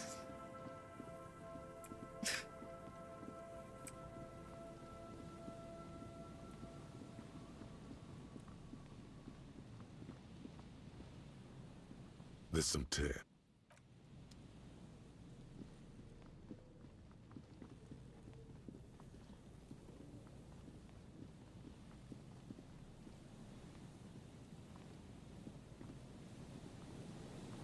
Oh, let me out.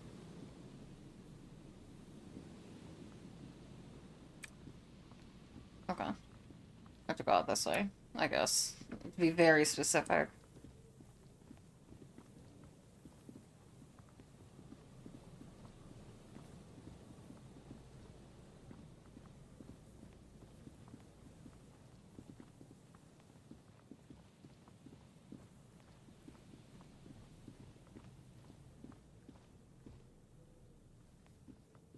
Where is this mural? I saw the mural. I interacted with it. I don't remember where I saw it. Oh, it's right here. Thank God. Okay. The once bright mural towers above you, saying, Feld Electrical, R&D. Tomorrow is just a whisper away. Oh, I don't want to do this yet, because I was told this is endgame, so I will wait. And I will continue on with my life.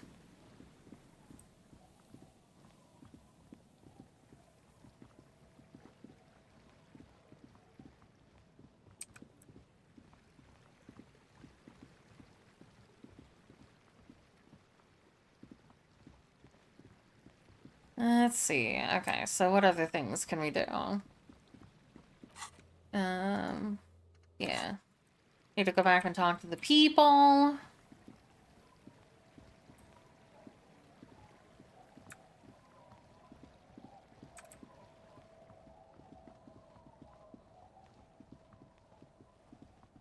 Beep beep beep beep beep beep beep beep beep.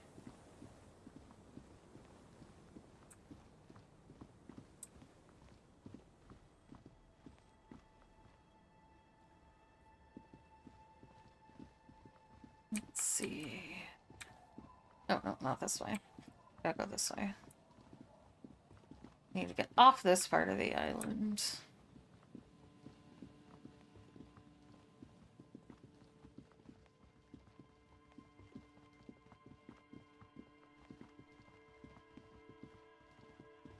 Alright, let's see, let's see.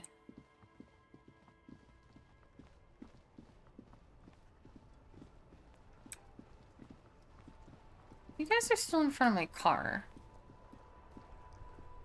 That ride is fucking lightning. Hey, piss. Look who it is. Shrunken cophead material. These guys aren't. Why? And what kind of... The lieutenant. Okay. You didn't say that. It's shit. Fine. Fuck it. It's true. Wow. Fuck that. No, he won't. The lieutenant is lightly amused by the situation.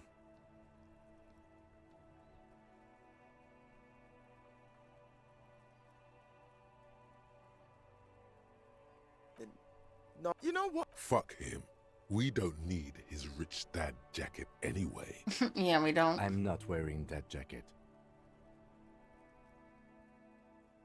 I don't think this case requires us to go undercover. Look at this cute Fuck. I'm sorry, man. I just don't like confrontations, that's all. I don't want this jacket. Motorway south. The lone vector stretches in your mind's eye into the wild pale yonder. All intellect white checks unlocked. Let's go! Forgetting until you can no longer remember I have so many. anything. I hope I have many things I can go redo cities, now. No mountains, no oceans, and finally, no vector. Woo! Nothing remains. A blank space with no point of reference, where only one type of motion is Oh, possible. I was waiting for the ad break and I didn't go. I'll be right back. Throat, swallow in, and then it comes to you. To reach the end of the motorway south is to be unborn. You've had this thought before, while aimlessly wandering the streets of Jamrock. A lost piece of the man you were. A dark hope.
I'm back, chat. Sorry about that. Nice. We love it.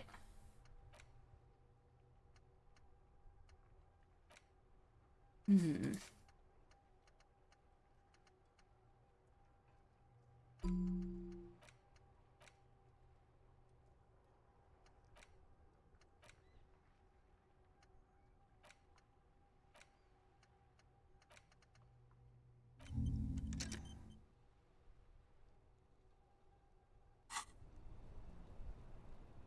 Alright, let's see how many we unlock then.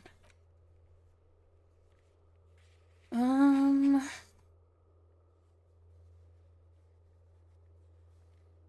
actually look like that many. Oh, just the one. The knick-knack stand. Knick-knack stand. Knick-knack stand.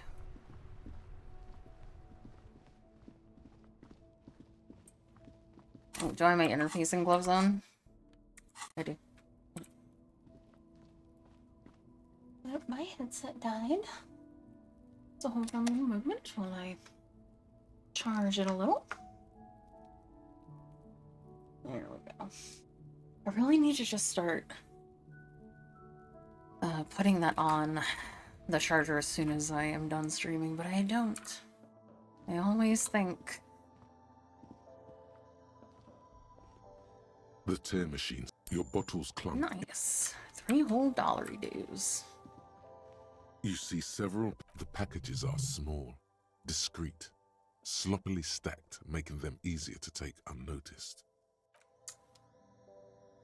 A small cabinet on the wall is filled with various medicine bottles, nasals. A colorful display. Again, I'm obliged to inform you that both alcohol and cigarettes damage your health. Wait, so what's the knickknacks counter then?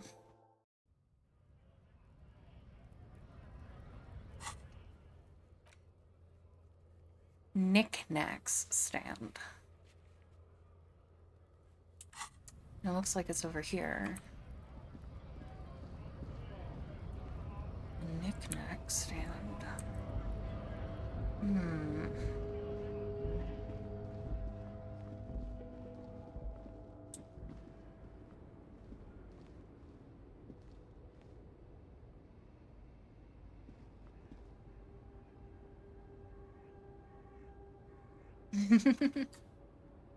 Yeah, no. I was just kidding, Dials. I know that you got screwed by Blue Twitch. I'm just messing. An old monument. Okay. I don't know what the knickknack stand is. Or what else could be over here. If it's not in the... Guess maybe it's... in here somewhere, maybe?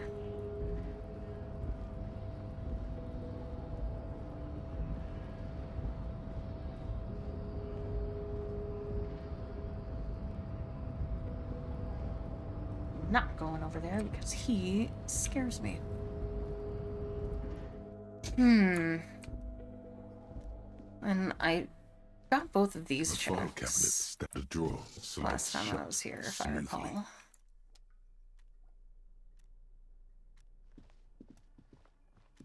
The payphone hangs mute. A knick-knack. Don't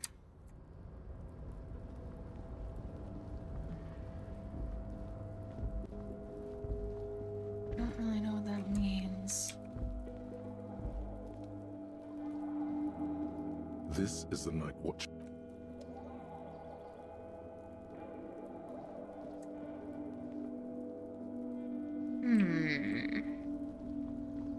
The knick-knack. There is also an entire possibility that I actually got through it a different way, and thus I don't need to do this check anymore. Because unfortunately, if you fail a white check, but, like, get past it through some other means, it still shows up on your map as needing to do the check, even though you don't actually need to. You're back before the cargo container. Its draw has not lessened since you were last here. Can I do more rhetoric? Rhetoric.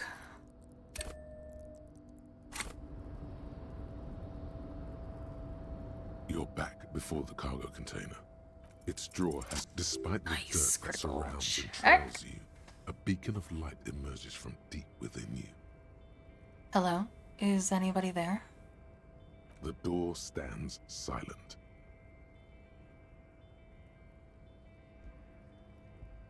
Satisfied, detective?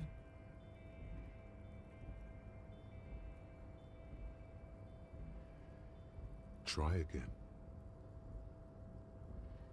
If there's someone in there, I'd like to talk to you. Just like that, you hear a click, then a rattle. Some mechanism unlocks itself inside the door. Ahoy! Come on in! You can't be serious. Get fucked, Kim.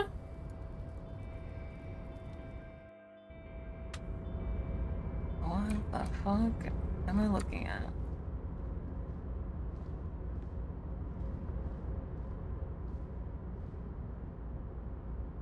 Hello?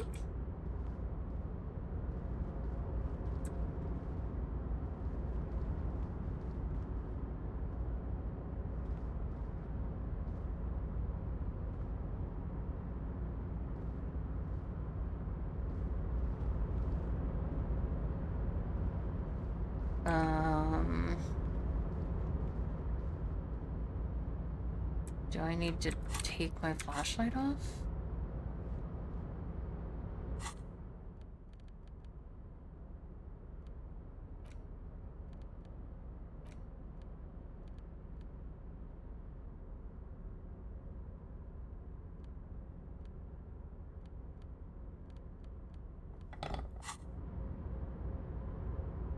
Okay, that didn't help.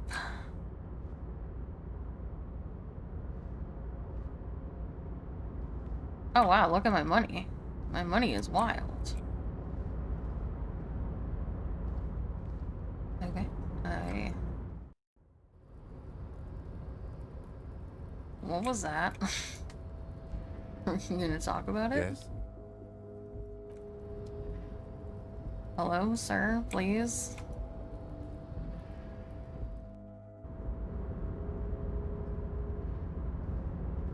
The man stands Oh! at the far end Okay, I of the couldn't see shipping him. container.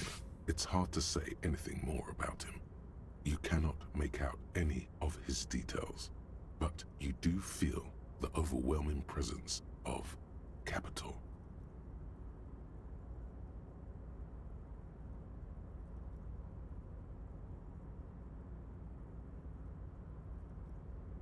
The feeling causes all the hairs on your body to stand at attention, like soldiers preparing for review.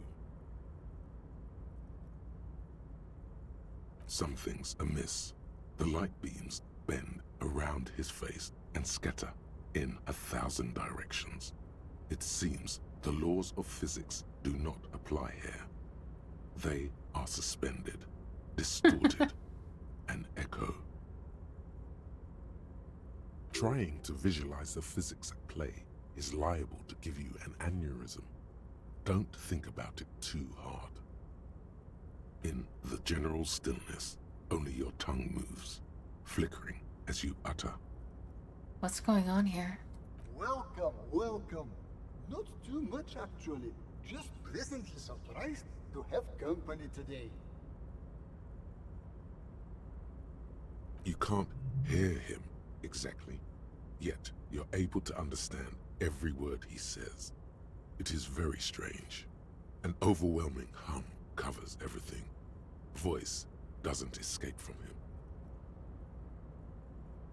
Now, what can I do for you, gentlemen?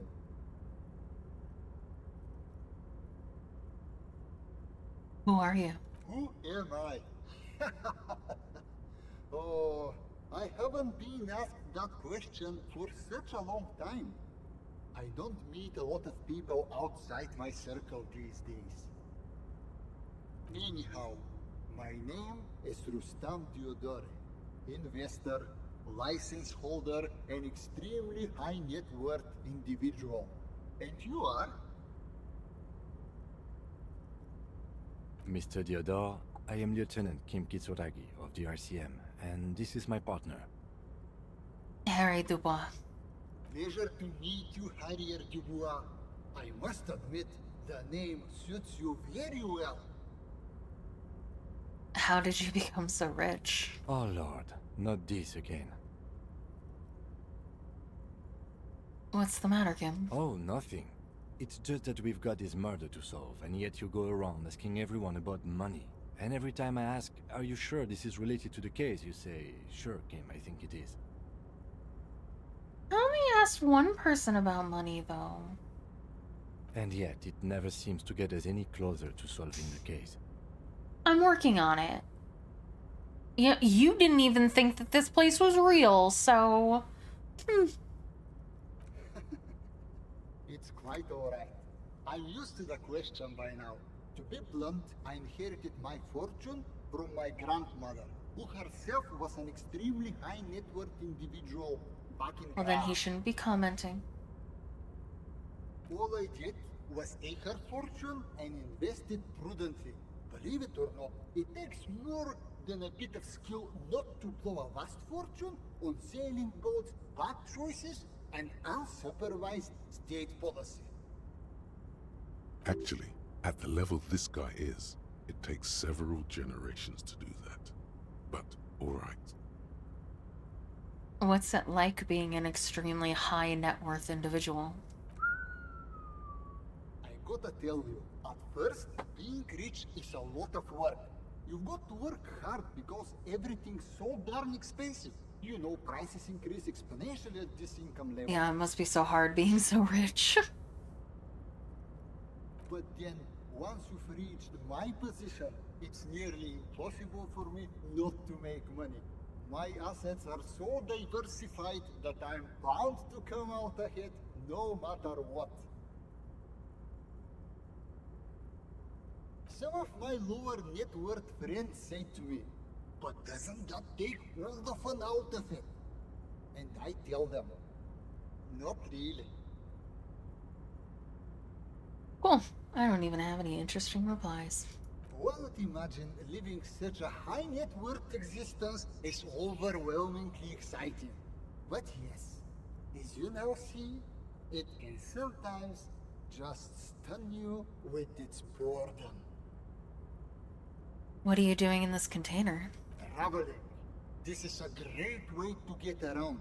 It's fun, it's safe, and it gives me lots of time to think. By the way, let me now ask you a question. Where are we exactly?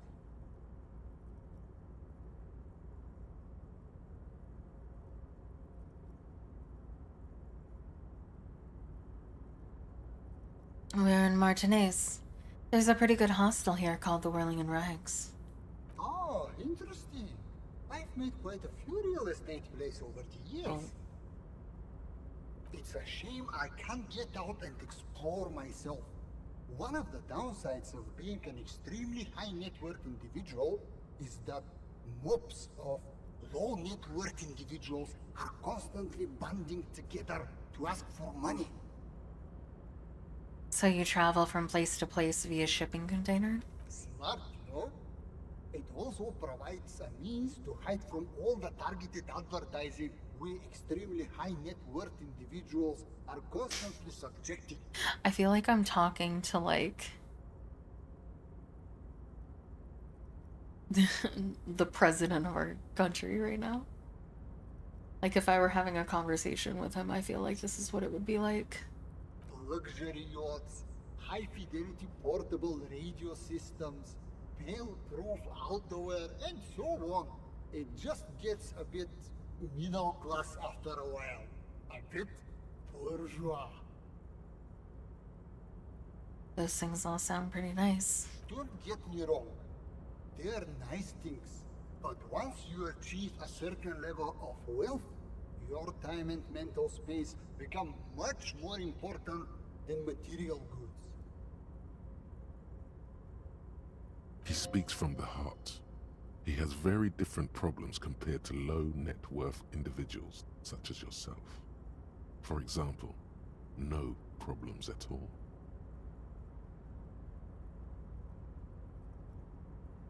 Good, now that we've sorted that out, let me ask you something else. Go right ahead.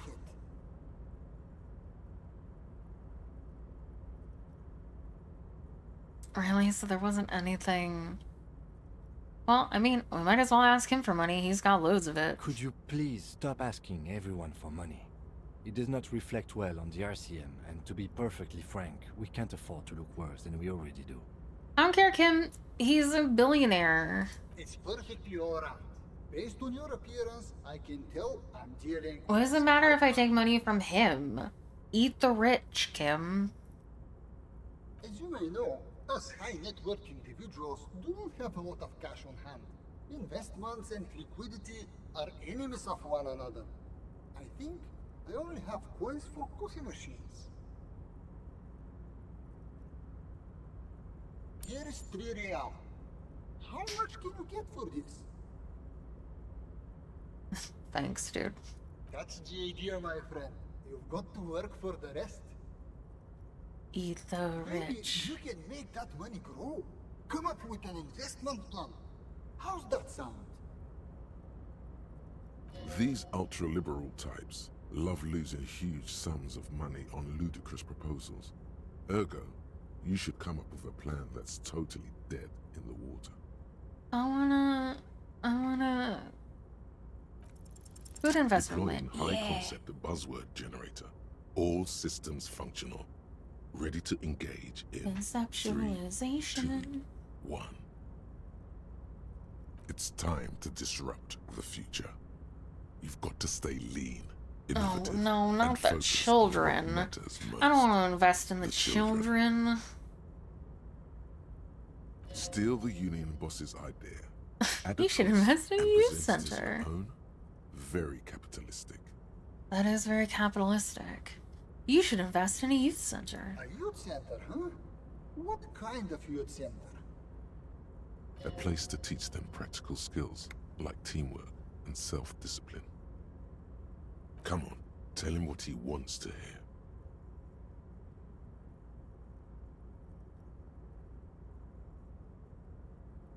You know.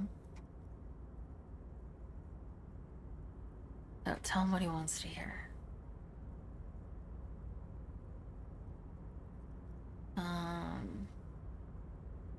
One dedicated to instilling liberal economic values in children from low net worth families. Brilliant. Without children, who'll be there to buy stuff in the future?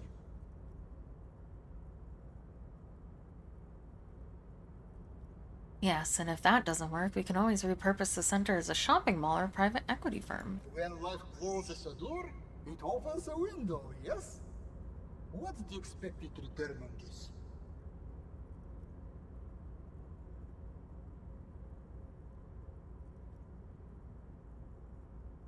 Highly educated, work-ready human capital ready to be directed toward any number of your vast interests. You're deep into ultra-liberal territory now. Good work. Very impressive. You've got a natural eye for unusual investment opportunities. I know. I don't normally do this without a formal pitch deck, but to hell with it. What's the point of being rich if you have to follow all? Here's the round of seed funding. This should be enough to prove out the concept. 100 real? I'm rich! Thank you for placing your unwavering trust in me. Remember, it's not a handout. It's an investment. The lieutenant stands there, dumbfounded. Is he having a stroke? Kim, are you alright? Yes, I'm alright. Can we get going now? Now, was there anything else I could help you gentlemen with? We should get back to our investigation. Thank Pleasure you. was mine. Unfortunately, I must be away soon. The next time Oh, we yeah, meet, yeah, sure, your I'll investment. expect Whatever, an dude. update on my investment. How much was the street light? Farewell, friend, and may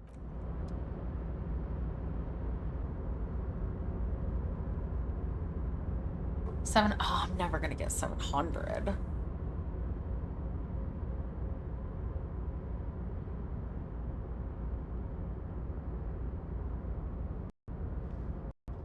Well, that was unfortunately, I feel like a waste.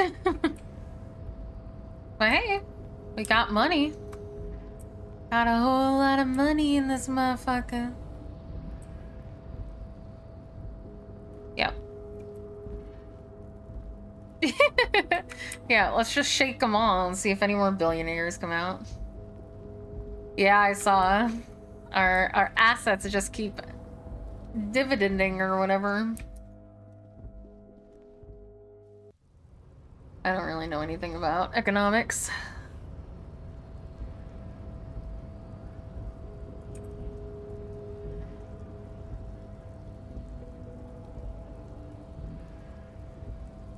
Alright, let's see. Nope. Nope. Okay, there we go. I'm gonna dividend them.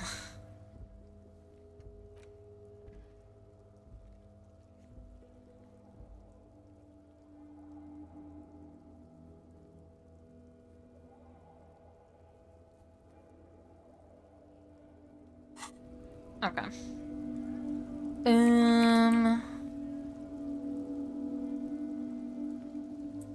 They said that I could go and talk to what's-her-face. And she might tell me a little bit more about the case.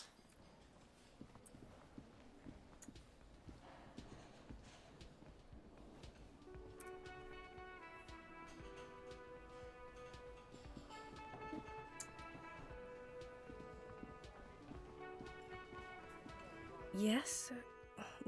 You guys still won't talk to me, huh? Again? Okay. Oh, sweetie, I don't even know how to thank you for finding my husband and helping him out. I hope we haven't been too much trouble for you. Just doing my job, ma'am. Here, I want to give you a small token of my gratitude. It's a tie, Mexican origin. The pin is an antique, quite special. The little silvery knob holding the tie together feels warm in your hand. It's in the shape of an avian skull with 8 eyes. You could ask her about this when you get the time. It's probably a cryptid, but the phasmid, of course, is more important.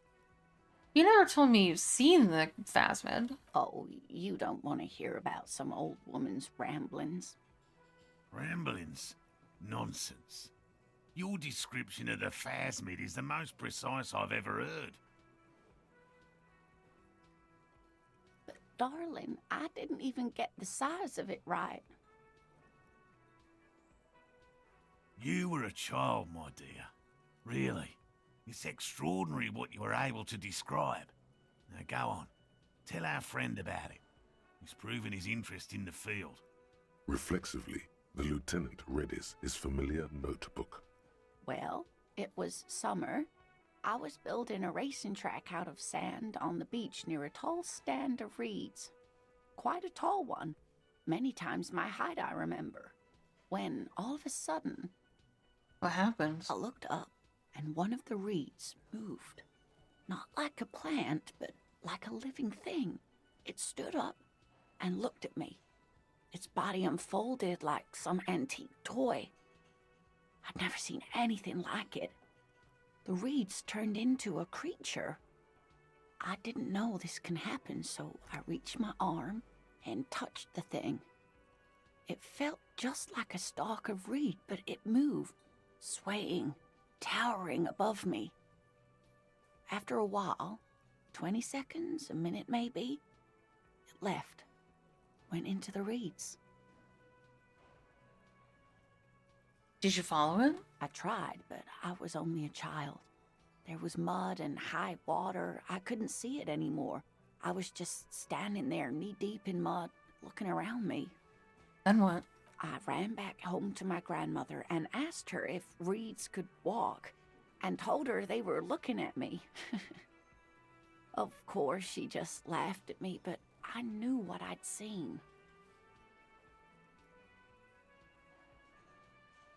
For years, it was a story I told at parties when I wanted to impress boys, that sort of thing. Of course, most people just took it as a strange, amusing anecdote. So did I, honestly. But then I met Morel. We were on a date. Can you imagine? She tells me a story, and it's the most detailed report of the Insulindian phasmid I've ever heard. The sounds. She told me it hissed. So that's how they met. This is beyond significant for them. It did, yes. Like reeds in a gust of wind. The way it moved, the colour, how some of its limbs were white, like marble. It matched perfectly with what I know from other accounts. It was amazing. If it weren't for Lena, I might have given up hope years ago. It's no exaggeration to say that she restored my faith in my profession. You were on a date? Our first, yes. The glance is tender, yes, but tempered by something else. A thought she can't express, even to him. Interesting. Its limbs were white? Not all of them. There is some white coloration reported, along with beige, where the camouflage ends. How big was it? It's hard to say how big things are when you're quite small yourself. To me, it seemed to be taller than I was then, but that's probably not the case. Thank you for sharing this with me. You're welcome, sweetie. I do appreciate the chance to relive it whenever I get one. It was just such an impossibly sunshiny day. So warm. And she could get up and walk right into the reeds on her own, into the mud, anywhere. Of course, dear. Is there a particular cryptid that you're interested in learning about? Is this bird a cryptid? No. It's the cryptid. Wow, the cryptid? Oh, yes. Okay, what is this bird? The eight-eyed teratorn, the largest flying avian ever discovered, with a wingspan of 11.5 meters. It was thought to have gone extinct 3,500 years ago. Some even doubted the fossils were real. A mutation, they said. Until... Mutation? All of evolution is a mutation. Until it was cited by renowned Gotvaldian explorer and naturalist Uwe Plattenkalk in 21. This renown seems a bit dubious. Your own catalogue comes up completely empty. But, of course, you are not all-knowing. I need to hear about this sighting. It happened on a botanical expedition into the vast and unexplored Oamrau Canyon in southeast Ilnara. Dr. Plattenkalk got separated from his group during a sandstorm. What happened? Alone in the blasted desert heat, the doctor wandered eastward, where man hasn't stepped foot in over 1,000 years, since the fall of Pericarnassus. He was lost, without any navigation equipment and desperately low on water. After a day or two, he noticed a bird high in the noon sky. A great black bird, it seemed gargantuan. Every now and then, the bird would dive down to feed on an animal carcass somewhere on the horizon. But by the time Uwe got there, the teratorn had taken off already, and the carcass was picked clean. This happened many times. He was following it? Yes, or rather, hunting. A bird that big has a lot of blood in it, and he was dying of thirst. For many days, Dr. Plattenkalk followed the teratorn until they reached a great canyon wall where the bird finally landed to rest. The professor climbed up there with a rock in his hand. He found the bird sleeping with his head tucked under its wing, a great black pile of feathers on the perch. So he approached, slowly squeezing the rock in his fist then, the Tetatorn suddenly looked at him. He could see it had 8 eyes, 4 on either side of its skull, like a spider. And the man couldn't move. He was paralyzed, frozen into place with the rock in his hand.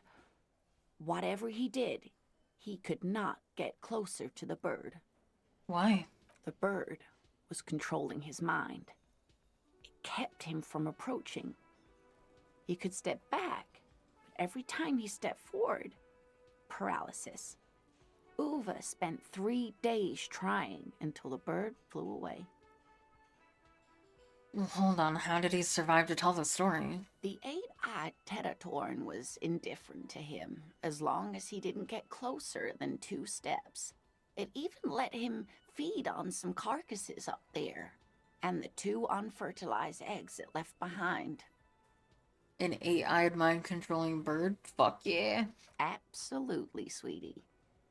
Cryptozoologists have been tracing it ever since, but Wamrao is vast, mysterious, and holds many secrets.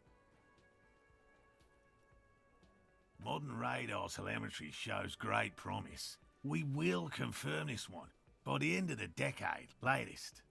This one I liked. Not only does it have 8 eyes, and is a living fossil, and the largest bird ever to live, it also does mind control. He's sincere. He likes the audacity of it.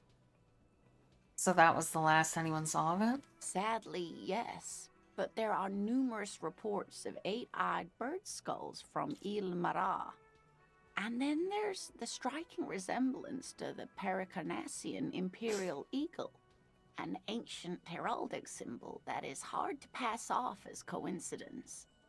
The imperial eagle, too, had 8 eyes. Not really. It's just stylization. The way they drew eyes. It's not a zoological drawing. Very, very hard. This one's very famous. Everyone knows it. People will be looking at that tie on you and thinking, that man is into cryptids. So, what else do you want to know? I'm glad you like them, but... Nice. Ooh. Inland Empire and Volition. Cool.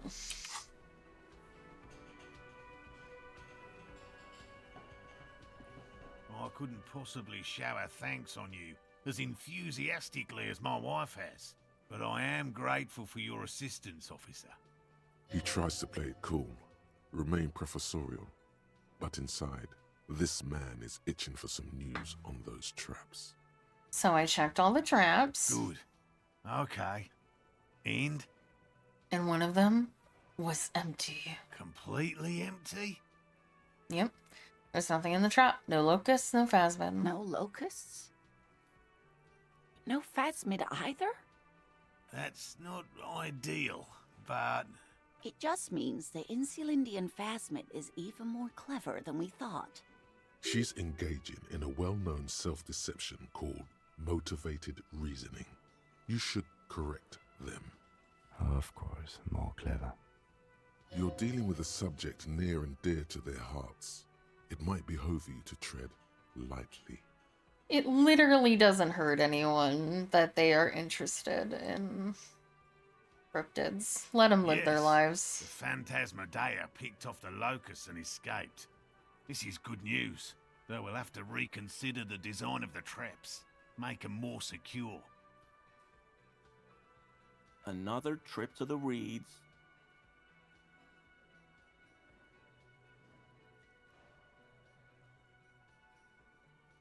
Yes, that's exactly what it is. What a deft hunter this phasmid. Of course. Be sarcastic. Unless you have an alternative hypothesis you'd like to venture, mine stands, okay? Actually, no. Excuse me for getting emotional. This is a big deal for us. You've helped us twice now, and brought some great news too. My gratitude, and the gratitude of the Société Cryptozoologique de Ravachol, is yours. Heartfelt gratitude.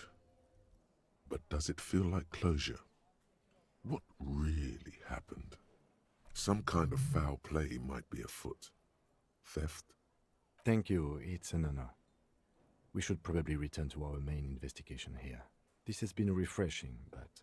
Helping cryptozoologists isn't really a priority for our organization, is it?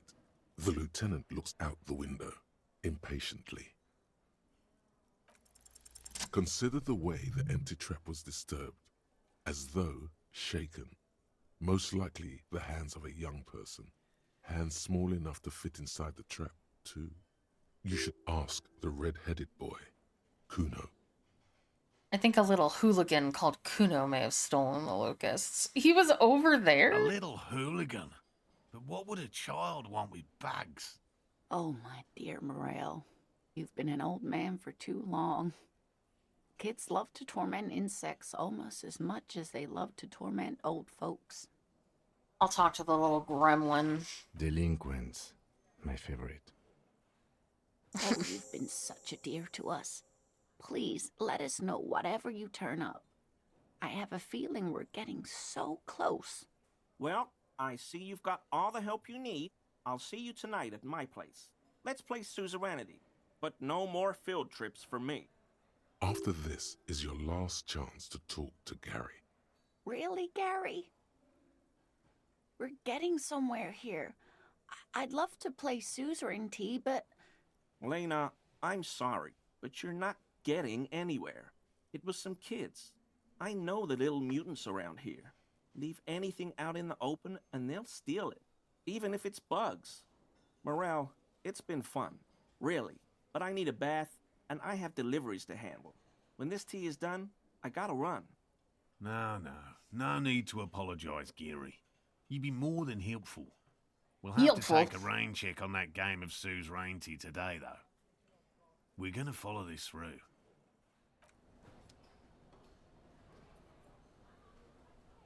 Is it Gary? Very generous of you to help us out, officer. I'm sure glad to be back from that little excursion. I mean, officers. Yeah, you do. You little prick. Alright. Did I talk to him about anything? The man ponders his...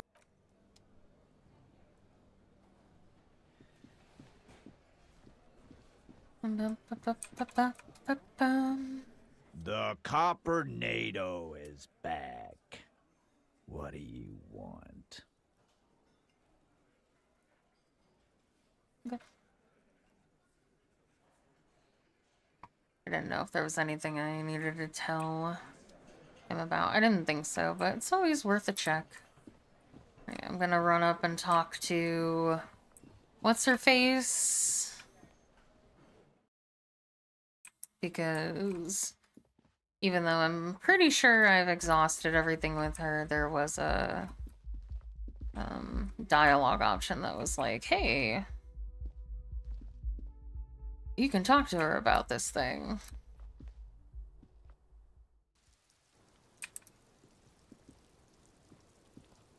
Officer, what brings you up here in the rain? I found your buoy. It was empty. Just seawater. Oh. Did you take the documents? No, of course not. As I said, it would have been too risky for me to use those documents anyway. My employer gave them to me. In truth, I should have destroyed them. She doesn't seem to be lying. She's genuinely spooked by their disappearance. I'll file this under a theft of some kind. Thank you, but actually, now that I think about it, you mentioned seawater. I was worried I'd been too careless with the latch mechanism. The documents were probably just washed away. I will take a drink. Thank you. Okay, she doesn't seem to care. Alright, Kuno. Oh, wait, what did that say? Alright, Kuno, you little shit. Why are you always ruining people's days?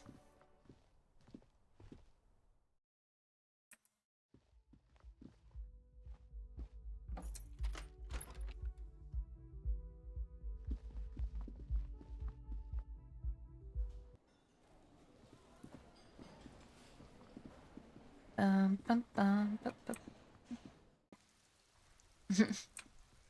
Actually, it's Kuno doesn't give a shit.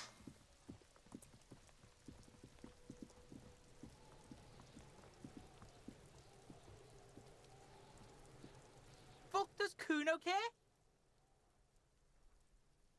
You wouldn't happen to know anything about any missing locusts? No, Kuno doesn't give a fuck about bugs. So he knows locusts are bugs. Oh my god, I told you that shit is lame! Shut up, C. Now they're gonna take you to lame prison! She sounds like she's about to cry, out of disappointment at Kuno's newfound lameness. What's this about? Deny everything, Kuno. You need to lawyer up. Kuno's not gonna say anything without his lawyer present. There's definitely something going on here. Remember his pig's head shack? You should check it out. Kuno doesn't fucking care. Oh my god, hold on. I need to get a point in empathy here. I'm sick of not knowing what's going on with these two. Alright, you. Wait, do I have... Hold on. Might have some clothes that can help with empathy. I do.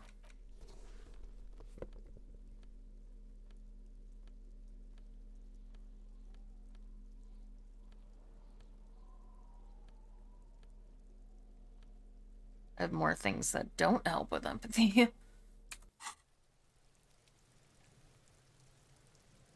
Fuck does Kuno care? What's going on? He's an ungovernable youth on your crimes. Like you don't have enough on your plate. You feel a sudden surge of self-pity coming on. Get your... You should give up... You... That went wrong. Kuno doesn't... Oh my god. It makes sense I wouldn't be able to pass a check involving children. I hate them.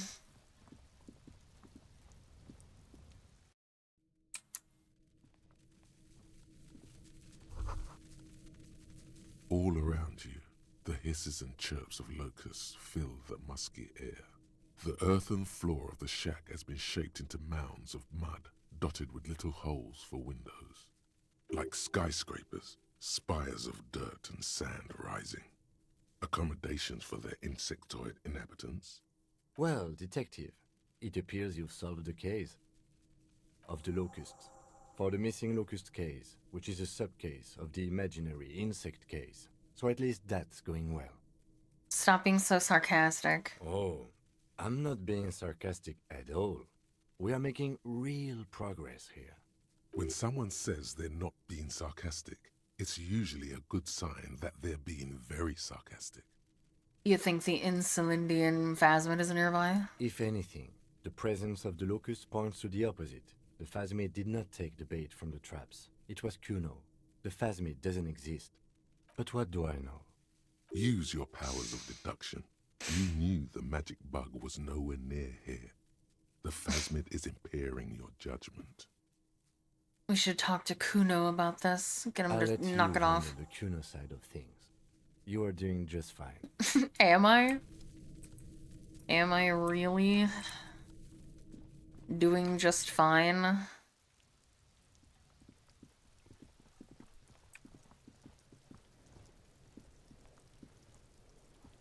Fuck does Kuno care? I know you took the locusts from the traps the cryptozoologist set up. Yeah. Kuno took the bugs. So what? You say you don't give a fuck about bugs, then you go and build a whole bug town? It's not Bugtown. It's the city of locusts. Locusts aren't just bug shit. They come out of the sky like a fucking shadow. Shit descends. Stop! You stop. It's like their fucking night. Locust City, Night City, City of Rage. There's a tug of war over the name of his fantastical city. It's almost too big for his imagination. The girl forces herself to watch again, the corners of her eyes twitching from discomfort. What are you, some kind of artist now? Maybe I am. Did he just say I? Kuno usually calls Kuno, Kuno. Hold on. Did I hear you just right? Did you say I? Kuno made Kuno. Kuno says whatever the fuck he wants. There are no rules here, pig. I fucking say I when I wanna, and Kuno when I wanna. Kuno's free. Kuno's free to fucking die, bitch. This is what he sometimes does when things get tense. That's great, Kuno. It's cool to make art. Oh my god, Kuno! He's gonna make you totally lame in like 3 seconds. Don't let him, Kuno. Yo, fuck you, see? Kuno can be what Kuno wants to be. Kuno's his own man. Kuno's free. Kuno made himself into Kuno. Kuno can make himself into anything. Kuno can make himself into a pig if he wants. Kuno can make himself into a... Kuno doesn't give a shit.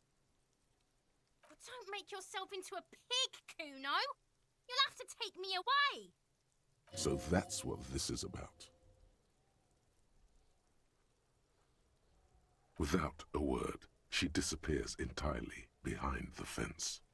For once, the boy is lost for words. He turns completely red now, with splotches of white beginning to appear across his face. You've got him. Now convince him to leave the cryptozoologist's traps alone.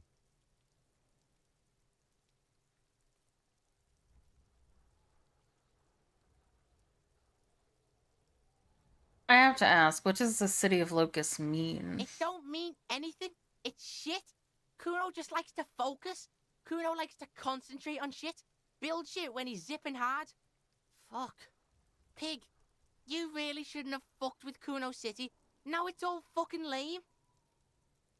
What's gonna happen to the locusts? Kuno's gonna let the fucking locusts die. I need you to stop taking locusts from the traps. The cryptozoologists are trying to find something important. Those locusts are bait. I don't give a shit. I don't need the locusts anyway. Shit is all lame now. C was right. The girl's face appears again, above the fence, just long enough to make eye contact with Kuno. Okay. The fuck are they trying to catch anyway? With the traps? The Insulindian phasmid. He recognizes the name. Wait, you know what the Insulindian phasmid is? Bitches think Kuno doesn't know shit. The fuck out of here. Kuno's tired of this shit. There's silence between the two children. They're not saying anything to each other, nor looking in each other's direction. Fuck The does girlies Kuno are care? fighting? Kuno doesn't...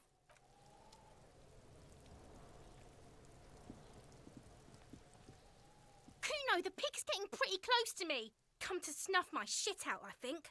Looks like it's time for me to go, Kuno. Pig's come to take me in. I just want to ask you some questions. I'm going away for a long, long time, Kuno. Going away for life. What's going on there? Fuck are you trying to pull, pig? Child, converse with me. Murder was the case they gave me.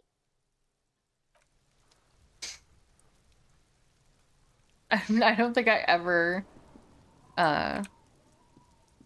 tried to actually speak with her from this side of the fence.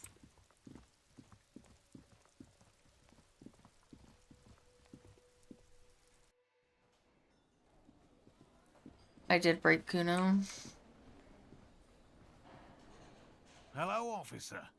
I think I almost have it. A new trap design, that is. I know you're skeptical, but I have a good feeling about this.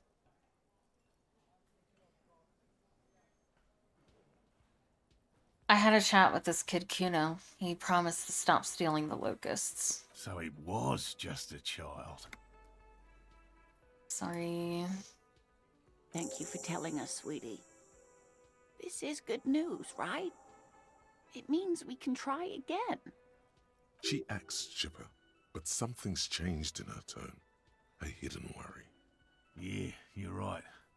We just need to restock the empty trap. Then we'll need to inspect the traps one more time. And then maybe we can.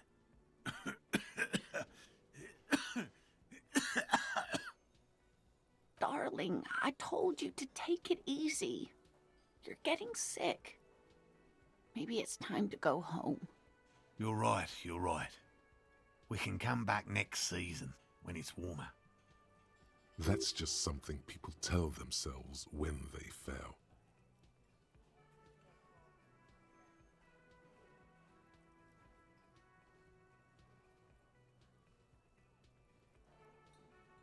We've come too far to quit. I'm gonna restock the trap. Let's do this. We are getting really carried away with this, aren't we? Fine. It's better than having these people get pneumonia on the coast. But after this... He wants to see this tale through, as much as you. Otherwise, he'd have stopped this already. But he cannot let it drag out after this. Really? It's too much, officer. What Morel means is we're grateful for your help. Here's a fresh batch of locusts. They should slide Ooh, right I don't down like the those funnel. noses. And thank you again. We will definitely mention you, should this lead to a discovery. I'm not talking co-discovery, of course, but,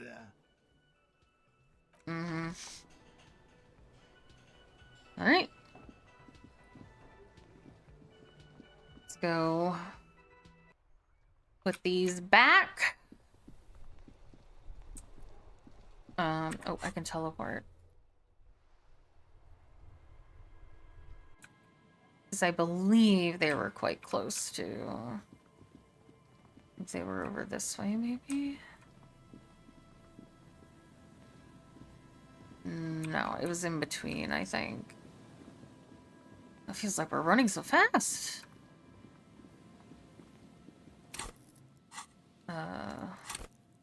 No. One of this. Box of locusts.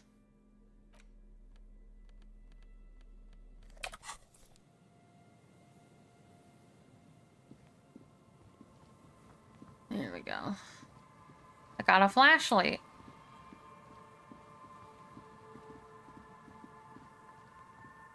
Oh yeah, and I gotta check that thing out. Forgot about it entirely.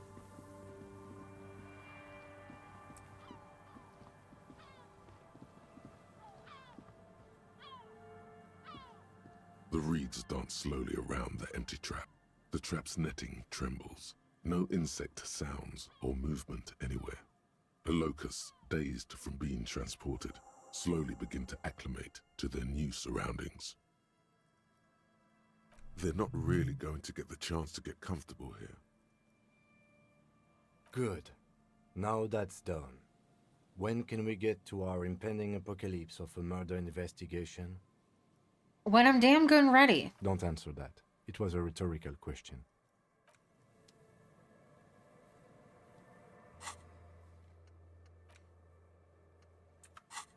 Okay. But we can't... I can't teleport here, apparently.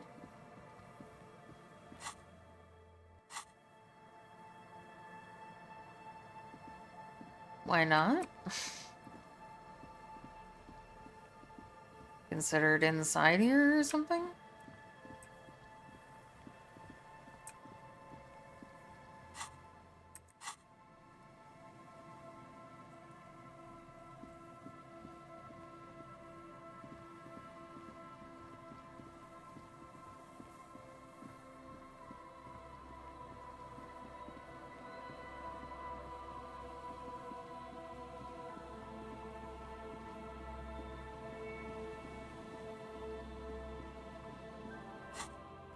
I can travel now.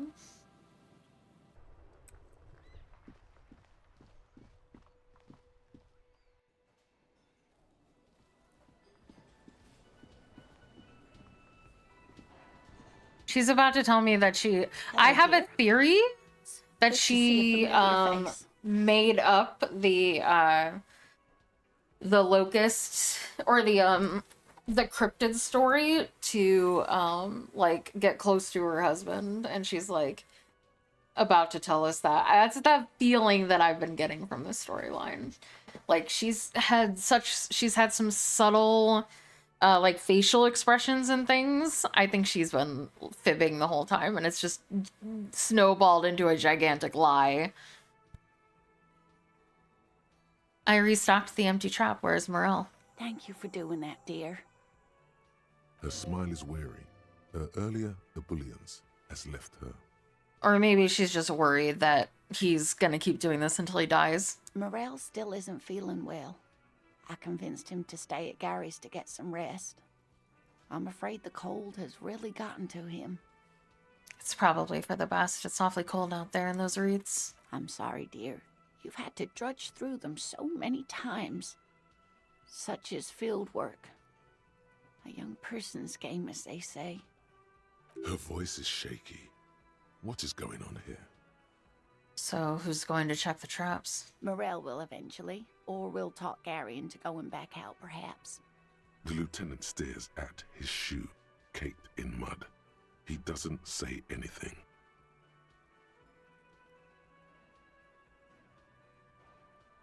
Once more into the breach, then. That really is too much, sweetie. Thank you for your dedication, but I can see you're coming down with a cough yourself. Very strange. Why is she not letting you do this? It's like she's given up. You know what's wrong? You seem different. Different?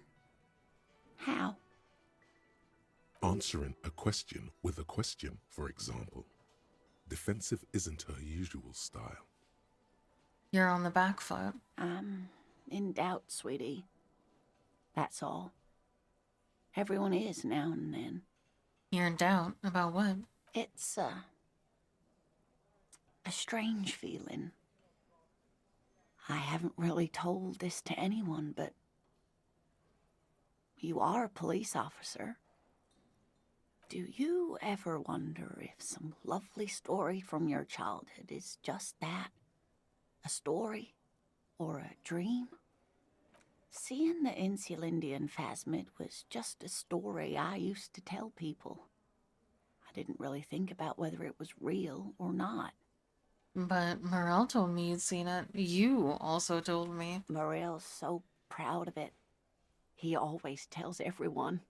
A terrible sting in the heart. Regret.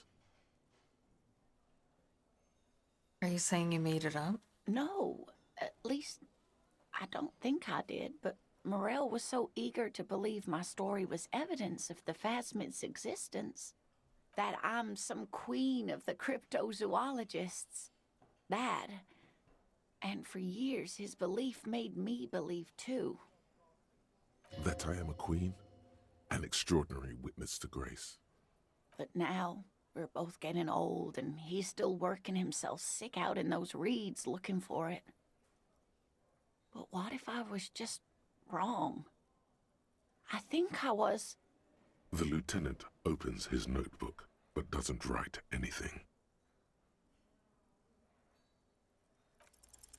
An acorn is not the same as the tree. That requires time, diligence, and care. Wrong or not, your relationship with Morel isn't just about the phasmid. But it is. We've spent years searching for the phasmid, hunting it together. Without it, what are we? Just another pathetic old couple. If I hadn't led him down this path, he could have a steady job lecturing at a university. You know, this reminds you of the Pericanassian theory of love. In essence, love is a relay out of death. Generation by generation, our love remains in our progeny. Lay some of that on her. Oh, shut up. Morel hated lecturing. You convinced him to do something real in this world. But if the dream comes to naught, what good is it? No, the thing is, I was a paraplegic before we met. He didn't know before I arrived, on our first date. If I weren't the queen of the cryptozoologists, if I didn't tell him that story... He'd still be into you. That's not how these things work. Maybe. But then why do I not dare tell him? I've wasted enough of your time with this drama. I really must stop talking about it lest I start crying and waste more of your time. What you have to know is the Insulindian phasmid probably does not exist. Let us fools chase our ghosts. There are a million better things to do with your life. Some of the other things are pretty bad.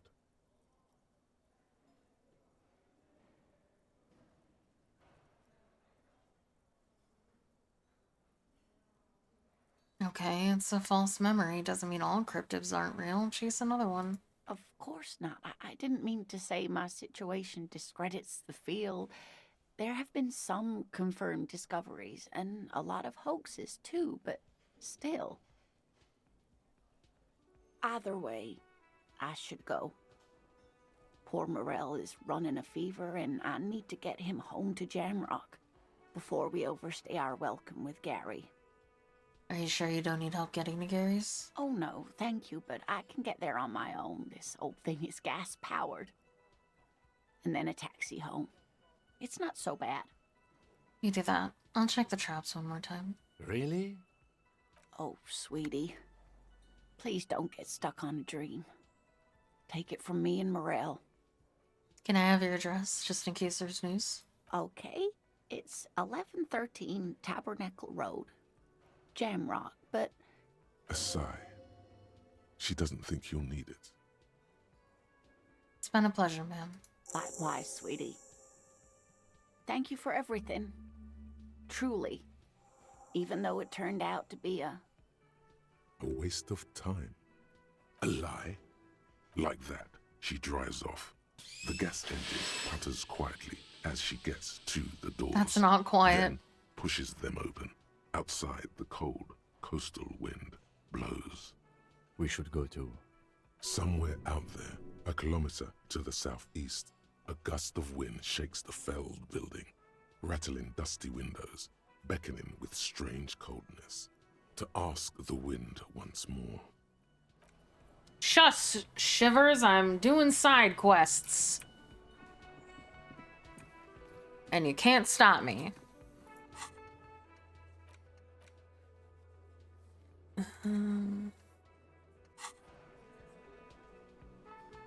Yep. Ah.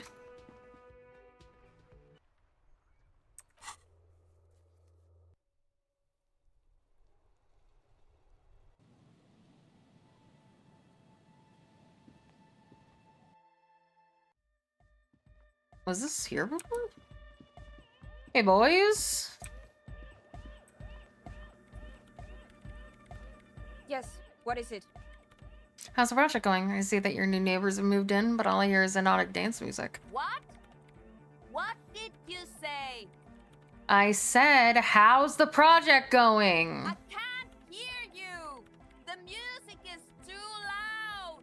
The project, how's it going? Oh, the project. It's not going well. Why? There's that guy. I need him to plug a 3.5 cable into the auxiliary input so that I can route the audio signal through the mixer into the speakers. What? Egghead! A 3.5 cable into the auxiliary input. Okay? Why don't you just ask him? He doesn't listen to me. He only ever seems to care about hardcore and Yekukata. A place to be, apparently. I'll speak to him. Thanks. Maybe you can get through his magic rhymes. Let me know how it goes.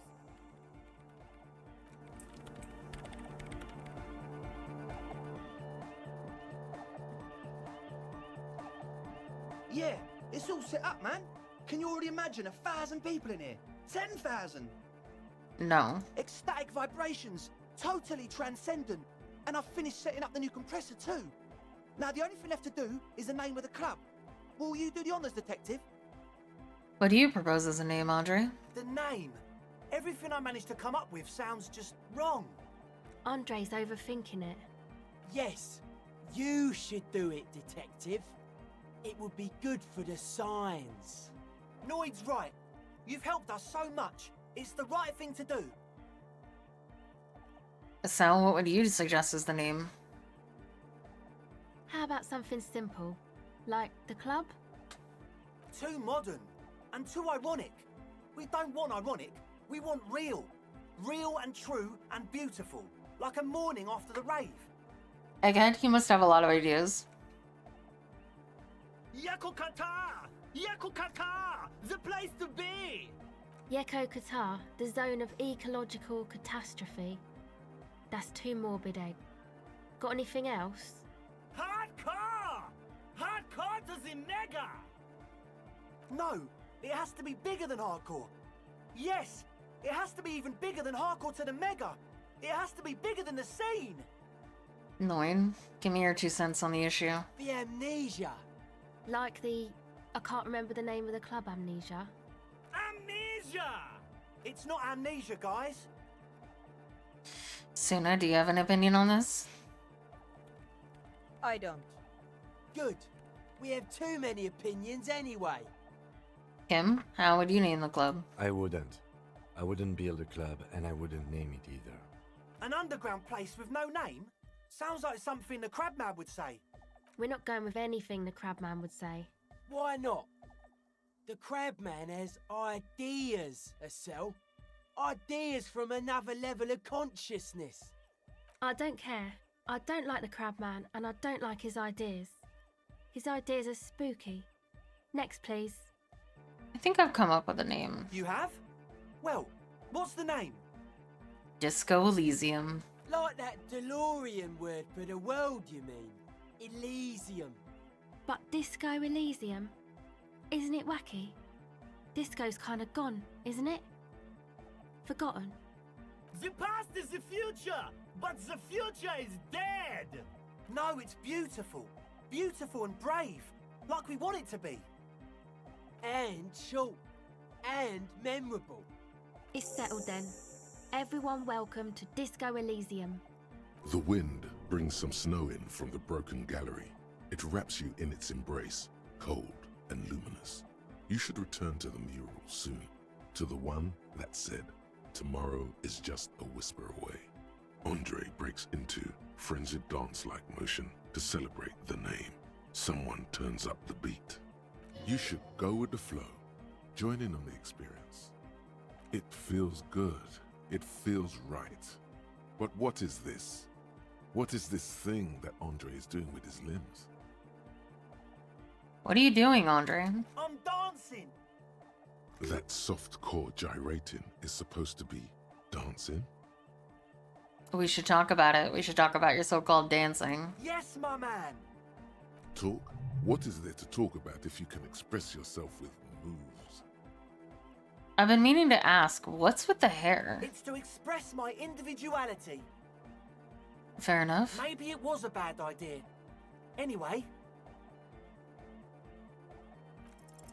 You close your eyes and dream Damn of the it. shapes your body should form. I was so to close. bring this strange music into life. For now, such ferocity of motion is beyond you. But just imagine the moves you could pull to this futuristic beat. Goodbye, officer. Bye.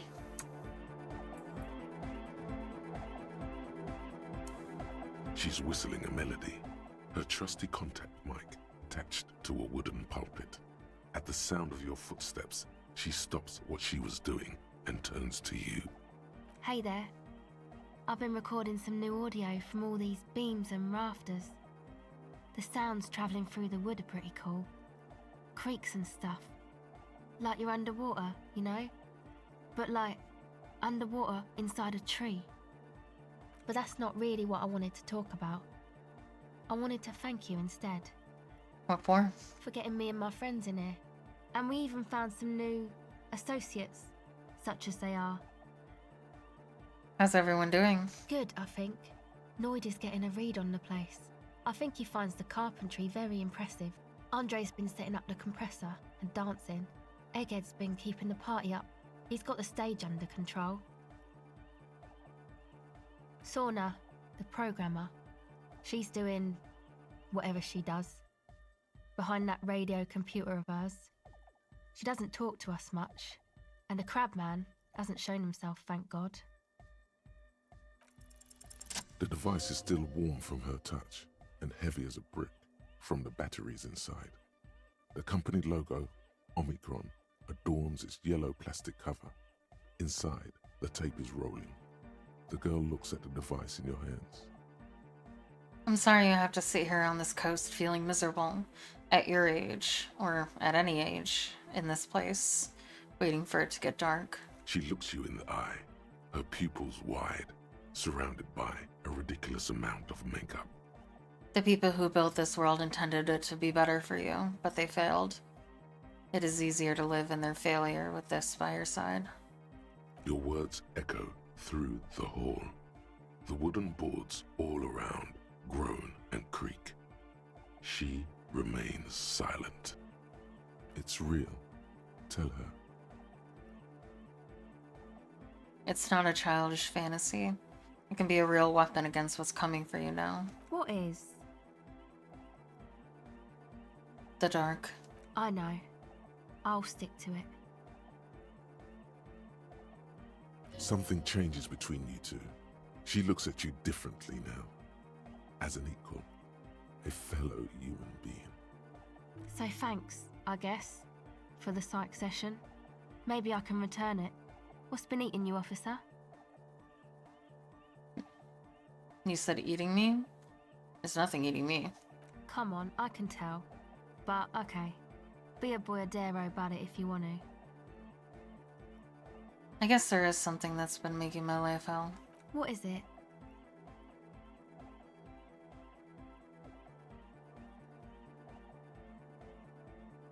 None of these things. People just keep putting their selfish interests ahead of the greater good. Oh, really?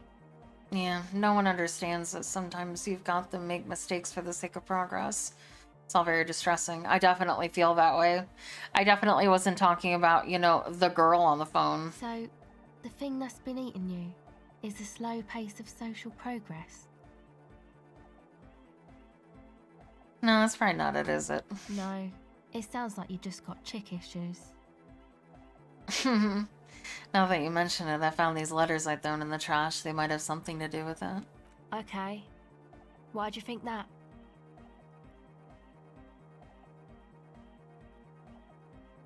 First, they just had the faintest scent of chewing gum on them. I could still smell it under the shit. Wow, man. That's pretty symbolic. Don't you think? No, why? Used to be sweet. Now it's shit. Seems pretty symbolic to me. Anyway, what else? They were written in a woman's hand, and oh boy, did reading them make me not feel good. There you have it then. Chick trouble. Not political after all.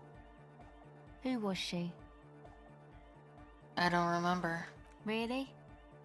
You seem to be pretty upset about this chica. Are you sure you don't remember anything about her? I remember her scent, and that's all. Wow, man. That's some pretty strange shit. Are you sure the letters were for you? Yeah, I'm sure. Why would I have reacted so strongly otherwise? How come you don't remember, though? Is it like some selective memory thing? I think it's more about me getting so unbelievably drunk I completely erased all memory of this world. Yeah, or it might be that. This one time I did so much booze that I forgot too. It's obvious she's done more than booze. Or it might just be some psych bullshit, you know? Königstein wank. What is this Königstein wank? You know, the psych thing they've got going on there. Rich people like it. People in Königstein are mostly rich. Thanks for the bullshit psych thing, then. You're welcome. Might be for the best to keep that shit forgotten, though. Just my opinion. If it itches, don't scratch. Now, can you tell me about your associates? Sure. You helped us out. I can repay the favor. What do you want to know? Tell me about Suna. Oh, she's a bit odd, I have to say. Doesn't talk much. I'm not really sure how to vibe with her, you know? Seems like she's not in a very good mood most of the time. But earlier today, she told me about Welkins. And she seemed oddly happy, like she had that's some right, I have to idea go of back those there and do that little too. creatures. Some artistic idea. I didn't really listen, I was busy with my mic. What about Tiago? Oh, the crab man. Still gives me the creeps the way he moves. But he doesn't actually come down that much, just climbs around the rafters. I just tried to stay away from the crab man. But he talks to Noid. They seem to have some thing going on. Oh, he talks to Noid? What for? Beats me. Noid said they get along somehow. They're both crazy enough, I guess. What does he do up there? Who knows? He doesn't really answer our questions, see? Not that it's easy to ask them. What are we supposed to do, yell up at the tower? Who do you want to know about? Tell me about Andre. Andre? He's a cool guy. Doesn't really come off as one, but he is. To me, at least. He takes care of shit. Sorry. I mean, he's got a vision. For what life should be, you know? He tries to push things until everything falls into place. He's an organizer. What has he organized? Nothing. But then again, there's nothing to organise around here either. He really wants this church thing to work. Must have taken it as a sign when he found it abandoned like that. Said it was an augury. I don't know where he got that from. Andre's not super intelligent. I've never seen him so psyched about anything though. And he's often psyched. Looks sort of desperate, like it's his last chance or something. Or maybe he was just high. I mean, not that he does drugs, just high, you know? On life. Yes. Anyway. Is Andre your boyfriend? Yes. Tell me about the others. Who do you want to know about? Tell me about Noid. He's a four-burger, I guess, like the rest of us. Okay, maybe not Egg, I don't know about him, but Noid and the rest are from Forberg, making the pilgrimage up north to visit the Elysium. He's real hardcore about the lifestyle. What does he do? What do you mean do? Like for a living? Yes. He's a carpenter, trained and all. He's very good, he just doesn't have the mindset to work like that. In a shop somewhere. What kind of mindset is that? He abides by the hardcore, sir. You would have to ask him yourself. And you? Sir, I abide by the law. What does he do? What do you mean do? Oh. He's a carpenter. He abides by the hardcore, sir. I abide by the law. What is this pilgrimage you're talking about? It's just something poor Forberg kids do every spring. To pass the time, we walk the entire length of Boogie Street, up to Jamrock. Or as much as possible. Why wouldn't it be? I don't know, man. Have you been down Boogie Street? It's a little bewildering. I'm sorry. Have I not told you I'm a raging alcoholic who recently drank himself into an oblivion so deep he can't even remember what sounds like the biggest street in the city? Kind of. I'm gonna say yes. Well, I am. Okay. Then you should go and take a look, I guess. Boogie Street is cool. It's got a lot of immigrants and all kinds of different people. I might just do that if I make it there alive. Yeah. I hope you do. Who do you want to know about? What's the deal with that kid? What do you mean? What does he think he's doing when he yells all that stuff? Oh, that. He's the party boy. What's a party boy? A Nordic music doesn't really do vocals in the traditional sense. Vocals are thought of as rock. That's to say they're a bit backward. No offense if you like rock music though. Rock music's cool by me. Pachoo, pachoo, swish. Your credentials as the resident future man of Revachol are being questioned. Show her you're hip with the times, Gramps. No offense taken, go on. Anyway, even if you don't have vocals, you still need someone to say something every now and then, right? To urge things on. That's where the party boy comes in. Ah, so it's dubstep. He basically just stands on the stage and dances and yells how awesome everything is. It's very catchy. I understand. People are usually afraid to do things if others aren't already doing them. Dancing makes you dance, like sneezing makes you sneeze, or yawning makes you... Anyway. Where's he from? How long has he been with you guys? Actually, we don't know where he's from. Or who he is, really. One time we were out partying somewhere in backwater Forberg. Or maybe even Coal City. I can't remember. Maybe it was Coal City. The worst of the banlieues. A wretched heap of closed-down mines, even west of Jamrock, on the dusty slope of Montmartin, the remotest possible area of Revachol. No one even wants to exploit those people anymore. Egg was yelling along to some jam someone was spinning, all night long. Just kept yelling until he didn't have a shred of voice left. when the sun came up over the mines. There were mines? Yeah, it was in Coal City.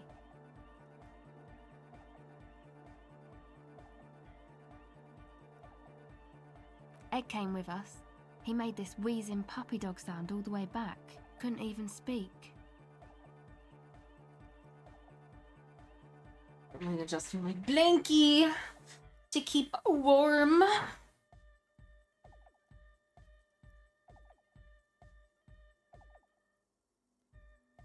It was definitely Coal City, because it took us 2 days to walk back to the fort. He just wheezed the whole way. We never really asked why he came with us, or who he was. I think his name is Jermaine. People are sweet. You can see it must have been a great night. The memory causes her to go silent for a moment or two. Who do you want to know about? Tell me about yourself. Me? Again? Yes, I forgot. Tell me about I told yourself. you, I'm a silver bird. There's that phrase again. Really reminds you of something. What does that mean? It means I don't answer questions about myself. Fair enough. Thank you. Thank you. Sure.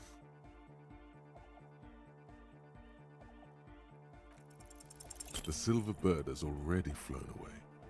I will catch it later.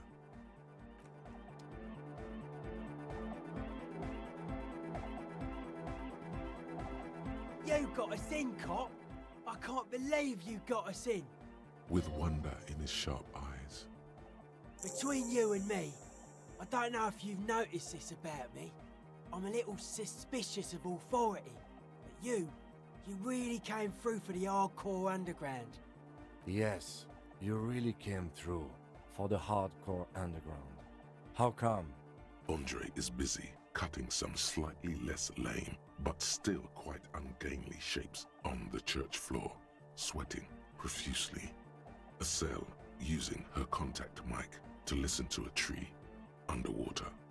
The one with the large head is blasting the dance track on repeat, while the stained glass window behind him is rattling from the bass. Sire, the tent. 'Twas a security risk. And in here, sanctuary. 'Twas only noble of you. Better here than in that tent. It wasn't safe. Okay. What he means is, you're right, actually. The tent was a safety hazard, and this place was deserted anyway. Lloyd, what do you think about the church? It's a miracle of carpentry. Dead bodies carved into total shapes. Now it can be something more. You say that as a carpenter yourself? I don't say much anything as a carpenter anymore. They tried to make me into a reckoner and a leveller. Made me a bit manic, you know. I regret the time I dedicated to that profession and that worker collective. I say things more as a member of the hardcore side dance community these days.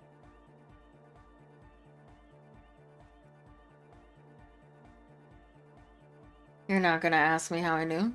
Understood. The material knowledge is mega though. Guild shit. Teaches independence. How old do you think this church is? Over 300 years? That's right. The first settlers built it, plus 6 more like it, on the coast here. Was one of the first things they did. Must have been really scared of something, but I understand. Alone on an uninhabited archipelago, forced to face themselves and nature. Pre-industrial quantities of solitude. The sea, perhaps something more fundamental. I would want to build a safe place for myself and my own as well. What style is this church built in? A cop who's into building critique. Okay then, this is folk DeLoreanism, lawmonger. It's a subset of early DeLorean architecture. Okay, and what is DeLorean architecture like? Total. Everything between an ancient concrete cathedral and a glass cube is DeLoreanism. This is just an homespun version of it. Folksy stuff. Early mass production. They made thousands like this. Does that help you out? What would a DeLorean building look like? Like that woman there. Vertical, thin, white, a false image of grandeur. The source of the system is up there. You're at the bottom. They really dug that power vertical. Like to show off large and intricate structures. Arches, spires, put you down with them. They were really into painting everything white too. Virginal shit, you know. Married shit. Virtue and tyranny. This church isn't painted white, as far as I can tell. Stands to reason it used to be white on the outside, before the sea wind took all the paint off. Year after year, flake after flake, whitewashed clean, then covered in green moss. Slowly, peeled by the wind, your skin crawls from the sensation as you look around. What did you mean by dead bodies? Dead bodies of perennial plants. Sigma functions have left this place. It's a good thing we came along. The spiritual collapse has been total. Spiritual collapse? I saw some piglets suckling their dead mother. Have you heard this one, cop man? After a short while, they shuddered and went away. They had sensed that she could no longer see them, and that she wasn't like them anymore. What they loved in their mother weren't her body, but whatever it was that made her body live. End of quote. This is an high-quality carcass. The power of anodic beats and hard bass is needed to reanimate it. First, where's that quote from? A Sarais man who lived a long time ago. An ancient hardcore brother. What you're saying is you're not a big fan of the Innocentic system. A 3,000-year-old tyrannical regime of history, built and maintained by hundreds of generations of self-appointed intellectuals. It's false core. The way he says it, the force in false core, is invested with 20 kilotons of disgust. So you guys said the Ecclesiastes were all about love and hardcore before, remember? I only said unity. One word. Figures of authority always misquote you. Andre doesn't care about the Ecclesiastes. He just wants the operation to run smoothly. And Egg is a demi-beast. You shouldn't listen to what people say. You should listen to what they are. I even agreed with you about the Ecclesiastes being okay with this. But were you wrong? The founding party is okay with everything. Look around. They don't have enough love for the human crew to oppose anything anymore. We're on our own. You propose dance music with... And you propose dance music will supplant this system? Anodic dance music. Regular dance music wasn't hard enough. And yes, I do. How do you like the glasswork? I don't. Fuck her giving me the evil eye. You wanted to get inside the church and now you don't like the stained glass window? I didn't know it was in here. We have to get rid of it. Dismantle it. Can't dance with a giant mass murderer looking at ya. Not a good look for the club. Mellow, man, mellow. No one's a mass murderer. This is a house of love. Mass murder on the floor! But she's pretty. She invented the beauty you're feeling. She and her glass cutters and iconographers. You set the standard, alright. Then you meet it. It's effective like that, but it is also very soft of core. That so-called beauty of hers. Then it seems I like it soft. You wouldn't be the first. Millions liked her. She's got those mass murdering lips. Isn't she supposed to be the embodiment?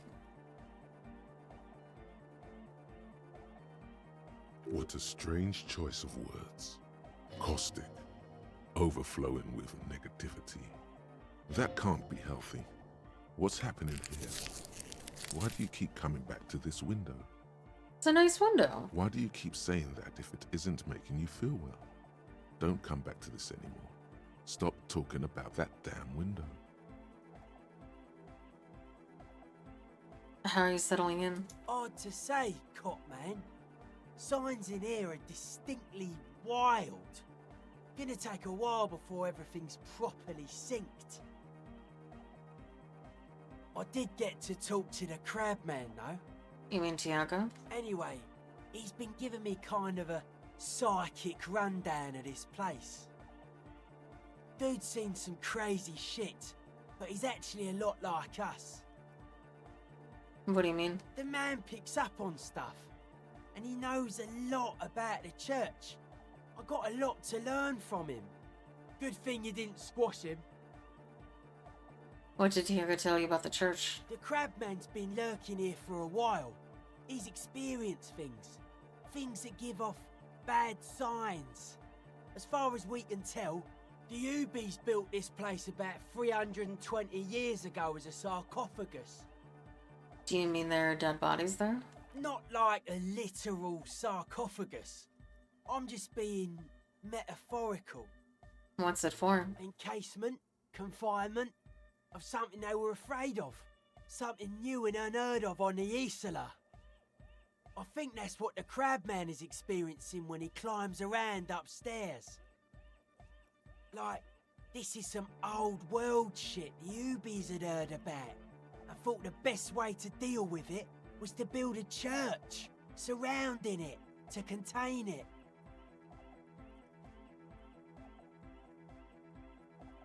I don't get it. Contain what exactly? I don't know. And it's not something they properly understood either. What it does. But it's what this Sona person is looking for and trying to measure. It'll be fruitless though. She won't be able to measure it. People like that always want to measure everything. All those things they really can't. The wood creaks as a gale blows by.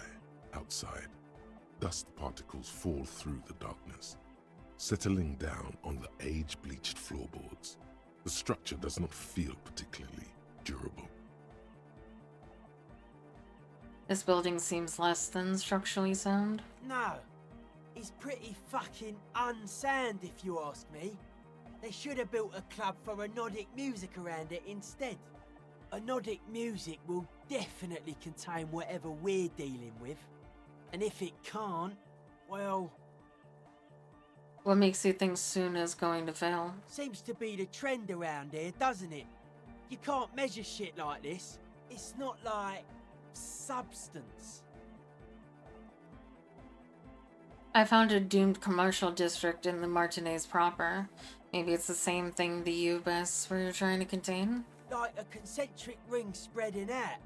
The struggling villages. And that is what caused the communards to fail in defending the beachhead. Yeah, a lot of failure has gone down around here. You think there's any merit to this theory? I don't know. Maybe, maybe not. It's not a thing we can answer, cop man. Even I have limits. I'm a limited size person. Well, if it's without substance, I guess there's nothing to worry about. Maybe you can figure things out, cop man. I think we got on a good level here. The signs are syncing up well.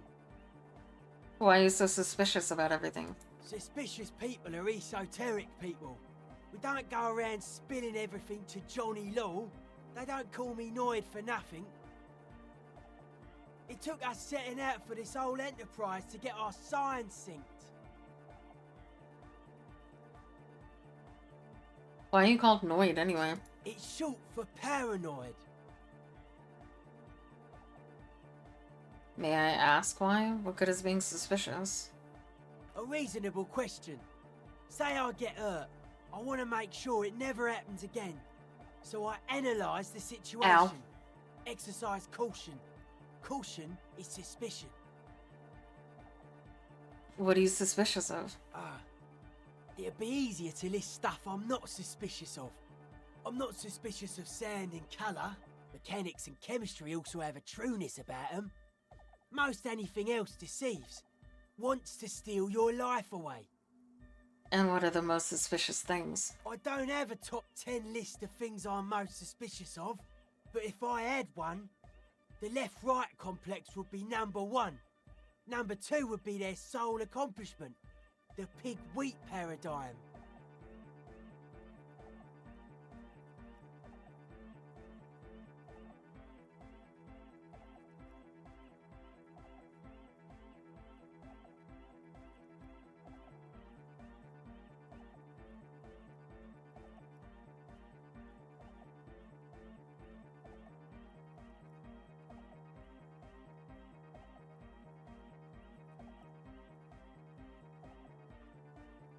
Sorry, my Something headset is was being off annoying. here. You feel like it should be the other way around. Does this mean you're... No, I shouldn't say that.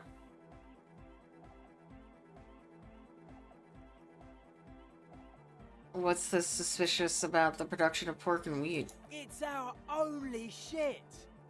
We should make better use of not being animals or cereal grain ourselves. What's bad about animals? Animals are cute. Nothing. Animals are cool, guys. I like animals too. Hey, But pretty that buttercup. doesn't mean I have to be one myself. Well, that was certainly stimulating. His eyes flicker. What's with the clothes? They're hardcore. That's it? They're just clothes. I thought that would be more to it. It's just a style, you know. Yeah, we're getting Normal closer to the style. end, I think. Anyone can wear it. Maybe just one more stream of this, potentially. Depending on how much more, like, once we break open the case on Ruby with this next part. I don't know how much more of the game there is. Dead body, spirit entered. What is it? The mass murderer? Why? Okay. Sure. Okay.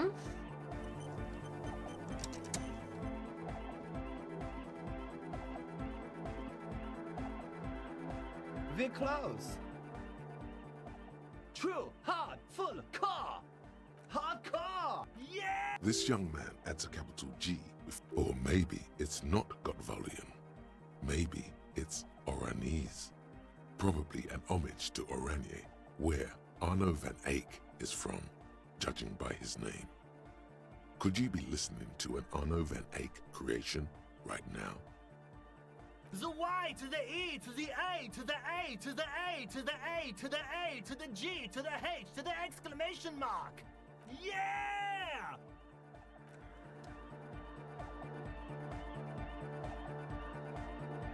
We're close. True. Hardcore. Hardcore to the mega. Here comes the nine. Damn it, egg!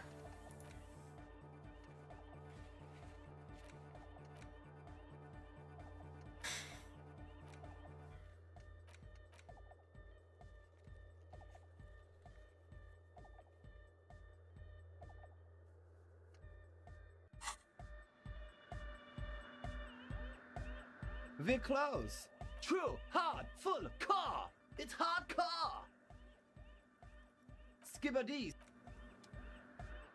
She is resting in bed, I think. True. Hardcore. Hardcore to the internally coherent. Good morning, yeah. 1, 2, 3. Yakokata. The place to be. It's the message. We're close. True. Hard. It's hardcore. Skibberdees. God damn it, I don't remember. We're close. True. Hard. Full. Car. It's hardcore. Skibberdees. We're close. True. Hard. Full. Hardcore. Yeah! This young man adds a capital, or maybe it's not got. You know about him? You know Van Eyck? Wow. The skinny wraith. So am I. Oh. Eke to the mega. The advent? Wait a minute, I thought were getting somewhere. It's hardcore. Skibberdees. We're close. True. Hardcore. Yeah! This young man, or maybe it's not got. You know about? You know Van Eyck? Good. The Advent? Damn it. We're close. True. Hard. Full. Car. Hardcore. Yeah! This young man, or maybe it's. You know about? You know Van Eyck? Wow. The skinny. Solomon. Oh. Aked. The Advent? I don't know what I'm supposed to do. Oh, hey, man. It's good to see you. Goodbye, officer. Okay, hold on. I'm gonna leave for a second. And gonna go here.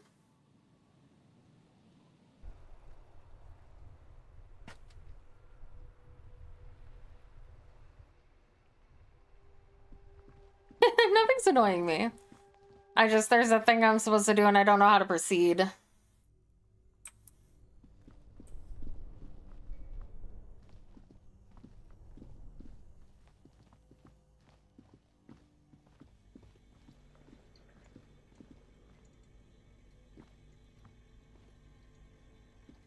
The bear's eyes are still glowing red.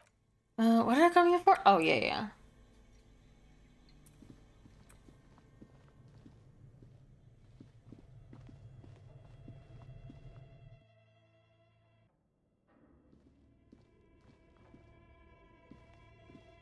Tiles on the cube are still smoldering. Like a smooth draw, the filament slides into place.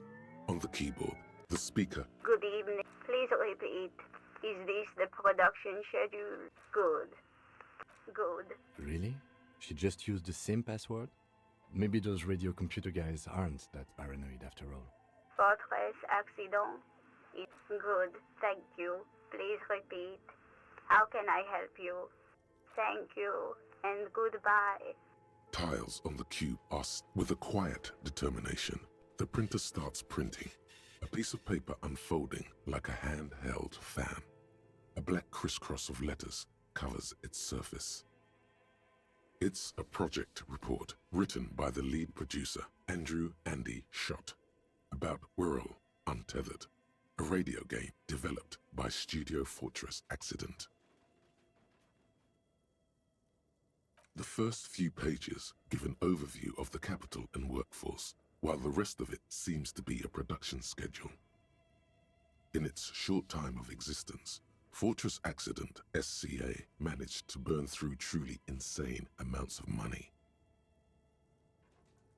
The first tranche of seed financing brought in 150,000 Riyal, but then came the delays.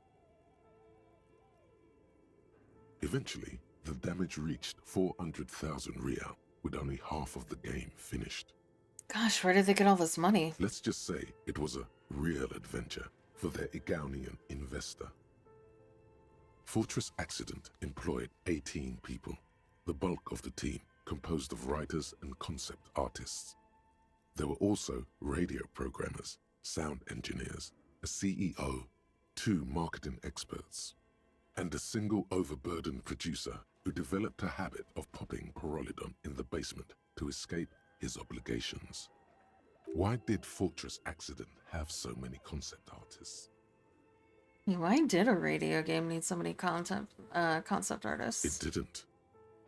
It didn't need so many concept artists? No, definitely not. A few more producers could have come in handy though, especially when dealing with writers, some of whom routinely skip to work because of mental health issues and extremely unprofessional sleep schedules. One of them even managed to steal some valuable company property before skipping town for good. The production schedule depicts their glorious descent into bankruptcy. What happened? It was impossible not to fail.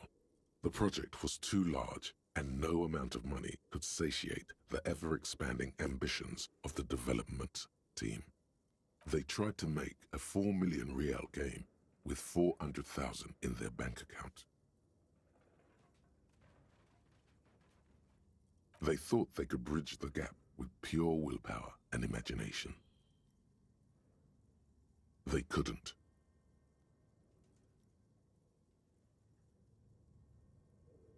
No, even then, success remained within an ever-narrowing margin of possibility that, despite everything, never entirely disappeared. That is, until they discovered the Valley of the Heads.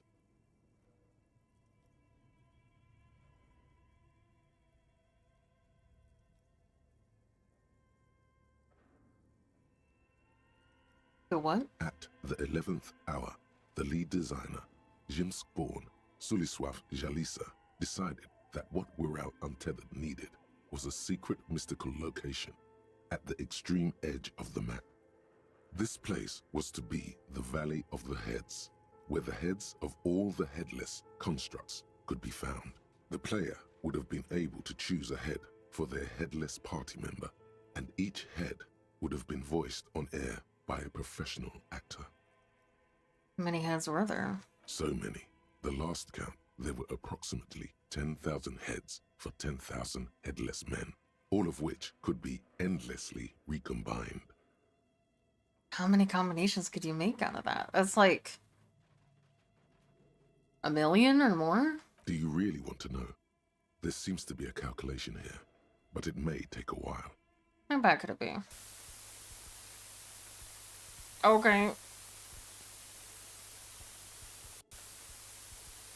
Okay. Uh-oh.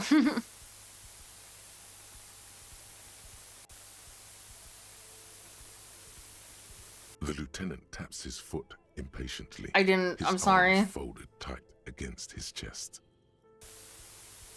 I didn't know. What have I done? I'm sorry. What if you broke the radio computer? What if it's never going to stop? Please stop. Okay, so that's what did them. And that's what did them in? Well, yeah, that and the catastrophic data loss. This must be the anomaly Suna mentioned in the church log. On the nature of the data loss, there's ominously little information in the production log. It comes at the very end, where things get fuzzy and dark, where tables and numbers seem to vanish into an eerie nothingness, before the Igaunian investors pulled the plug. What is clear is that one day, an unidentified numeric anomaly occurred on the East Insulindian Lintel front, just as the Wirral Untethered project was being compiled that day. And the anomaly caused all the data to get lost in the air. When the project was returned, it was completely blank. The team spent weeks on the phone with Lintel, the service provider, but despite their diagnostics, they could never produce a satisfactory explanation or pay for the loss. Wasn't there a copy of the game, a backup? Mysteriously enough, it seems that the off-site copy happened to be on-site when the catastrophic data loss occurred. It was the lead programmer's responsibility to oversee weekly maintenance of the off-site copy and, well, keep it off-site. An explanatory note from the lead programmer has been attached. What does it say? S. Lukanen Kilda, the lead programmer of Fortress Accident. The off-site copy was on-site because there was no off-site anymore. Not for me, not after 8 months of crunch. I didn't have a home anymore, so I started keeping it in the basement in the ice bear refrigerator near where I went to sleep. It was perfectly safe there. The temperature conditions were optimal. Seems like a perfectly reasonable explanation. That's not what her colleagues thought. Is there anything else from this lead programmer? The production schedule ends with a few random notes that seem to be added sometime later. 4 months later, by an unknown author. I am the only one left, and it's gotten rather damp here. A few other businesses have gone under, too. Slipstream switched to making skis, and the hairdressers just left, cursing Martinez. They're right, though. Something's seriously wrong with this place. Martinez, all of it. Still haven't got an answer from Lintel about what happened. All I could get were the physical coordinates of the error on the East Insulindian front. on that day. Since the computation happened on air, I reckoned it had to coincide with an actually existing location. I have compared the coordinates to a map of Revachol West. Turns out it's only 800 meters from here. The address is Saint-Brun 1147. I am going there to look this thing in the eye. Saint-Brun 1147? That's what the street sign next to the church said. Tiles on the cube are still smoldering, casting the framework in a soft glow. Fluorescent play and print keys shine on the keyboard. The filament slides out of its glowing nest. Well, your flashlight, some of the writing. I guess we figured out what happened. This old fireplace, the whole thing resembles Cadran mosaic tiles. History classes. Okay, so the last things that we need to do is ask another about the tattoo's possible meaning.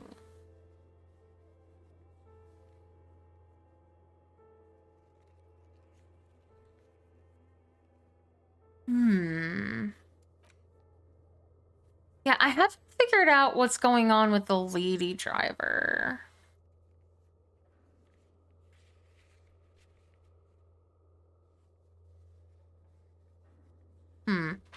So I guess we'll look into that next time.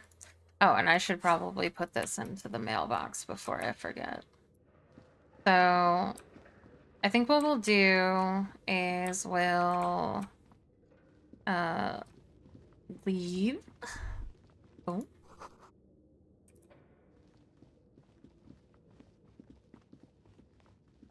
Oh, wait, the dumbbell. I can retry the dumbbell. The barbell waits patiently on the floor, like a dog for its master. Oh, I'm about to hurt myself. No. Ow! You manage to hoist it off the ground, but the barbell feels wobbly and dangerous. Proper weightlifting gloves would definitely afford a better grip.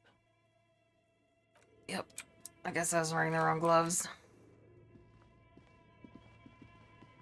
That's fine.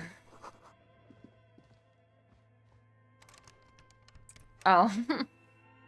I can't leave out that exit because it's nighttime.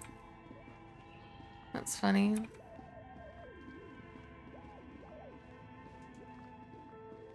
Wait, this way.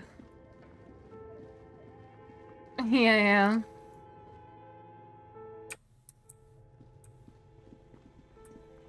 Proper weightlifting gloves, very important for weightlifting. Thankfully, he was there to spot me.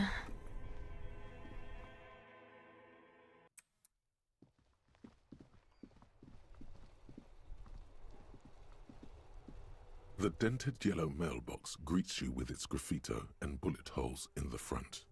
I knew we get to use this mailbox for something. Yes, for sending mail. Shut the fuck up. You drop the white envelope in the darkness. It lands with a soft thud on what sounds like a couple of letters. Probably did the right thing. You can't trust that slug, Everard. You know he's going to play you somehow. All right, let's go back to Everard. If we don't mention anything to him, he won't know before it's too late. Oh, we can't. It's the middle of the night, so... Alright, so we can teleport to the shacks, sleep, and then I'll save. And I'll probably just do one more round of... It's raining. Good night. Talking to people. We'll meet in front of the shack in the morning.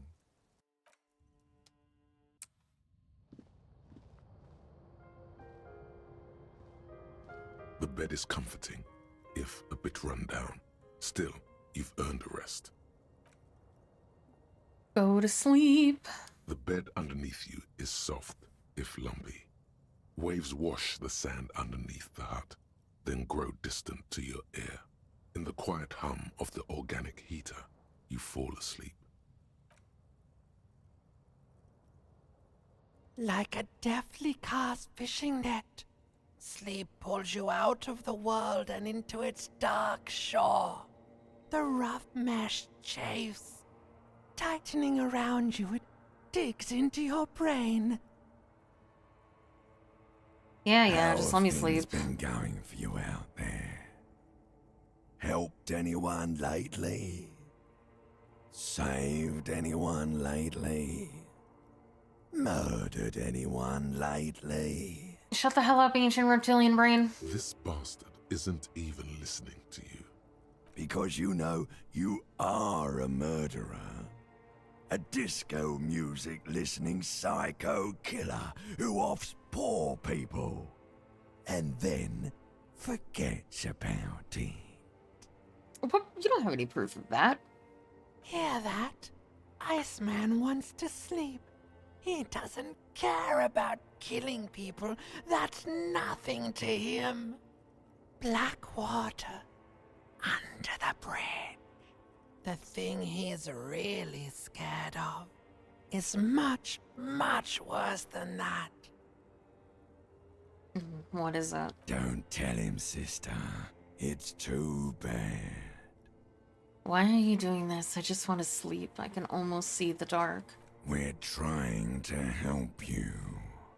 All these processes, these tortures, voices and tremors are all just distractions, flares and countermeasures to keep you from the last dream. The last worst dream? of them all. Oh, my bad, sorry. The last dream? The last dream will be total annihilation. Cinders peeling off the fuselage. We won't be there to help you anymore, Harry. We will be dormant. You will be naked and alone. And the air will smell of apricots. Of hell. An ancient sadness, brother.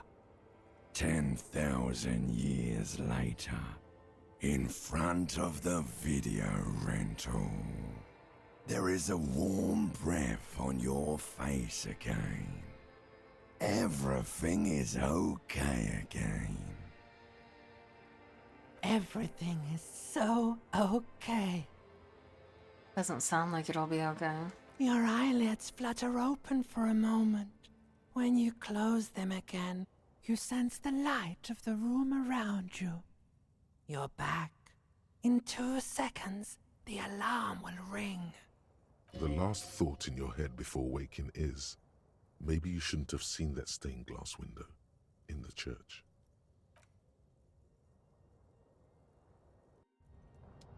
Why?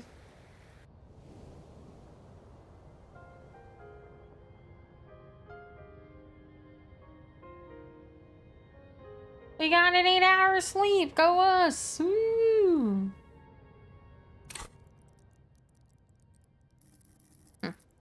Okay. Well, we're gonna save. And that'll be it for today. Thank you so much, everyone, for spending your time with me. I appreciate it so much. Thank you for joining me on this Monday. And thank you to the gods of Disco Elysium for making me not feel so tired that I fell asleep in the middle of stream. Yeah, I could, right? Thank you so much to Mystery Deer and that one guy for the follows, as well as thank you to Gulf for the 50 bits and Token for getting the VTuber asset hands on Throne. Thank you so much. As a reminder, I will be, hopefully, I haven't heard anything from him, but I got my fingies crossed that it's still on. Dials, you're such a good boy. That I will be hanging out with Aphrodite Mythos, and I will be voicing some funny characters in, what is it called? What's the name of this game? Hold on, I have to look it up again. I've looked at it 3 times and I still don't remember it when I look at it. Pretty Particle, you're such a good girl. Cooking companions, that's right.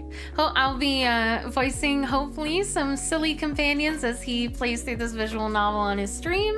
That'll be in about 2 hours. Again, if you know it's still happening, hopefully it is. Again, fingies crossed. So make sure to check out